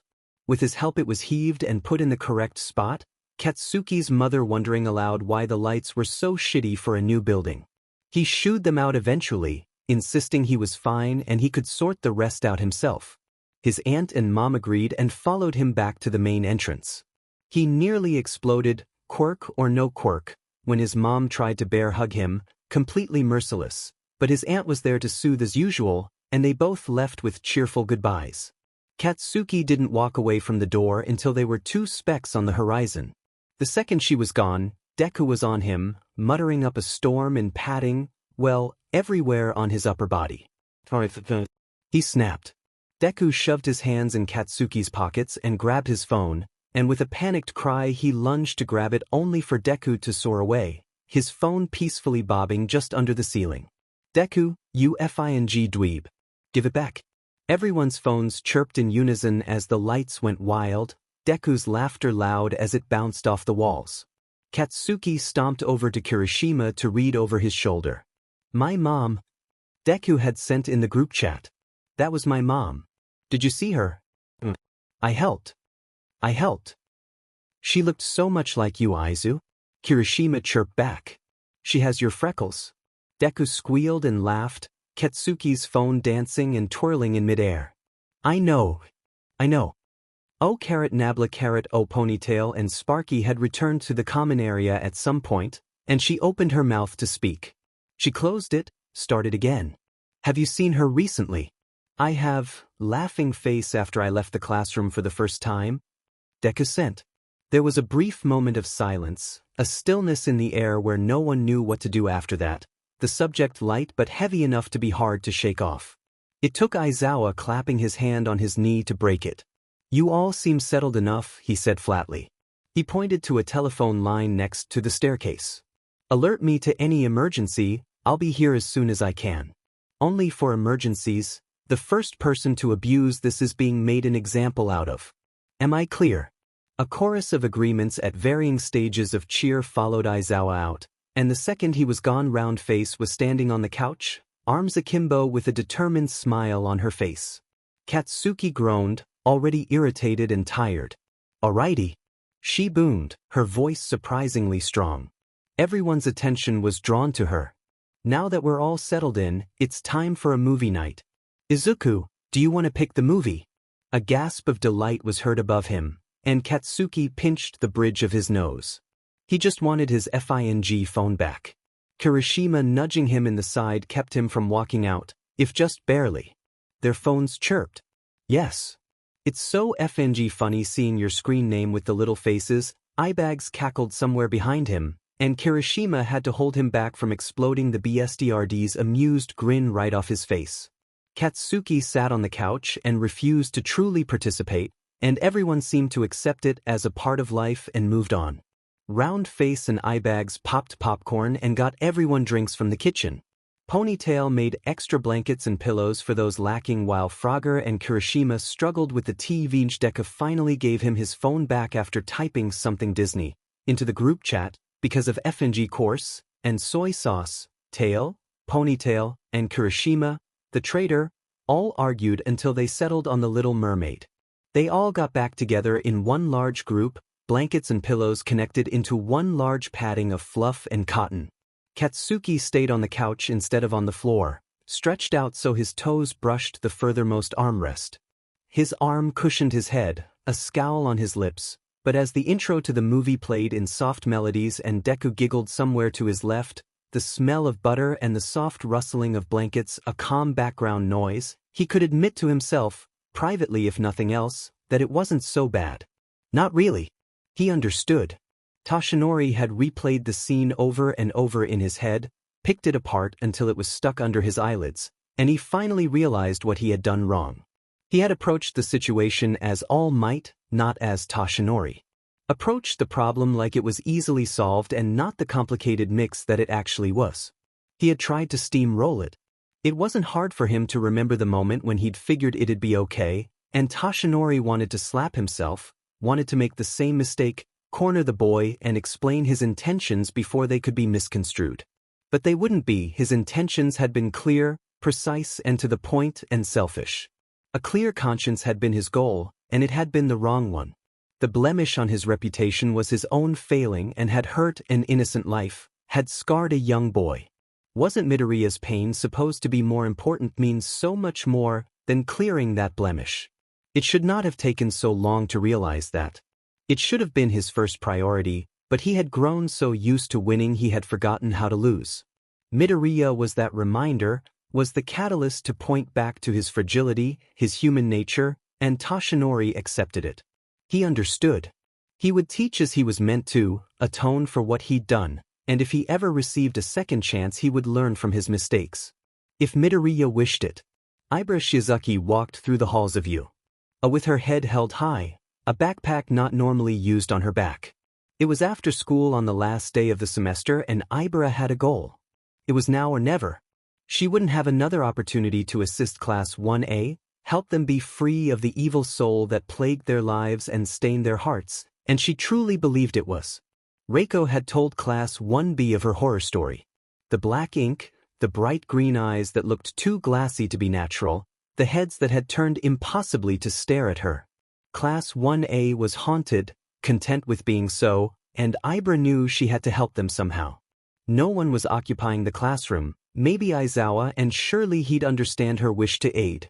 If not, then it would be an empty classroom except for the one she wished to banish, perfect conditions. The door to 1A was shut but didn't seem locked, and hope blossomed in her chest as she clutched the strap of her backpack tighter, the salt and holy water weighing on her shoulders. She pushed it open, and after a careful scan of the classroom she spotted one face at the back, scarred in a familiar way. He looked surprised to see her, eyebrows furrowed and eyes wide. "You're from 1B, he said, hands frozen mid-reach to put something away in his own backpack, leaning down in his seat. "What are you doing here?" Ibara perked up. He had been one of the few who hadn't said a word to what she had proposed before, and although that wasn't necessarily in her favor, it wasn't against it either. "Come to exorcise the demon," she said, keeping her voice down. Todoroki didn't react right away, and she took that as neutrality. Class 1A is cursed after all, cursed with a spirit. I wish to help you in getting rid of it.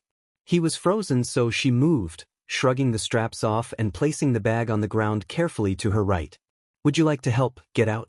Ibara stopped. A chill climbed down from her shoulder blades to her lower back, goosebumps breaking out across her skin. Todoroki's voice was quiet but firm, eyes staring into her soul and showing no mercy. "Please, you have to see the hold it has on you," she begged, hoping to breach through the fog in his mind. "You are not thinking rationally. No, you're not listening." He stood, towering over her. "We don't need or want your help. Get out. You have a demon in your classroom," she shouted, temporarily forgetting herself in her desperation. "This will not take long." Ibara blinked. Where Todoroki's face once was only held dripping void, white eyes boring into her soul and threatening to swallow her up. A smile stretched across the expanse of darkness, dripping and unstable and so very angry. "ISIDGTO you teach." Todoroki's voice sounded layered, doubled over with another that didn't belong to him. Younger, softer. Her stomach turned to ice as her heart lurched, the cold making her shiver pathetically as she leaned down to snatch her backpack up again. Ibara didn't bother to look back, fleeing the room without a second thought, a moment of doubt. She took the hallway at a run and didn't stop. If he was that far gone, they couldn't be helped. Not anymore. Not by her. Shudo was fuming, silently gritting his teeth against a wave of fury that made him want to set fire to all the desks and throw his backpack out the window. The small, rational part of him was only thankful she hadn't caught Bakugo or Shinso. Those two would have spared her no kindness. Izuku had been muttering until Ibara showed up, and the silence of the room right then echoed in his bones. He grabbed the EMF to talk, but the iPad lit up and before he knew it his phone was chirping. "I scared her. I'm sorry." Todoroki inhaled, exhaled. So that was why she had looked so horrified. Izuku must have done something similar to how he scared Endeavor. "It's okay, she deserved it." After a couple moments of silence, Shudo wondered if that had been the wrong thing to say. He went to backpedal a bit, but Izuku beat him to it, the three dots appearing and disappearing until Izuku sent his message. "Show, am I a curse?" His heart burned, BLD boiling at the girl who walked in with the confidence like she knew everything, could decide the fate of a loved one, alive or dead. "You're a blessing," he said aloud, tone a challenge to the empty room, to the world, to Ibara to prove him wrong. Nothing moved. Izuku didn't argue with him, but he got the feeling Izuku didn't agree. The dorms as a whole, in Sato's humble opinion, was both a blessing and a curse. The idea of shoving roughly 20 students into one building and just assume everything would be fine was idiotic at best. Bakugo in particular was a human tornado on the best of days, and Sato frequently walked into rooms to find scorch marks on the walls and furniture. His shouting could be heard from 2 floors above and below him, and Sato had many internal debates about knocking him out just to shut him up. He always decided against it, but it was a near thing. On the other hand, Bakugo was the only one he could trust to be alone in the kitchen, so it balanced itself out, aided with the realization that not only did Bakugo not burn things but he could actually cook. Most things in the dorms ended up like that, pros and cons that became neutral when put together. There were only a couple exceptions. Kaminari always blew the lights once a week like clockwork. Uraraka floated in her sleep, and he or two had to be woken in the dead of night to pull her back to ground level. Ashido's acid corroded the counter 3 times before she became extra cautious, and although the counter was spared after that, her acid was in flecks everywhere and touching it esigi, but there were good things too. Yamamo earned her title as not only the class president, but the class mom. She was always around, always ready to lend a helping hand, and although Sato wouldn't dare trust her with a pot and a stove, she was his go-to when it came to homework troubles. Ida as well, if he was desperate enough to crack out the EMF and risk distraction. Tsuyu's presence alone brought a still calm whenever she was around, and she was a blessing in disguise when his anxiety couldn't be sated through stress baking. Ojiro was a great mentor for hand-to-hand combat. When Sato had the free time, it wasn't uncommon to see the 2 sparring in the dorm's living room. Izuku, mainly his company. In the classroom, Sato usually kept his mouth shut. He didn't have a lot to add, leaving the snarky remarks and joking around to the more extroverted students and being more than happy to do so. Even when he did speak and participate, Izuku was usually with Bakugo or Todoroki, Shinso on occasion. In the dorms, however, Izuku seemed to be making it a point to spread his attention around more. Sato caught Tokoyami seemingly talking to himself on more than one occasion, saw Kota signing to a quietly humming EMF, noticed Yamamo texting with sparkling eyes and a kind, fond smile. Mostly, Sato spent his time in the kitchen, and that was where Izuku always caught him. The kid brought a chill and goosebumps with him, as usual, but Sato couldn't remember the last time he'd been afraid of them. Sometimes Izuku would have a phone on him or his iPad, messaging Sato and waiting patiently for a response whenever Sato's hands were free. He was a curious thing for sure, asking what he was making, what he was doing, why he was mixing, why the sugar was brown. Sato did his best to answer. When it wasn't endless questions, it was endless chatter, device or not. Sometimes Izuku would arrive and mutter nonsense, and Sato would nod along as he worked, not questioning it. Maybe it was a coping mechanism. Aizawa had mentioned those yesterday, pointed out some of Izuku's habits that finally made sense, his tapping, his humming, his adverse to silence, and maybe it was one of them. Sato didn't want to discourage it. If Izuku was in a particularly active mood, Sato would ask him to help with adding ingredients, and even though it usually resulted in some kind of mess, he was happy to make Izuku giggle. Sato would finish a dessert and receive pats to his bicep or face, regardless of how it turned out. It would get a laugh out of him no matter what mood he'd started with. Caring for the kid wasn't what he'd signed up for joining the hero course, but he certainly didn't mind.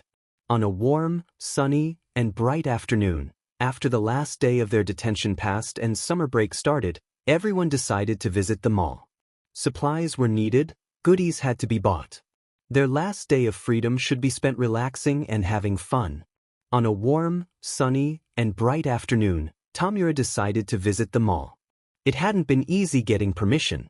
The concussion from his own Nomu lurked in the back of everything he did even then, demanding he stay in dark areas and quiet spaces seemingly out of nowhere, but the consequences of going out and about were far less important than tailing the blonde brat who gave him the concussion to begin with. Tamura wanted to know how his quirk worked, either to take it for himself with the help of his teacher or make it unusable. Both were good options. If he could turn the brat into dust, all the better. By the time he entered the mall, all the students were already present that would be there. The blonde, Stugo, was present as he expected, glued to the side of some red-haired punk with sharp teeth. Tamura wrote him off, he wasn't who he was here for.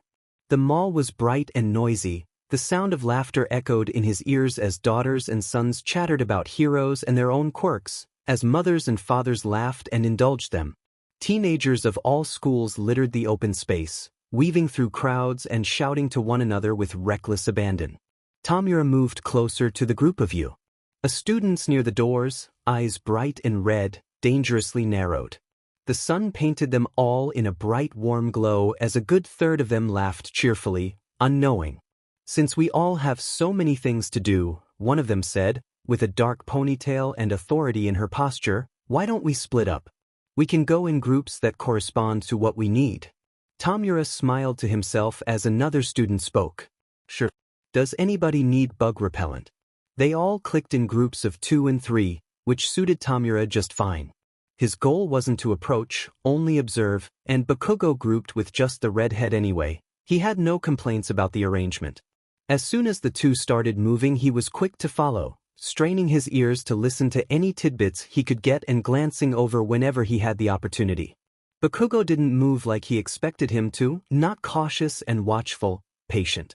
Instead it was thug-like, aggressive and irritable. The way he spoke, moved, acted, was all bizarrely different than what he'd expect from someone with a controlling quirk. However, Bakugo wasn't in an environment where he'd need to, and that revelation settled Tamura's confusion for the most part. Their talk was frustrating, full of teenager lingo he didn't understand and references that were lost on him, not to mention Bakugo wasn't nearly as chatty as he was hoping. Tamura resorted to scratching at the skin on his neck until he bled to relieve stress, an action that Kurogyari would scold him for later, no question. The thought only stressed him out more. His patience was waning quickly, pulled thinner and thinner the longer he stood around clothing racks and happy people until the urge to turn everything and everyone around him to dust was almost impossible to fight. Just as he was gearing up for a confrontation, he heard the redhead speak. We should get something for Dark Shadow. Maybe Izuku too. You know him best, what would he like? Tamura had made the mistake of not putting in research for the students' quirks before. He hadn't done it again, not after last time. Why else would the redhead bring up that Izuku in the same breath unless it was a similar quirk? Why was it named Izuku? Nerd sheet, Bakugo replied gruffly, and although he acted disinterested, a spark had ignited in his eyes. We're not doing All Might sheet though, he'll talk my ear off. So it was attached to him. It liked All Might as well, all the more reason to despise the FNG thing. The two descended into hero talk that Tamura didn't care to stick around and listen to. Having already got what he needed, he went to make his leave, eyes narrowed in thought. Even a boss with a quirk like that was beatable. Tamura just needed to be at a higher level, or find someone else who was for him. Call in his older brother, so to speak. Tamura knew exactly who'd that be. He left the building as bright as it was outside, his chest lighter than anyone else's in that god-forsaken mall. Izuku was very excited. A road trip never sounded like a bad plan, and a road trip with the class was all the better. He knew it wasn't just for fun. Training for not only them, but himself too, was on the horizon, and although Izuku was nervous about the idea, he was also excited, the feelings mixing together to make his heart flutter in his chest, at least the phantom feelings of a heartbeat. Energy danced across his skin, and he couldn't help himself but to pat Aizawa and ask if they were there yet, how close they were. He put up with it for quite a while before demanding he blow off some steam, and Izuku took that as permission to steal some energy from the bus to appear for just a couple of seconds. That came with its own burst of surprised chaos. Izuku could feel Aizawa's regret and laughed, not feeling bad in the slightest for it. Their first pit stop was their only pit stop. The Pussycats were standing at a cliff's edge. Mandalay started the introductions, not only of the wild Pussycats but of the start of their training. Izuku was excited, yes, but the new heroes were loud and overwhelming. He hovered next to Aizawa instead, sending warmth from his chest to his hands so he could clutch the teacher's sleeve. Aizawa glanced at him, concerned, but didn't speak. Izuku ducked behind Aizawa's body as one of the Pussycats launched everyone over the side.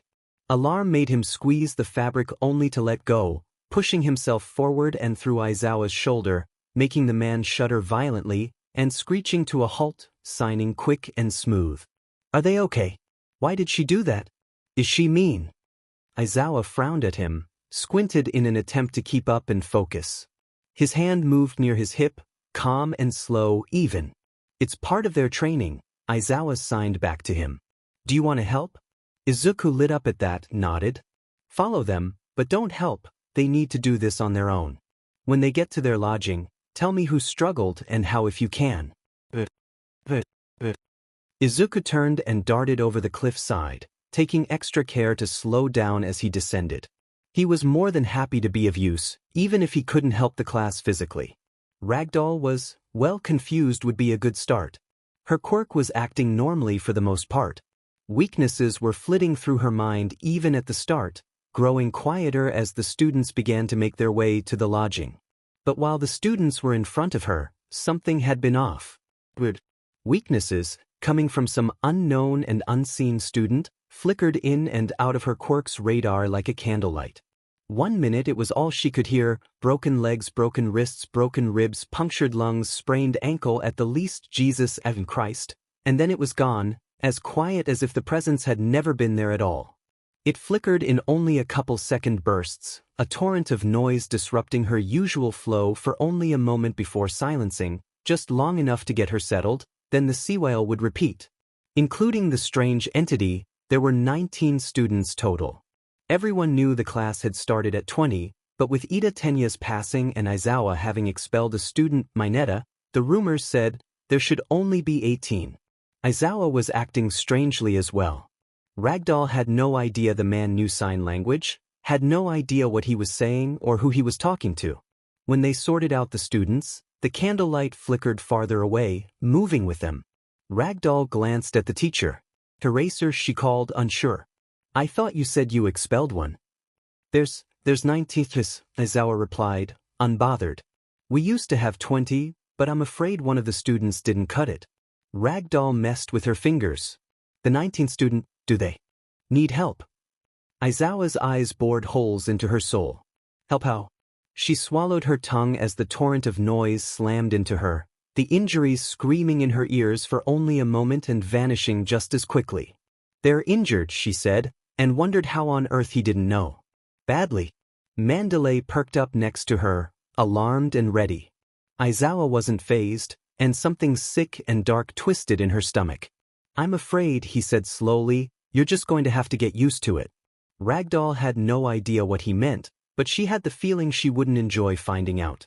Toshinori didn't attend the summer camp trip, but that didn't mean he was useless, not entirely. There were plenty of things to do at home base, the most pressing being the class schedule. Looking up the cause of Midoriya's reaction was pointless. Why he reacted that way wasn't the important part, he could guess why anyway. It wasn't hard, it was the catalyst that mattered, and Toshinori knew quite well what exactly had set the boy off, months before when Midoriya hadn't had a name and just a few weeks prior. It was always him. Toshinori himself was the constant, he knew, and the idea of forcing his way into the classroom now only made him sick, but forcing Midoriya out wasn't fair, nor very possible. Changing the lesson plans, however, were, and that was what he spent the next couple of hours doing. Tucked safely away in UA's faculty room, curled up on its couch and carefully taking small sips of coffee, he pored over lesson plans, tweaking and reworking to find any way of avoiding his presence being in Class 1A directly. Some days he organized outside, even if the day was mostly studying or textbook lessons, fresh air was good for them anyway. Some days he had the excuse of taking them to one of the training areas for one reason or another. Other times, he had to bend backwards to make it work, but he figured Nedzu wouldn't be too upset with him as long as the students were learning. The classroom was tense. Lessons were filled with the rigid backs and harsh stares of the students, the empty air mocking them all with the distinct lack of Midoriya's presence. No one outright defied him, but Toshinori noticed the subtle gestures, the silent tilt to their chins and gritted jaws. After the display from before, he didn't blame a single one of them and kept his mouth shut. He hoped he could make it up to them, most importantly Midoriya, and properly, but for now, he'd keep his distance. On a warm, sunny, and bright afternoon, after the last day of their detention passed and summer break started, everyone decided to visit the mall. During the same time, Tenya decided to visit his family. He'd done so once before when everyone was distracted with other things and engrossed in someone or something else, warm and safe in their comfort. Nobody noticed he'd left, but Tenya was thankful no one could question him when he got back. He didn't want to explain himself for his absence. The road home from school was ever familiar, burned in his bones and carved from muscle memory even in death. He didn't have to think about it, and before he knew it he floated in front of his home, eyeing the building in its solemn quiet. None of them were loud on a normal day, but Tenya recognized the difference in the stillness that befell the house, like a thick woolen blanket that itched at the skin, uncomfortable, but the air was too cold to take it off. Inside was a bit better, but that wasn't saying much. Phasing through the door revealed an empty living room. As expected, Tenya's internal clock rang lunchtime, so he traversed through the hallway and into the kitchen, smiling at the sight of his mother standing in front of the stove, nostalgia swelling in his stomach until it leaked into his chest. She wouldn't cook for him, not anymore. His father and brother were seated at the table, seemingly lost on what to say, Tensei's wheelchair stark and foreign in an otherwise painfully familiar scene. Even then, anger bubbled in his stomach at the sight and he needed to remind himself of why he was there. He had to work to get Tensei's attention, his presence weaker than Midoriya's by quite a lot. He ended up needing to slide into Tensei's line of sight to be spotted, Tensei's face somehow lighting up and growing somber at once, and Tenya held in a laugh. It was good to see them all again, even with their circumstances. He signed a slow and careful hello. Tensei smiled. He couldn't sign back easily, already he was getting a worried look from his father, but his eyes said it all. "That's a sudden change of mood," their dad said calmly, but the touch of alarm in his tone didn't go unnoticed by either of his sons. "What's so funny?" Tensei shrugged, clearly uncomfortable, and his smile dropped. It was hard communicating, but they made do, with Tenya doing most of the talking through sign and Tensei more reacting to it than anything else. His brother's excellent poker face didn't waver whenever their parents' eyes were on him, both admirable and a little funny. Tenya was so thankful that someone could see him, that his brother could still make him laugh, that Tensei was in the right frame of mind to succeed at it to begin with. His family ate dinner. Tenya felt like a stranger watching through a window. Visiting his family was quickly becoming a two-way street. Whatever road he went down sacrificed the other. The last time he had visited was filled with nothing but sadness. For himself, for his parents, for Tensei, so many reasons filled him and threatened to burst, made the gashes in his skin burn, set fire to his lungs and eyes. Grief was strong and thick, like when he'd met Midoriya for the first time. This time, however, it was just a bit brighter. His family still looked lost, uncomfortable, somber, but Tensei smiled when he saw him and his mother was humming a soft tune under his breath. It wasn't what it used to be, but it was certainly a start. Saying goodbye was always the hardest part. His parents didn't even know he'd stopped by, but their routines and familiar faces were a comfort he hadn't realized he relied on so heavily until it was gone. Aizawa was great, incredible even, but he could never replace his mother's warm hug or his father's hair ruffle that used to skew his glasses. Longing slammed into him, a battering ram that made his throat close and chest tighten. His eyes burned, and Tenya quickly made his leave before Tensei saw him cry. Tenya floated in front of his house, copper at the back of his throat, and cried, wishing with every bit of his soul that he could turn back time. His mother would never cook for him, he'd never get a hug from his father. His brother could only see him, battered and wounded, and it was all his fault. He sobbed until his throat was sore, and upon returning to you, he tucked himself in an empty room, waiting for his eyes to feel less puffy. He didn't mention his breakdown to anyone else.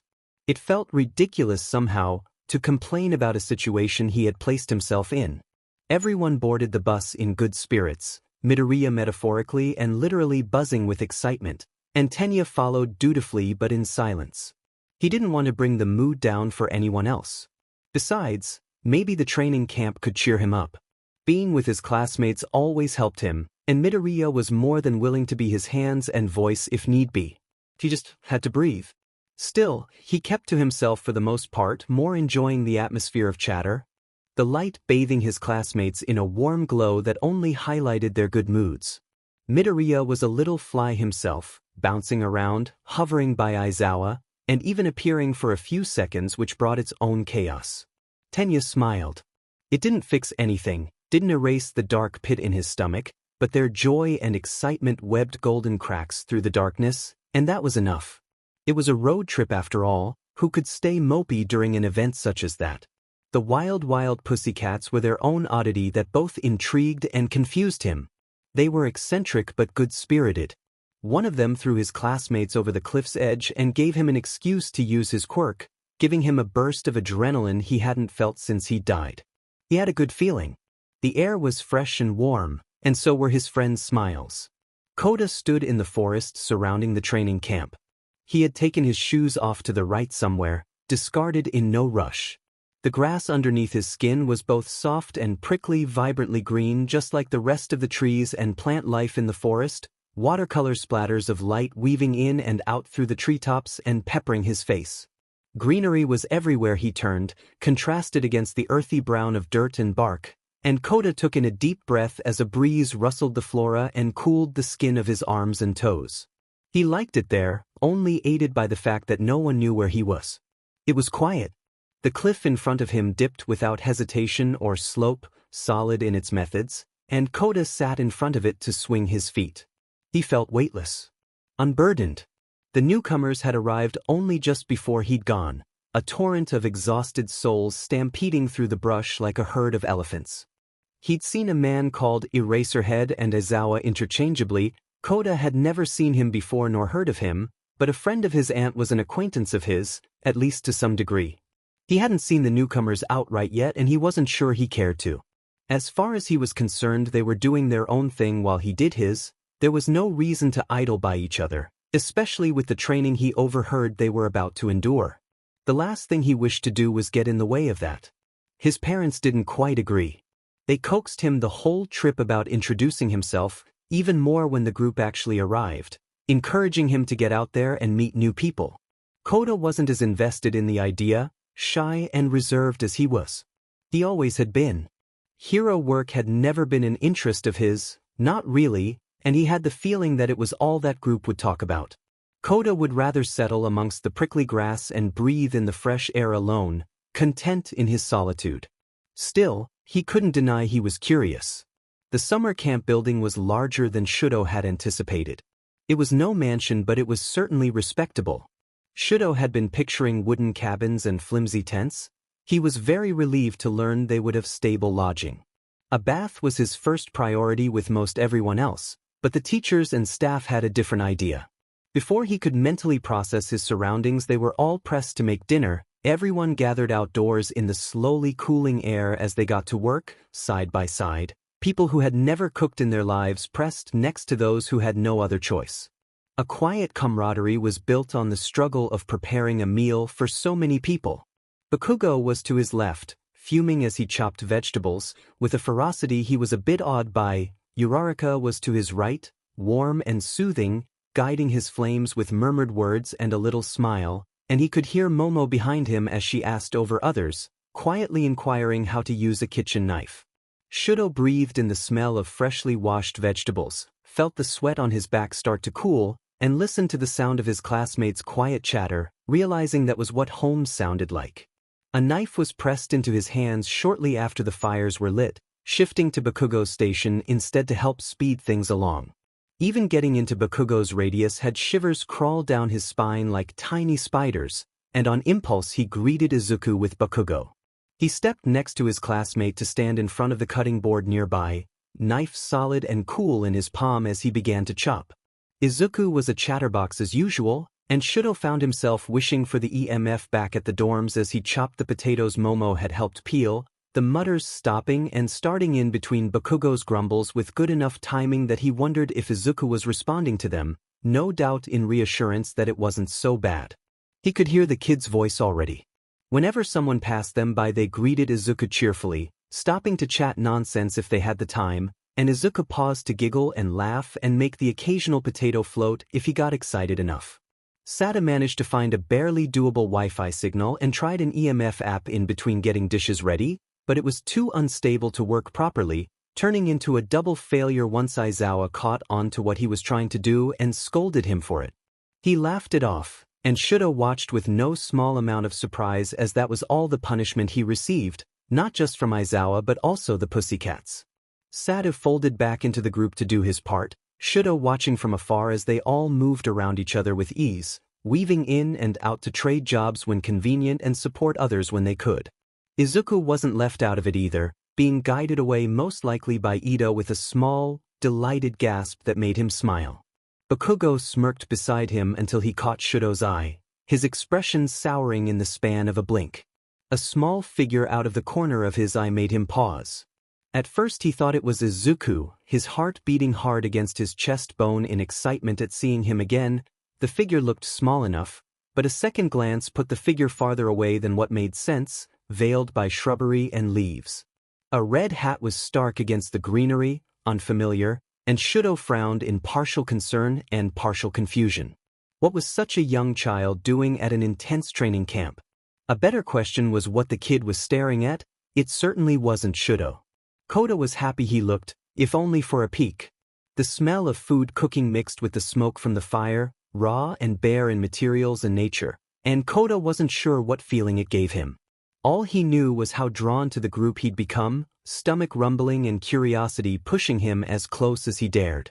It wasn't that close, in all honesty. Enough that he could hear the clanking of dishes and silverware, the murmurs and laughter from conversations all over the clearing, a symphony of voices that left him feeling a touch overwhelmed. He couldn't remember the last time he'd been with so many people.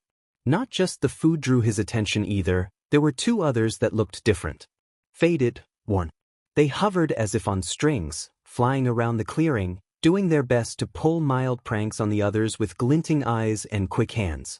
Only one seemed to be doing the maneuvering, a kid that looked Koda's age, a devious grin fitting perfectly as he balanced a potato on a small pile of dishes. The other, looking much older, spoke to the younger one, hovering carefully and speaking loud enough Koda could barely hear him over the roar of noise. They reminded him of his parents, and Koda smiled. They had to be friendly, then. Dinner, in Shudo's humble opinion, turned out as well as could be expected when the chefs were teenagers. Aizawa was there to make sure no one got caught on fire, but other than that their teacher was more than happy to let them sink or swim. The potatoes were undercooked, the carrots were overcooked and slightly mushy. The taste was off, the smoke blew back in his face a good third of while he was on cooking duty, and Momo ended the experience enthusiastic but covered in small cuts on her fingertips.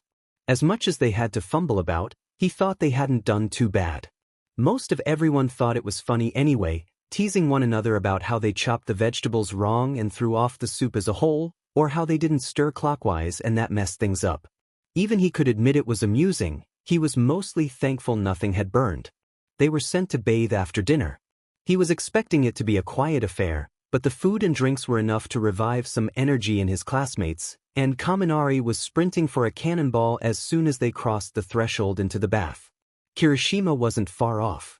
Shudo settled for a much calmer pace, preemptively shielding his face when the hot water splashed back from the force, enjoying the steam and water in a much more reserved way, distancing himself from the splashing and laughing that had unfolded to his right. After making himself clean, he headed for bed. The pajamas he packed were soft on his skin as he made his way to the men's sleeping quarters, keeping him warm in the cool night, wood floors chilly against his bare feet. He could hear the girls giggling across from the men's quarters just standing in the hallway. Ignoring it, he opened the door and stepped inside, immediately lighting up. Izuku was there, wrapped up in someone's sleeping bag like a tiny burrito, giggling wildly to himself. Shudo huffed a breath in amusement. "Hello," he said, walking further into the room. "Someone will need that soon." Izuku blew a raspberry at him and he supposed that was fair enough. He made his way to his own sleeping bag, laid out at the top center of the room, 3 sleeping bags away from where Izuku was holed up, and made himself comfortable. "Izuku." Kirishima bounded into the room, beaming, Kaminari on his heels. "Is Ida here?" That got him to sit up. Izuku pointed with a crooked wrist to an empty spot of the ceiling. The Izuku blurred at the edges, the windows of the building shivering in their frames. He chuckled. "He says hello." Hi Ida. Kirishima and Kaminari chimed as Siro walked through, Bakugo slinking in after them. He took one look at Izuku and grunted, annoyed. That's my FNG sleeping bag, Deku, he barked, stomping towards them. Izuku squealed and burrowed back underneath the thick material, his small form barely making a bump in the fabric. I need to go to bed. There's shouting already, sat aside, stepping across the threshold with a tiny smile. Hi Izuku, hi Ida, if you're here. A muffled hi was heard through the fabric, just as Kirishima answered. He is, Izuku said so. Get the F out. Bakugo picked up his sleeping bag and dumped out the kid, Izuku tumbling out of it like a pile of clothes, and he coughed behind his hand to hide laughter. Bakugo whirled around to glare at him. You think this is funny? Yeah, Kirishima answered for him, grinning, sharp teeth on full display as he padded to his own sleeping bag. It's really cute that he's so attached to you.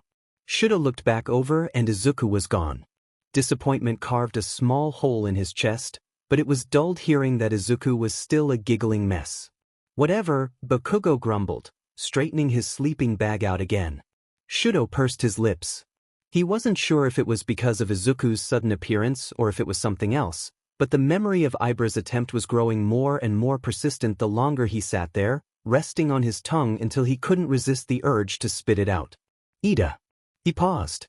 Could you take Izuku to say goodnight to the girls? They'll want to before they sleep. Izuku muttered quickly, clearly excited at the prospect, and a moment later the cold that had permeated to his right vanished. Todoroki had said that for a reason. His tone implied it, weighed down from a burden, and Tenya was more than happy to let his friend vent. Izuku didn't question it anyway, tugging on his sleeve and practically dragging him along to the girls' quarters, phasing through walls and doors to pop out the other side. The lot of them were talking in much softer tones, the scent of nail polish and perfume giving Tenya a mild headache already. Izuku puffed his cheeks. A moment later, he dropped, sank down until he landed right next to an oblivious Uraraka, who greeted him without looking up. Ida too. Izuku chirped, getting his friend to jump nearly a foot in the air. Ida. Ida. Yaoyorozu clapped her hand on her thigh from across the room, eyes sparkling, nearly disrupting Tsuyu's careful strokes with the polish. Izuku. It's a delight to see you. She laughed and Tenya smiled slightly, something mildly bitter keeping him from being too overjoyed. Ida, I'm glad you're here. That softened it a bit, but it didn't make the bitter taste in his mouth vanish, not completely. Tell her I said hello. He replied, chopping at the air sharply for emphasis as well as to get the frustration out. He wished he could say it himself. Ida says hello. Izuku parroted, even copying his motion, and if Yaoyorozu didn't help that certainly did. The mimic was too spot on. He watched Izuku wiggle in place as Uraraka turned to properly hug him, her smile fading slightly as she listened to Izuku's rattling breaths, but she was grinning again by the time she pulled away.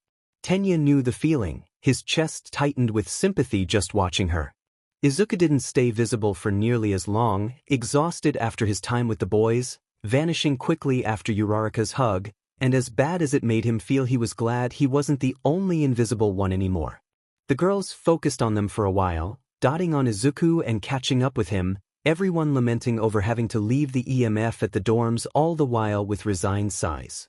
Tsuyu brought up Yaoyorozu making another, but she revealed she didn't know the components. They made do with what they could anyway, having Izuku pat and giggle and mutter through vague translations of his words and input. It wasn't ideal, but Tenya knew it was much better than silence. He also knew that while everyone was training with their quirks with the wild pussycats, Aizawa would be assisting them with training of their own. He was incredibly relieved, a mixture of thankful, grateful, and comforted that he wasn't getting left behind by his friends or his teacher. Eventually the girls shooed them away, saying goodnight. Despite Izuku's excited tugging on his sleeve and blurring edges, Tenya steered Izuku back to the boys' quarters to say goodnight as well, knowing he'd get upset later if he didn't.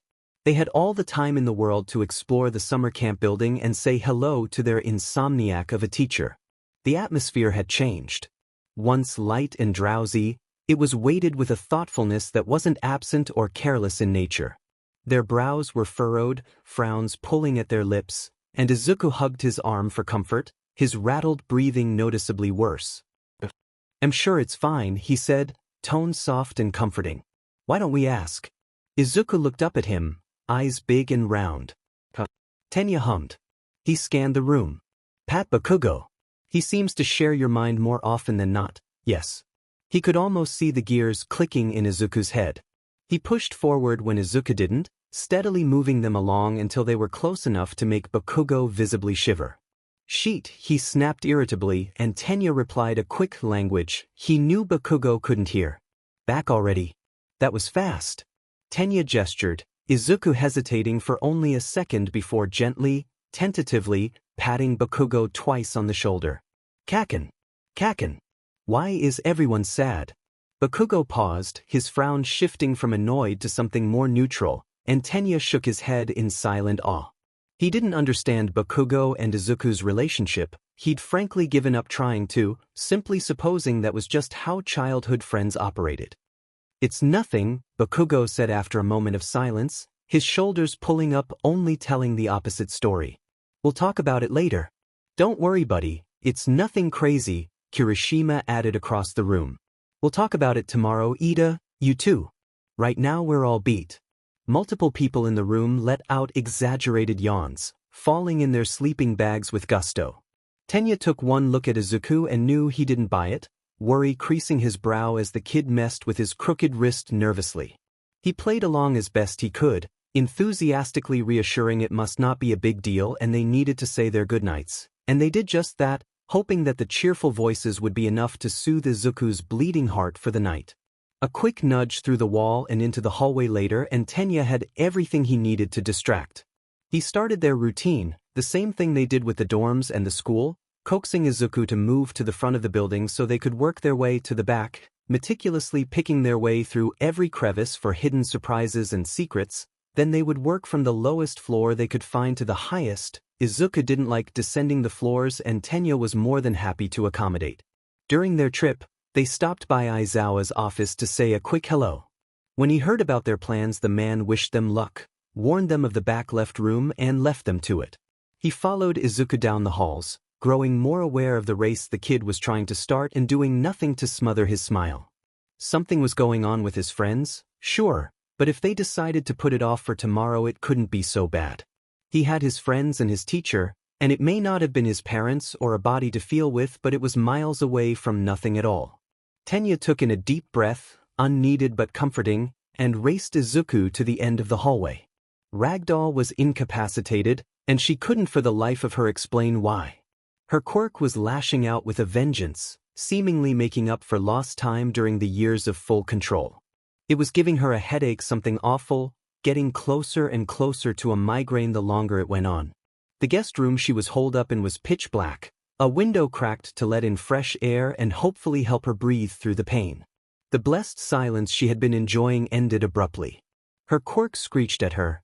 It hurts when he breathes, he can't use his right hand properly, his left leg may as well be useless, and it was gone. Ragdoll bit the inside of her cheek, eyes watering from the added pressure. What concerned her the most, other than whatever poor kid was suffering, was Aizawa's behavior. He didn't seem concerned in the slightest at her raised alarm, brushing her off with nothing more than an "I'll explain later, get some rest," as if that could wave away the injuries that were being roared into her ears. She pushed Mandalay to check on Koda, God forbid, but just in case. But when Mandalay came back empty-handed, she was at a complete loss. It didn't help that there was more than one, something she didn't realize until she was in a dark room with nothing else to focus on but her quirk. Another she couldn't label, gently pressing injuries and weaknesses into her skull when the tidal wave of the other disappeared, scratched with stab wounds. His shoulder is weak, BLD loss makes him shaky. It was much more consistent than the other one. She didn't know where the weaknesses were coming from. None of the students were so horribly injured, nor did they have quirks that allowed them to hide away their appearance. She didn't have all the puzzle pieces, but the itch to help the students was growing harder and harder to ignore. If Aizawa could wish for one thing, it would be for a break. His limbs felt heavy, his eyes, his head. Every step was trudged through mud only he was affected by. Sleep had never come easy and grew worse as the days went on. The hero killer Ida's murder, still out on the run keeping him up when nothing else did, and being at the camp was an infuriating mixture of suffocating and exhausting. He felt trapped, boxed in and unable to search for the man that dared to end such a young life, dared to curse him to witness it every day after. Being forced to burn energy on something he shouldn't be doing at all, an organization job that was technically Ragdoll's, was just salt in the wound. Not that he blamed her specifically. She'd been pale and withdrawn the last time he checked in on her, thoughtful in a way that got under his skin. He thought over and over whether to bite the bullet and tell her the truth, turn the idea around so many times it warped in his palms, but he doubted she'd even believe him. Why would she? He didn't even know how he'd approach a topic like that, how he'd explain it to her. Mandalay caught him as he was walking and started conversation, meant to be warm and pleasant, but it just threatened to sap away the energy he had left for the day. It was a fight to focus on her.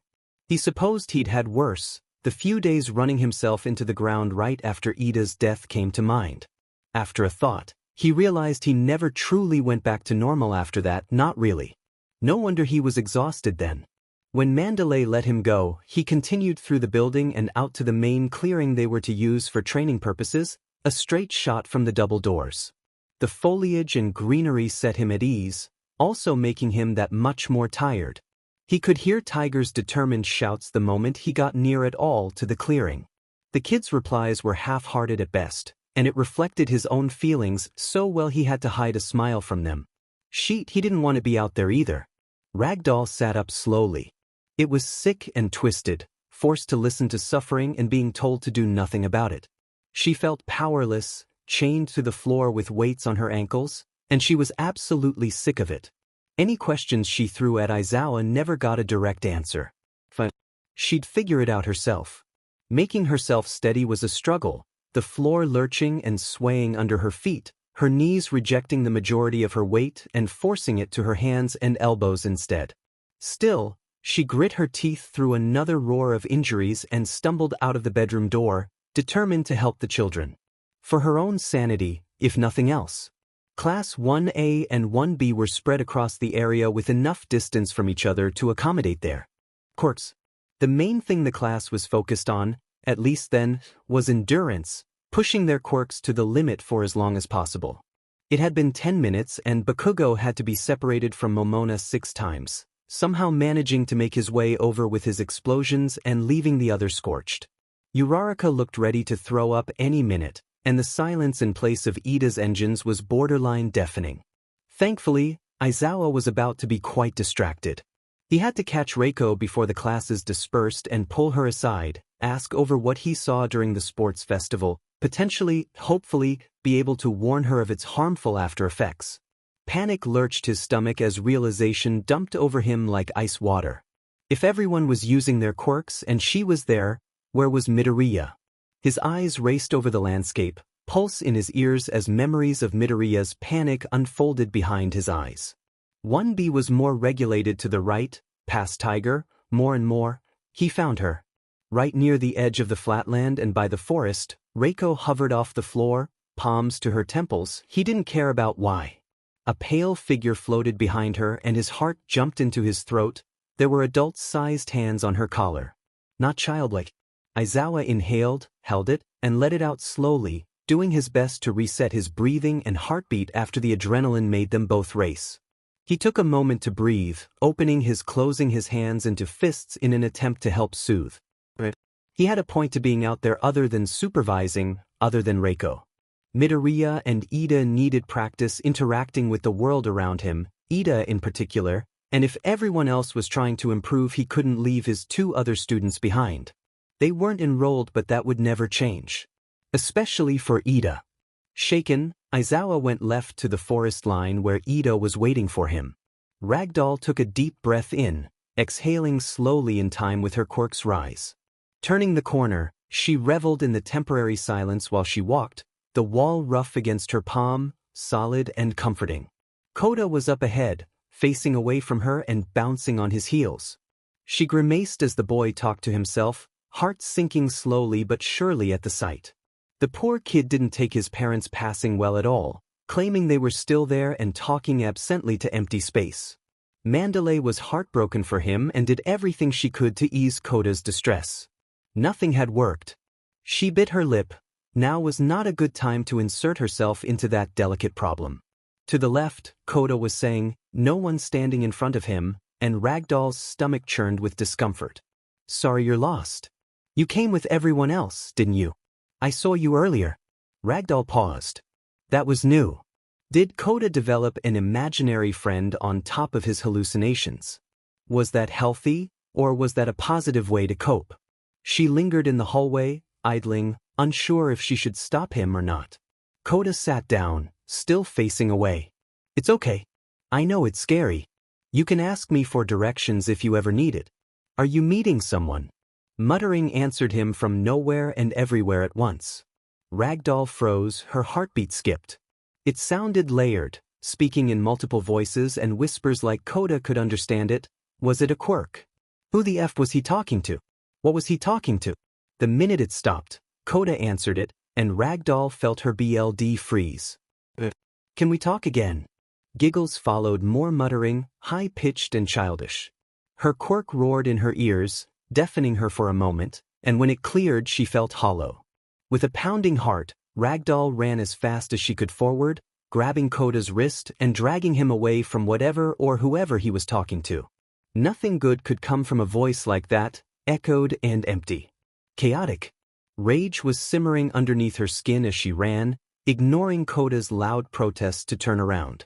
When Midoriya arrived at training, he was quiet, curled in on himself with a thoughtful frown, pensive in a way that had Tenya immediately keeping a worried eye on him. Their teacher noticed, asked him about it. Midoriya brushed them off and Tenya's worry doubled, stomach twisting, and as subtle as he tried to be, he knew it had to be obvious. Midoriya didn't behave like that.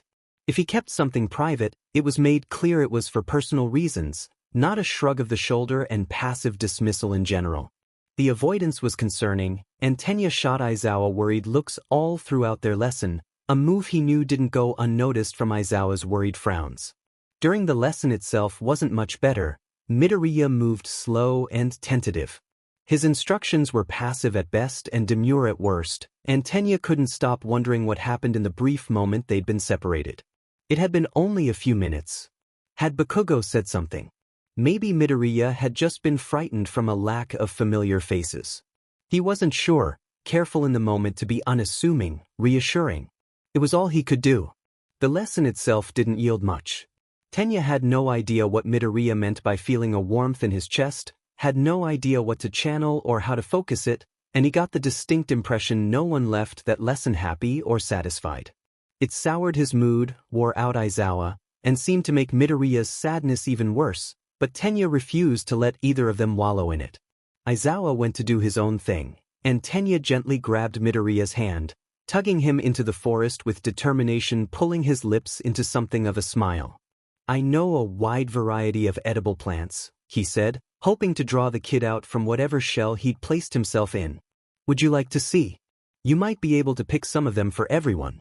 That, if nothing else, caught Midoriya's interest, his eyes brightening as his shoulders relaxed, and Tenya mentally patted himself on the back as they floated close to the floor. He went through his mental files of all the edible plants he could think of, hoping this would do it. Katsuki scowled, clenching his teeth to keep the searing pain of his forearms to himself. He had half a notion to swear loudly and vehemently just to let the energy out. His forearms were killing him from overuse of his quirk, and looking around him revealed equally tired faces, scrunched in pain and exhaustion. Icy Hot looked half frozen, half boiling. He found himself cringing with minor sympathy that had to be hellish. The conversation from earlier pushed its way to the front of his thoughts as he looked at Icy Hot limp back to camp with everyone else. He followed slowly behind the rest, thoughtful, Icy Hot's words on loop like they had been all day. Tree Branch from 1B had barged in and tried with things she had no right to, the worst of it being that no one had any idea. He felt sick to his stomach even thinking about it. The idea of Deku slipping away again without a sound, without so much as a goodbye, upset him a lot, made his hands shake and palms sweat. He didn't want Deku to go again, not like that. But that did bring up a problem. It wasn't safe to have Deku or Glasses around anymore, Not for everyone else's sakes but for Deku and Glasses themselves. What if someone like Tree Branch came along and tried again, and actually succeeded? What if Tree Branch attempted a second time and was much more thorough? What if Deku left without so much as a goodbye, just from someone else deeming him unworthy of existing at all? The only other option was to help both of them pass on, make sure they were safe in whatever afterlife existed, if there was one at all. A part of Katsuki found safety in the idea. Admitting that to himself was almost nerve-wracking, leaving traces of guilt no matter how he thought about it, but it was finally his chance to really put Deku to rest, once and for all. He had achieved forgiveness, he had a new goal to push himself towards every day by being someone Deku would be proud of. He had Deku's laughter in his head and kindness in his fingertips, leaking up to his heart ever since. There was only one thing left to do now. Deku and Glasses couldn't stay. Not anymore. The other part of him was terrified of the idea, enraged by it. If Tree Branch couldn't decide Deku and Glasses' fates, then why the F was he any different? He had just gotten Deku back after years and years of loss, of grief, and now the goal was to send him away. Get rid of the miracle he had hoped for, wished for with all his heart and soul. Spit in the face of whoever or whatever had hurt him. Besides, Deku was enjoying himself, they could tuck him away somewhere secluded, somewhere safe. He thought back to the little sheet burrowing in his sleeping bag and his heart squeezed in his chest. He wasn't that daft, even if he tried to be. Deku was so effing injured, his breath rattled all the time. Aizawa used to cringe before he was used to the sight of him, and if that didn't speak volumes to Katsuki on its own then he wasn't sure what would. He followed everyone to the camp with a heavy heart, throat closing as small sparks lit up his fingertips. Come see me please. Aizawa sighed through his nose at the look on the girl's face, her steps reluctant and slow as she walked over. She wouldn't look at him, eyes flitting all around the training grounds before settling for the ground, messing absently with her fingers. You aren't in trouble, he clarified, calm, gesturing for her to walk with him. She obeyed, taking 2 steps for every one of his, her normal ghosts following with absent gazes. Now that he was so close he noticed they looked a lot like her. I believe there's been a misunderstanding in more ways than one, and I would like to clear up as many as I can. What do you know about your quirk? She shrank in on herself from the question alone. He didn't blame her for the reaction. She'd had quite the scare from Midoriya if he recalled correctly. It is telekinesis, sir. There are a few details and specifics but that is the core of it. The ghosts around her finally showed signs of lucidity. They frowned at the remark, looking at her with her own deadpan eyes. This may come as a surprise, but your quirk is not what you think it is. He paused. There's only one person who can prove what I'm about to say to you. You've met him once before, I believe you both scared each other half to death. She looked up at him for the first time, eyes deadpan as usual, but a frown was starting to crease her mouth. I scared him. Reiko wouldn't be happy to know, but it was important to tell her if no one else. A child. He guided her to the forest line where he saw Ida pull Midoriya to earlier, easing when he saw Midoriya smile, hoped it wouldn't send him spiraling all over again. A ghost. Reiko was quiet as she followed. There was no shout of denial, no skepticism in her gaze, just pure confusion. After a moment's pause, standing at the forest's edge with Ida and Midoriya floating over, she spoke, slow and cautious. I did not take you as superstitious. I'm not, he said simply. I don't tend to believe in things I can't see with my own eyes. Her stare was penetrating, demanding. The minute he got close, Midoriya hid, darting behind his back to shield himself from Reiko's very presence and dragging Ida along with him. Midoriya muttered quickly, desperately. Reiko's eyes widened until they were the most open he'd ever seen them. Aizawa reached back, waited until he felt a small, bent hand in his. It's all right, he murmured back, soothing and careful. She's aware of you now. We would like to see you. There was a pause, but when nothing happened he sighed, resigned. Ida, assistance please. Ida Tenya. Reiko's shoulders scrunched to her ears. He is not here, sir. Are you all right? Yes, fine. He squeezed the small hand in his palm. Come on out, she won't hurt you. The hand shifted, moved slowly, and Reiko's eyes focused straight to his right and stayed there, her pale skin paling even farther. I do not understand, she whispered, voice shaking. Aizawa nodded. Then let me explain. Koda was sulking. He had made a new friend, a very nice friend, and Ragdoll had taken him away. No matter how hard he'd tried to insist otherwise, Ragdoll refused to listen, upset and anxious for no reason that he could find. First his parents, then that. He couldn't believe it. The halls were painfully white. His mother hovered next to him, transparent but kind with her smile, a reassurance as usual. His father had phased through the wall earlier in search of the little boy.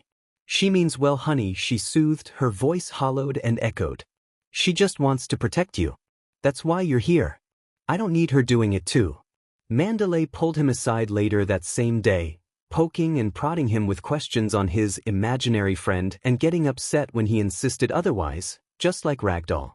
In a fit of rage, white-hot and burning his chest, he kicked his aunt out of his room and cocooned himself in his blanket, listening to his mother hum kindly, soothingly, under her breath. His tears were hot. Koda didn't understand why no one believed him. Your quirk controls ghosts, Reiko. You used Midoriya during the sports festival, as well as in my classroom. Reiko's heart sank, lower and lower until she could barely breathe, staring at the young child floating warily behind Aizawa's back. There was BLD at the corners of his mouth, his eyes looked so empty, she tore her gaze away from the kid to swallow bile. Nothing Aizawa said made any sense, she'd always had telekinesis, it ran in her family. I know this is hard to understand, the teacher continued, but I've seen it myself. She choked out. I had a close call, Nedzu, and I suspect it's from that. His eyes bore into her skin, her soul, found the guilt there and magnified it to echo in her bones.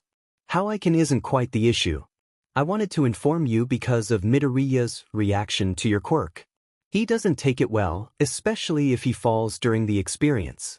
Reiko's gaze gravitated back to the kid Midoriya, on its own.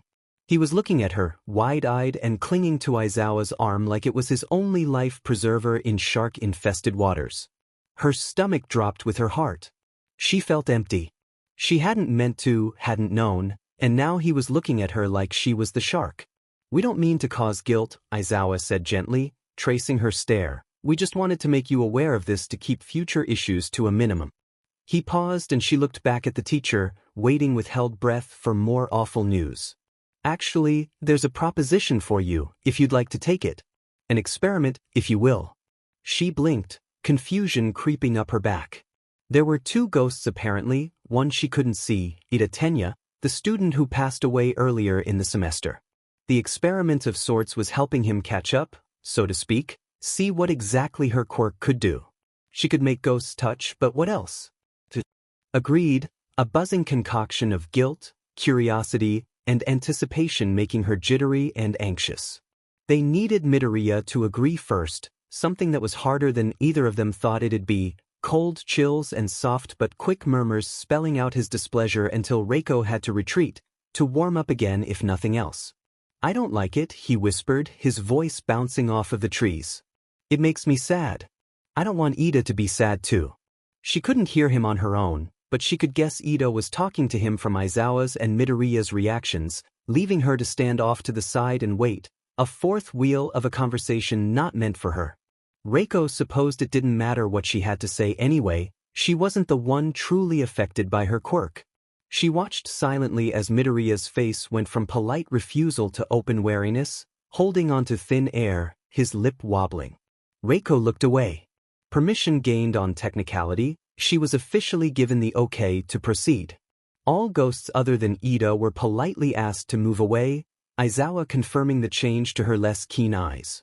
Physical touch was to start with, something she'd apparently done before even if she hadn't known the specifics. She pulled mentally up and felt herself rise, feet leaving the grass and dirt beneath her. Midoriya had hid behind a much farther away Aizawa in refusal, his face buried against the man's back, and Reiko felt awful for him but didn't know how to fix it. She needed to know what her quirk truly was, needed to know what she could really do. The physical contact went off without a hitch and she was thankful, rolling right into new tests and experiments that unfortunately didn't yield positive results. No matter how hard she tried, she couldn't make Ida appear or speak. Her heart was heavy with the weight of her own misunderstanding. Reiko had so much catching up to do.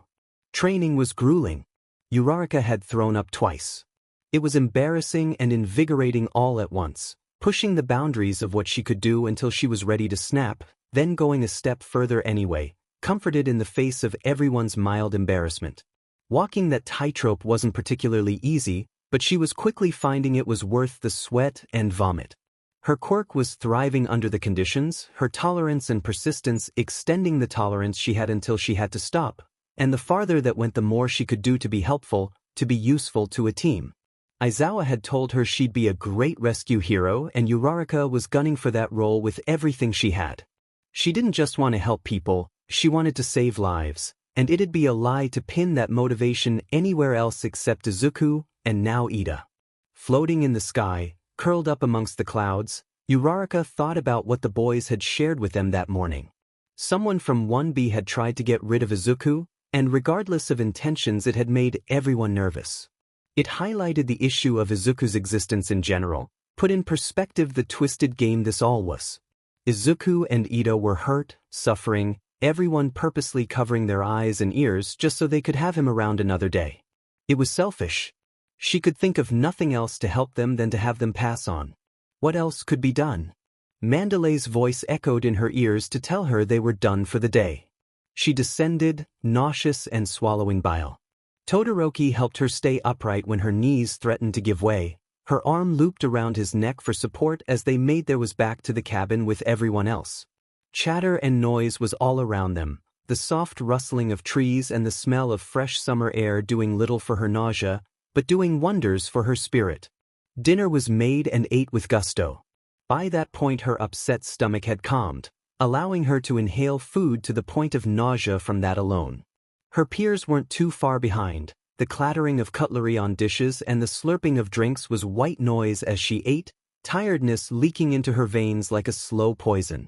They all got ready for bed with soft chatter, sharing their experiences that day, whining, or giving tips for better endurance, sometimes all three back to back.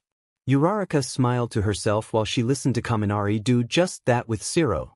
Despite her creeping exhaustion wrapping her up in a spider's web, she took a hard right and went to the boys' dorms instead of the girls'. The class was holding a meeting, as it were, an important one. She would rather miss days of sleep than skip out on the much-needed talk they were all about to trudge through.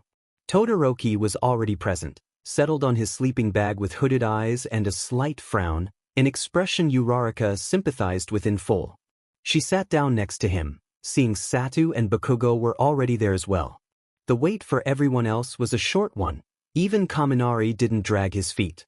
When everyone was present, Bakugo began, surprisingly mellow about his thoughts, quiet and vulnerable in a way that everyone had never seen before, and silently, unanimously, swore to respect. He led the conversation forward, brought up what they had all discussed last time about safety, security for Izuku and Ida, and what to do about it. "I have my own idea," he said, sounding tired, from training or the topic Uraraka wasn't sure. "If anyone else has any bright ideas, I'd rather go with that. Mine fing SKS." Uraraka brought up the idea of keeping someone with Izuku and Ida at all times, but Yamamo gently reminded her that wasn't reasonable normally, let alone while they were going through such intense training. Kaminari pitched the idea of Izuku and Ida simply staying away from Ibra, but everyone knew it wasn't that easy either. Ibra was searching for Izuku outright before, they couldn't chance her trying again with two souls. Yamamo was tentative in suggesting they kept Izuku and Ida in one place while they dealt with Ibra, but Bakugo himself labeled that cruel. Besides, how would they even make sure they didn't leave? They were invisible and intangible, the opposite was an outlier. They were all trapped, hitting dead ends everywhere they looked until they had no choice other than forward, other than Bakugo. He explained his idea. Uraraka was actually a bit proud of him for suggesting it. She could never tell him that to his face, of course, but she was, if anyone wanted Izuku specifically around the most, it was Bakugo.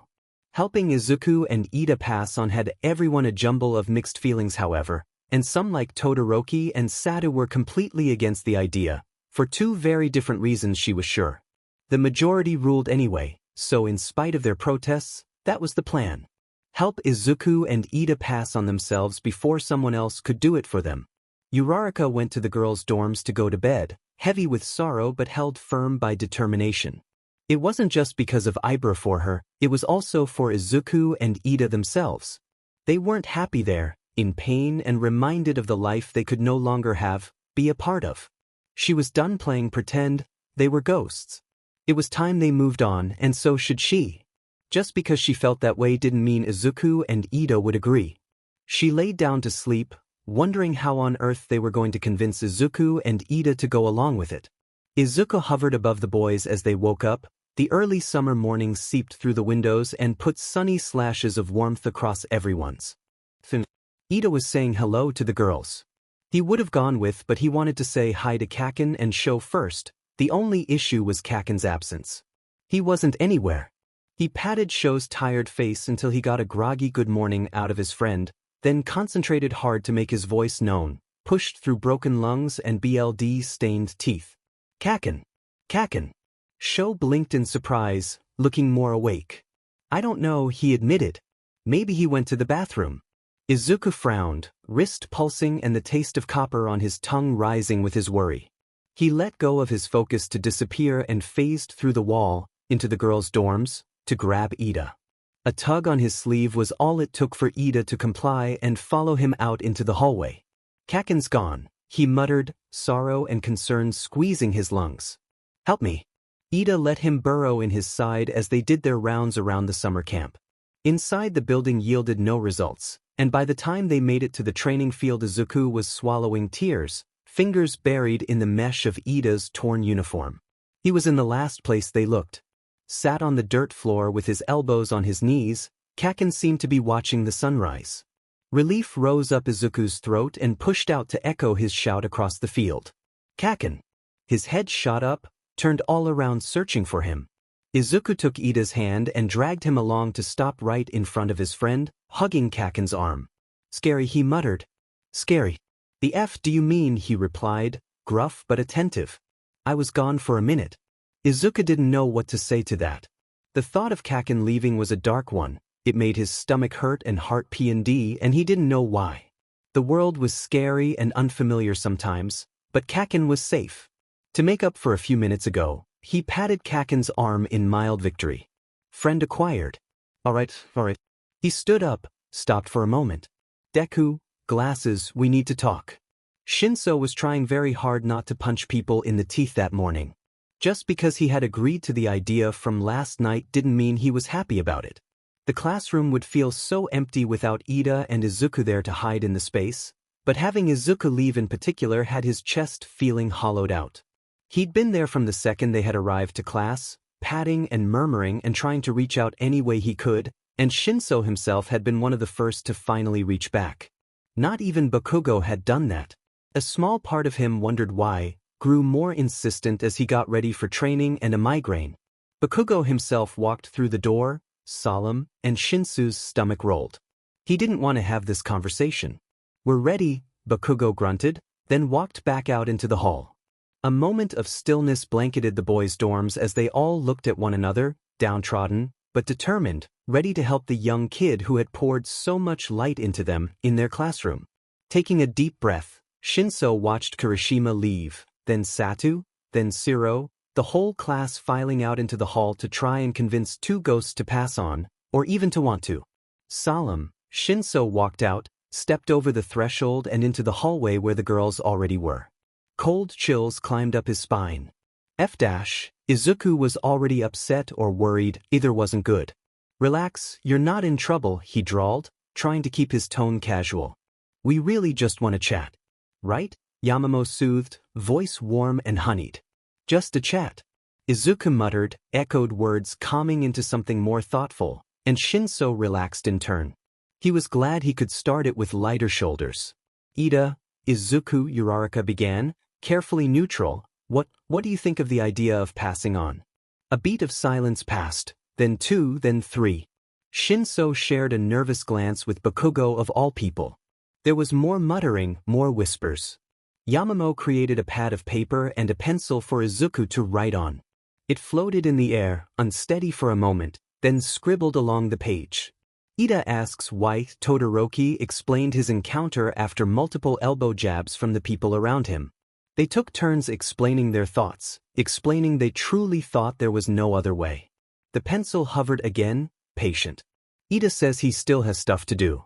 He doesn't want to go yet. Izuku was being very quiet about his own opinion of the idea, and Shinso wondered if he was putting the mute ghost ahead of himself or avoiding the idea entirely.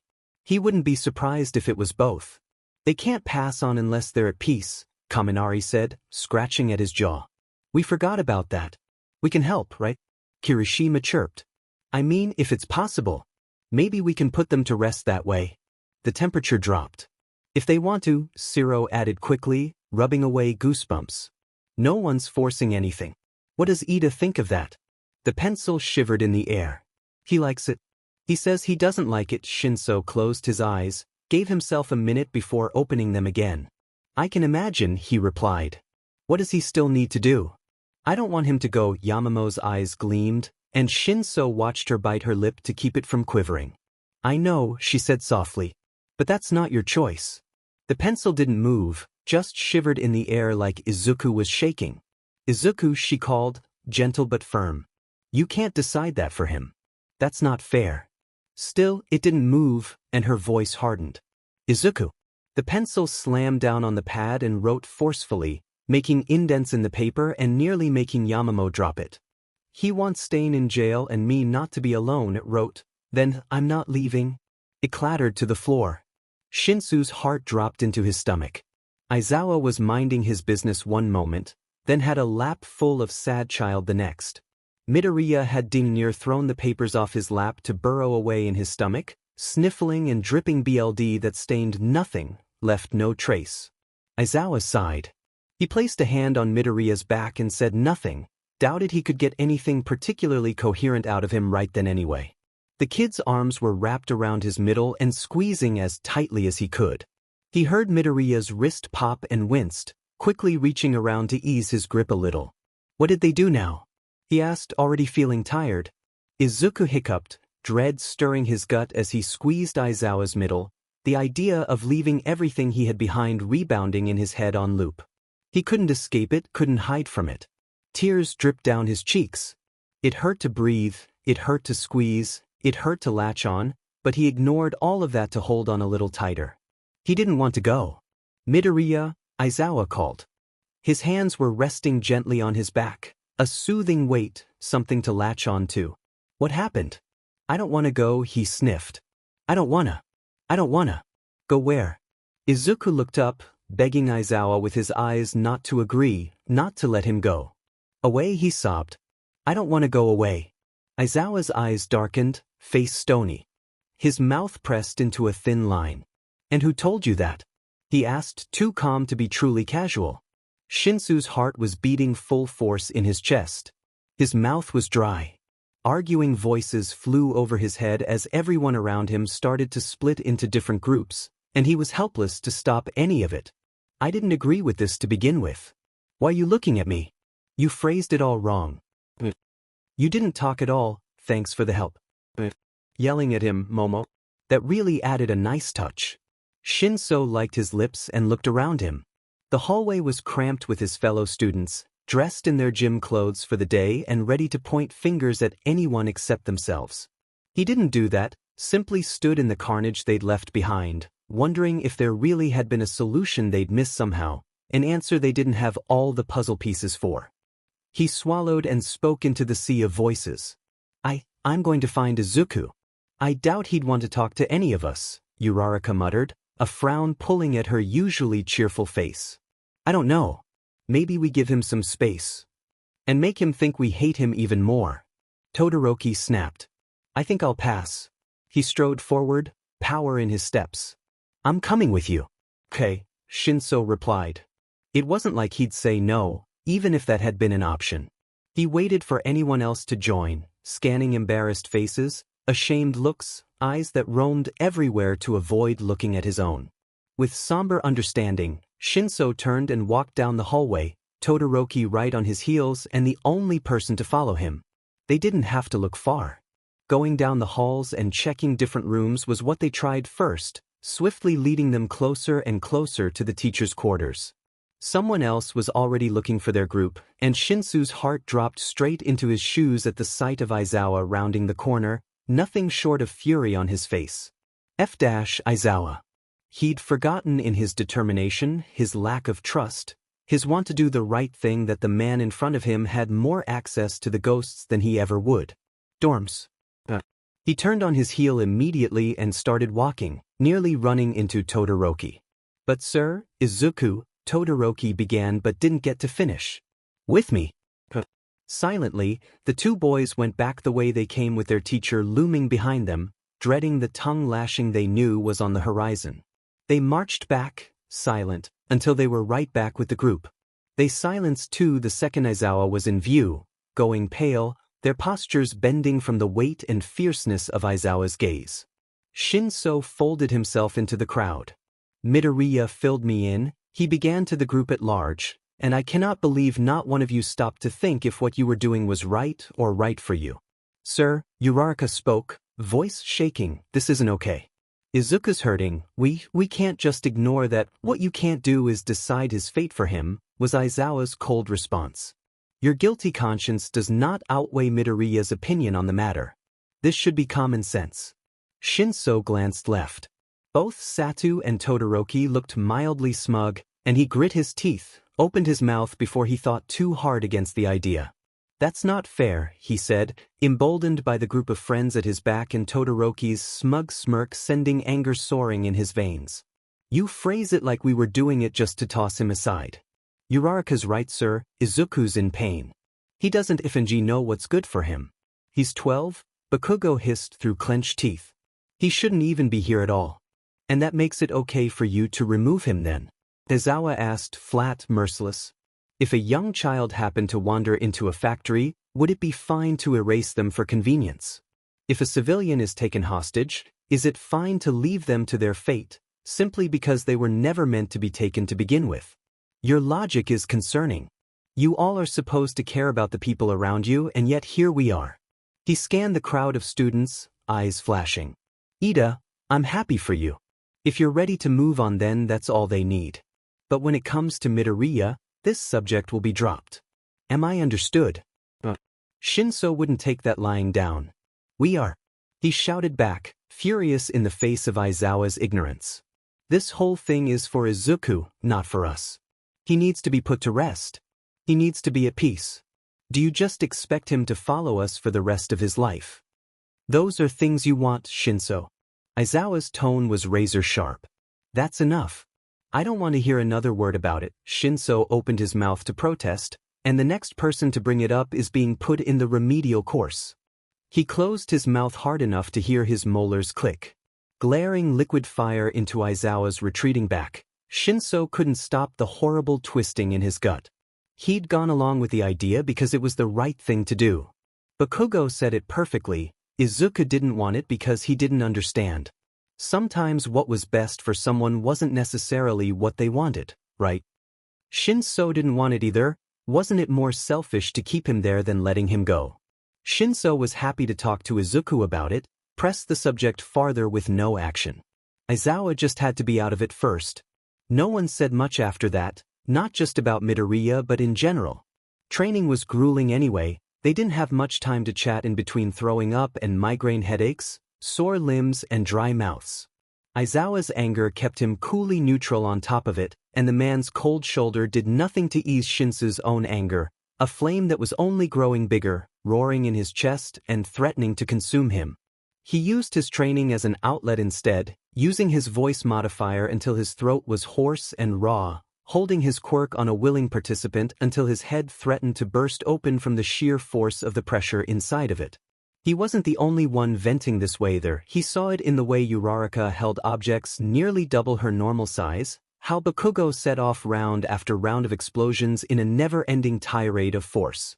Zero was using his tape until his elbows bled. Mandalay announced a surprise for them all during their lunch break, and Shinso wasn't sure if she'd read the uneasy atmosphere or simply had an odd sense of timing. She stood at the head of the group, cheerful and peppy, and announced a test of courage would be held later that night in celebration of everyone's progress. Shinso didn't feel like celebrating anything, felt more like he wanted to kick at something and sulk, but he didn't say so aloud, only sharing similar, miserable looks with his classmates. Bakugo in particular looked like he'd just swallowed a lemon.